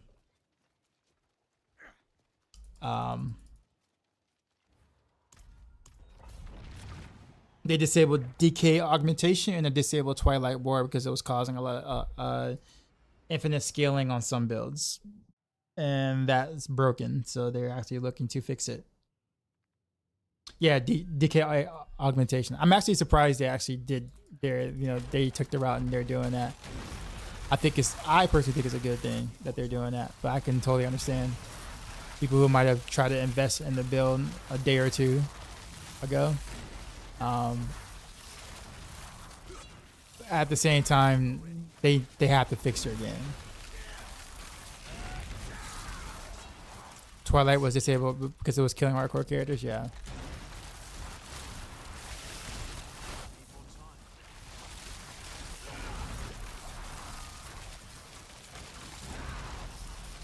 I think I might have to go with this elixir.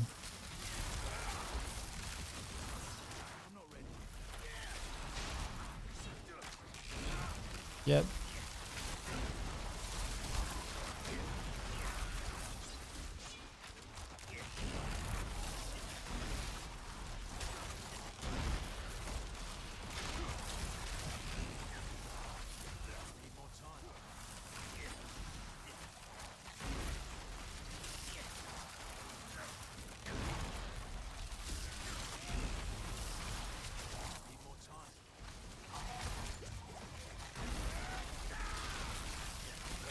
Alright, I think I'm gonna like min-max my random arrows as well as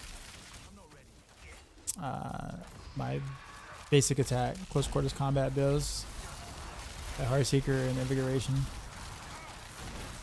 Sorry, Shank Rogue. That was more kind of be a way to farm more purchase and the rewards. I don't think it was comparing those two games. It was just saying, would he like Monster Hunter if he's played one of those games or both of those games?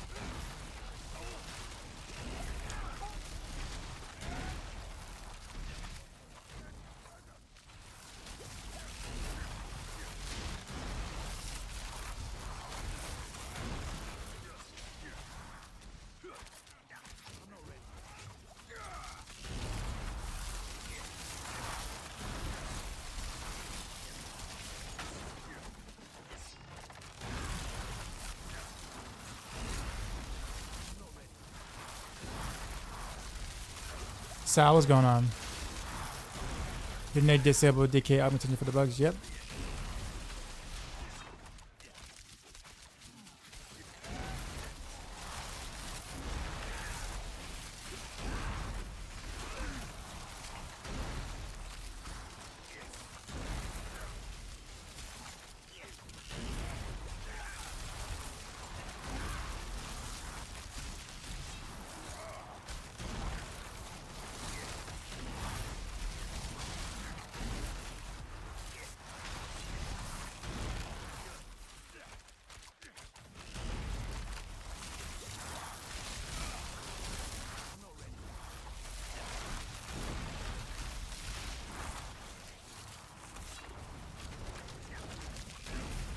Yeah, definitely not me, Sal, because I do almost no trading. And if I do, it's usually with people on my chat or something, or friends.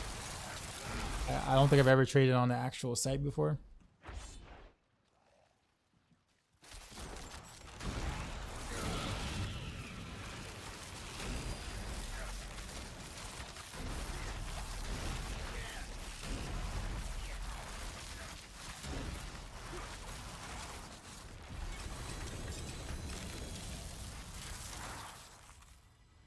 That's kind of bad too. That was not a good run.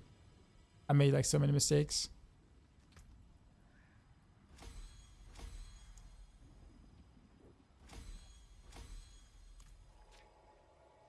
They're getting me all the rogue stuff I need, so I'm a bit excited. There.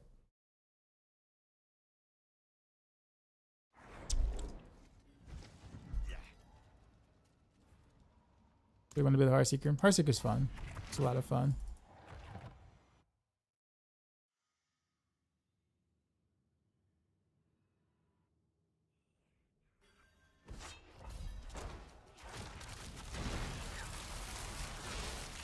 I'll switch in Blaze season. It's okay. The way we tried to build it initially was to take advantage of the poison and whatever with the clone, but ow. Apparently the clone doesn't play nice with imbuements.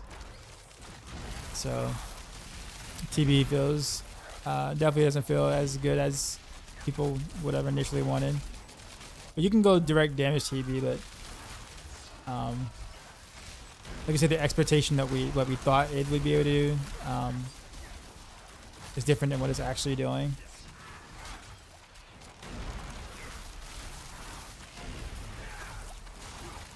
It's sad because it was definitely hyped up, and we were a part of that hype.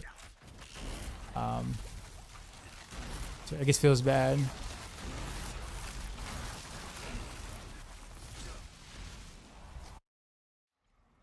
needs time to recharge. Need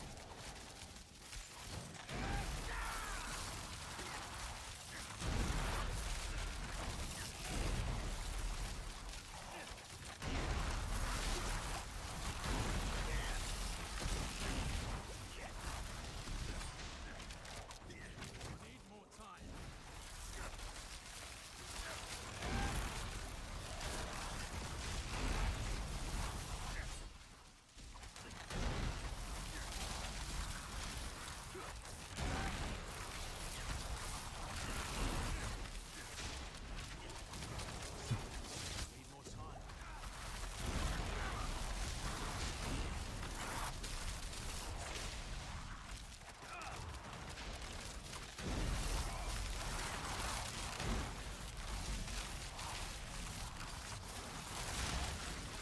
Need more time.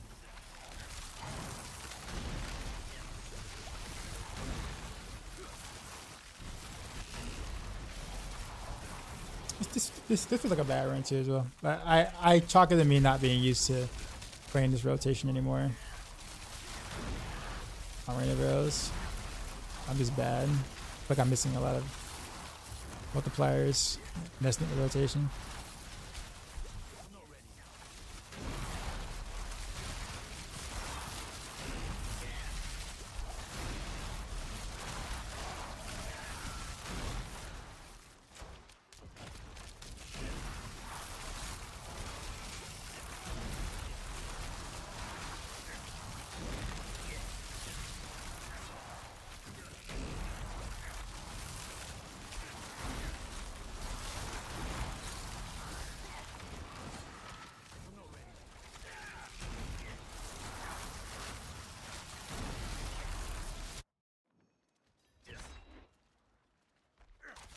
You know how fun it was in season 0-1. Yeah, it was bugged, but like beyond belief. In both of those seasons.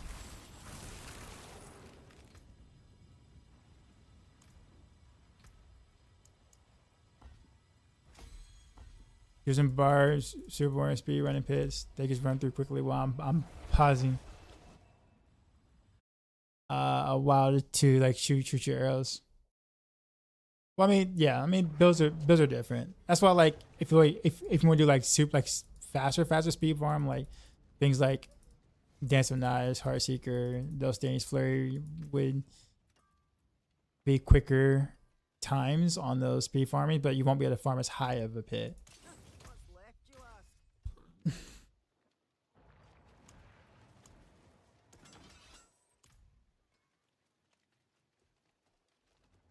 Heartseeker gets more scratch day speed. I think this will be the last one I run and then jump off. I want to try to see if I can get somewhat back to a normal sleep schedule this weekend. A little bit.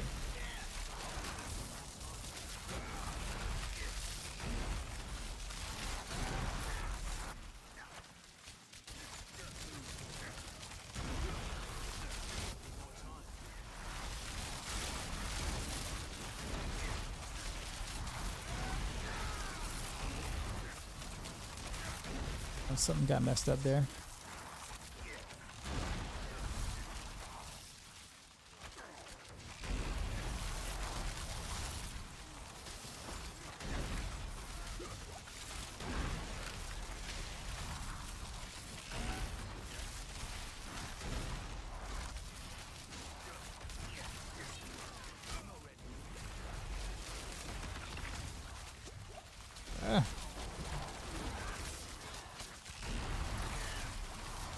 keep messing up my the garage after the rain.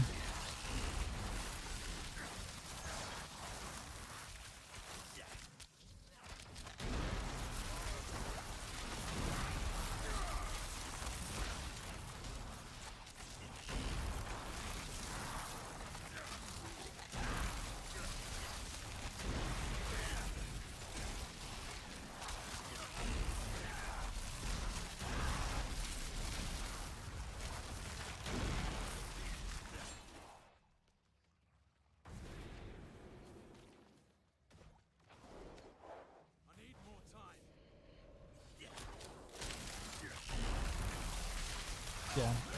Yeah. Give us. I mean, I guess like physical TV can do 100s. Code would definitely be better, like as Peach has said. I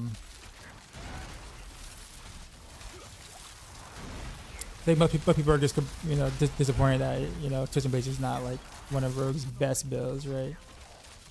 So when people actually say it's Twisted Blades back, that's usually kind of what they mean.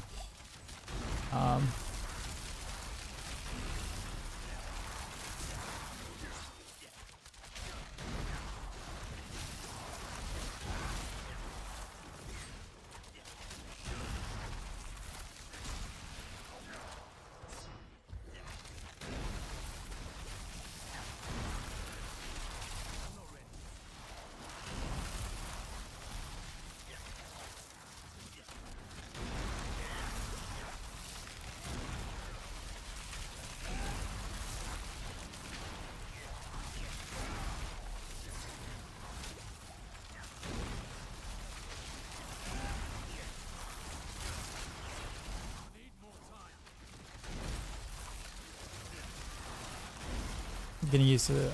Mess up. The moment I say I was getting used to the rotation. Again.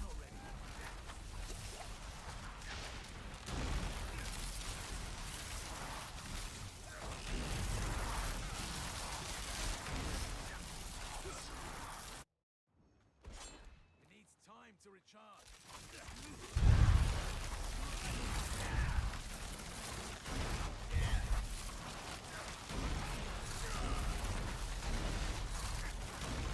I'm not ready.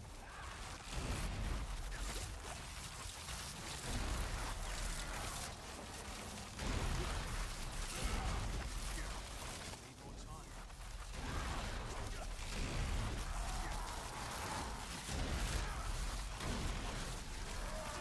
Need more energy. Need more time. Yeah, I messed my rotation like 4 or 5 times.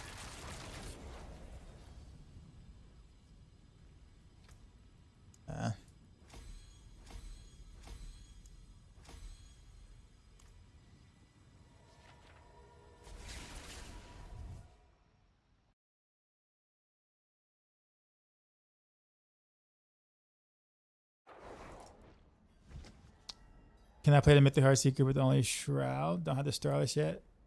What would you make him when I'm ready for Starless? You can do a regular ring. I would do a regular ring with make sure you max out your innovation ranks on your skill tree. Do a regular ring with innovation ranks. And then yeah, and then also run a resource elixir as well if you're gonna do that. If you do all those things, you should be fine as long as you're hitting a target. But you can run out of energy rather quickly without the Starless. But yeah, if you do everything I just said, you should be fine. What you could do in the meantime though is run Beastfall boots for the Heartseeker build if you don't have Starless, and that will help with your energy a ton. As long as you have Cold Clip. On your Barrage guy says you should put temper ring, but it's not possible because the utility fix. Am I confused? Then oversight.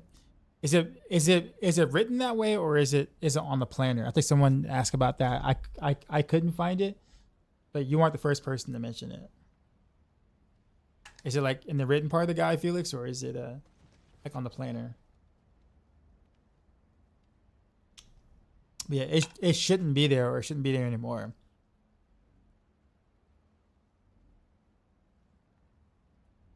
Yeah. The tempers would go on the pants boots. Oh well. No problem, man. You're welcome. Yeah. I'm about to practice with this more. I am so out of practice with Rain of Arrows.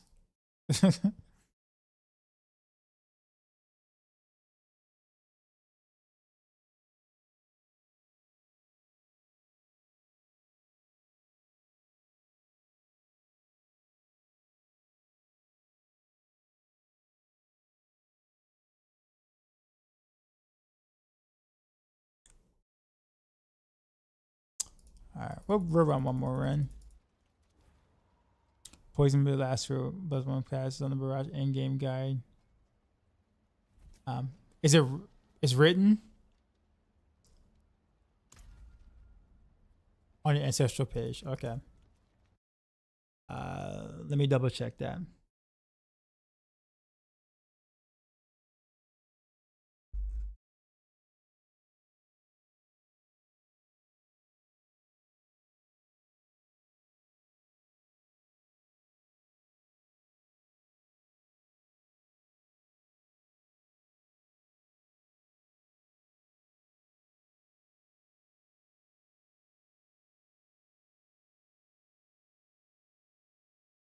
Okay, let me.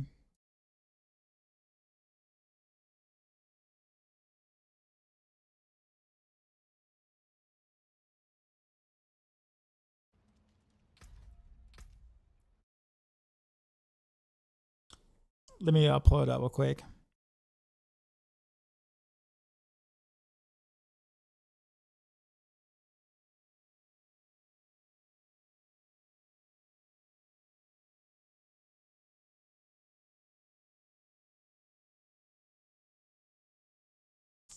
Let's see, main window capture.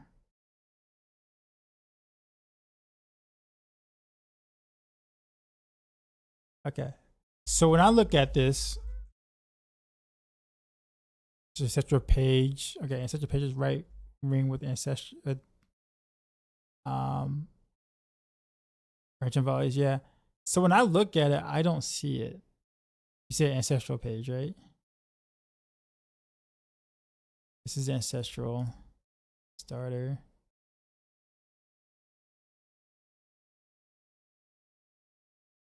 Yeah, I don't see the poison and beamers for some strange reason. I'll post it. Let me post in the chat. See if you see it on the other page. Which one?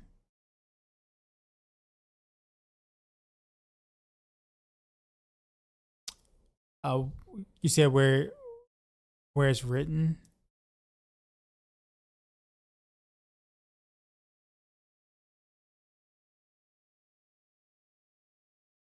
Yeah, I don't see it there.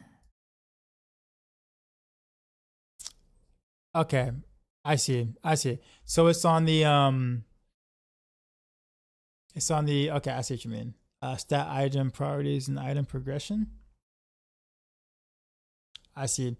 So I guess what? Okay, so yeah. So what happened? I think what happened is that when I embedded the planner, it didn't automatically update the whatchamacallit, which I don't know why it didn't. It should just take straight from the planner, but it doesn't. Hmm.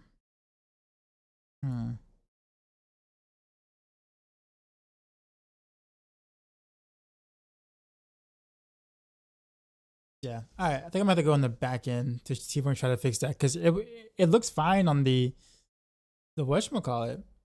Like it looks fine down here, right? But it's weird that this seems out of place. Kind of wonder what happened.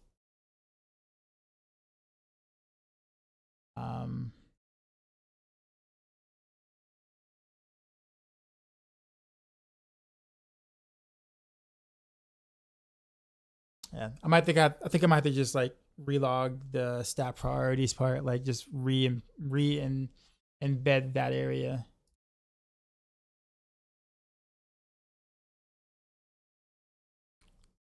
Okay, but thanks for pointing it out. Like some other people also like pointed it out too, and I couldn't find the issue, but now Now I see.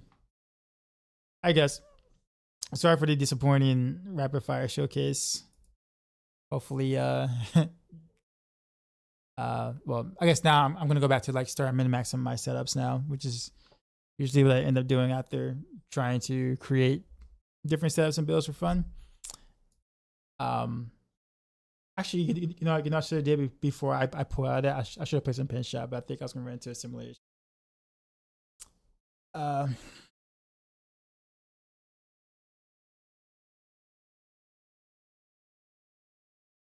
Moody's or 1350 catch up win. I'm not gonna.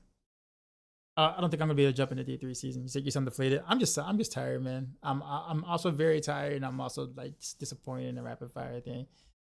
I think this time I don't really think is me. But yeah, Woody's blasting. Let's see if we speak English or not. No, okay, he's not speaking English, so never mind.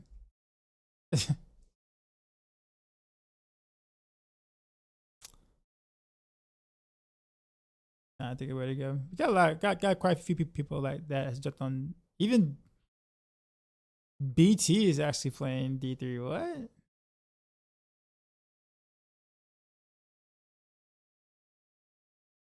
I almost never see that. Why isn't that point in rapid fire? I'm assuming you missed the gameplay earlier. It's just not. Let's just say it feels rough. Granted, I don't have the best gear for any of my builds, but that's kind of the point. Like when all my builds are pretty mediocre gear, and rapid fire feels more one of the worst ones I've played so far. Of those builds, it just feels bad. I'm not doing nearly any damage I was doing before, but clearing the 90s isn't bad. But the pit boss is just weird and the struggle, kind of like it was last season. Like you can get through the trash mobs real quick, and then you get to the pit boss, and it's like you're in trouble for speed farming, right? Which is not good. I feel like obviously with the effort that you have to put into play, rapid fire well, you might as well just play Random Rails if you're gonna put forth that kind of effort.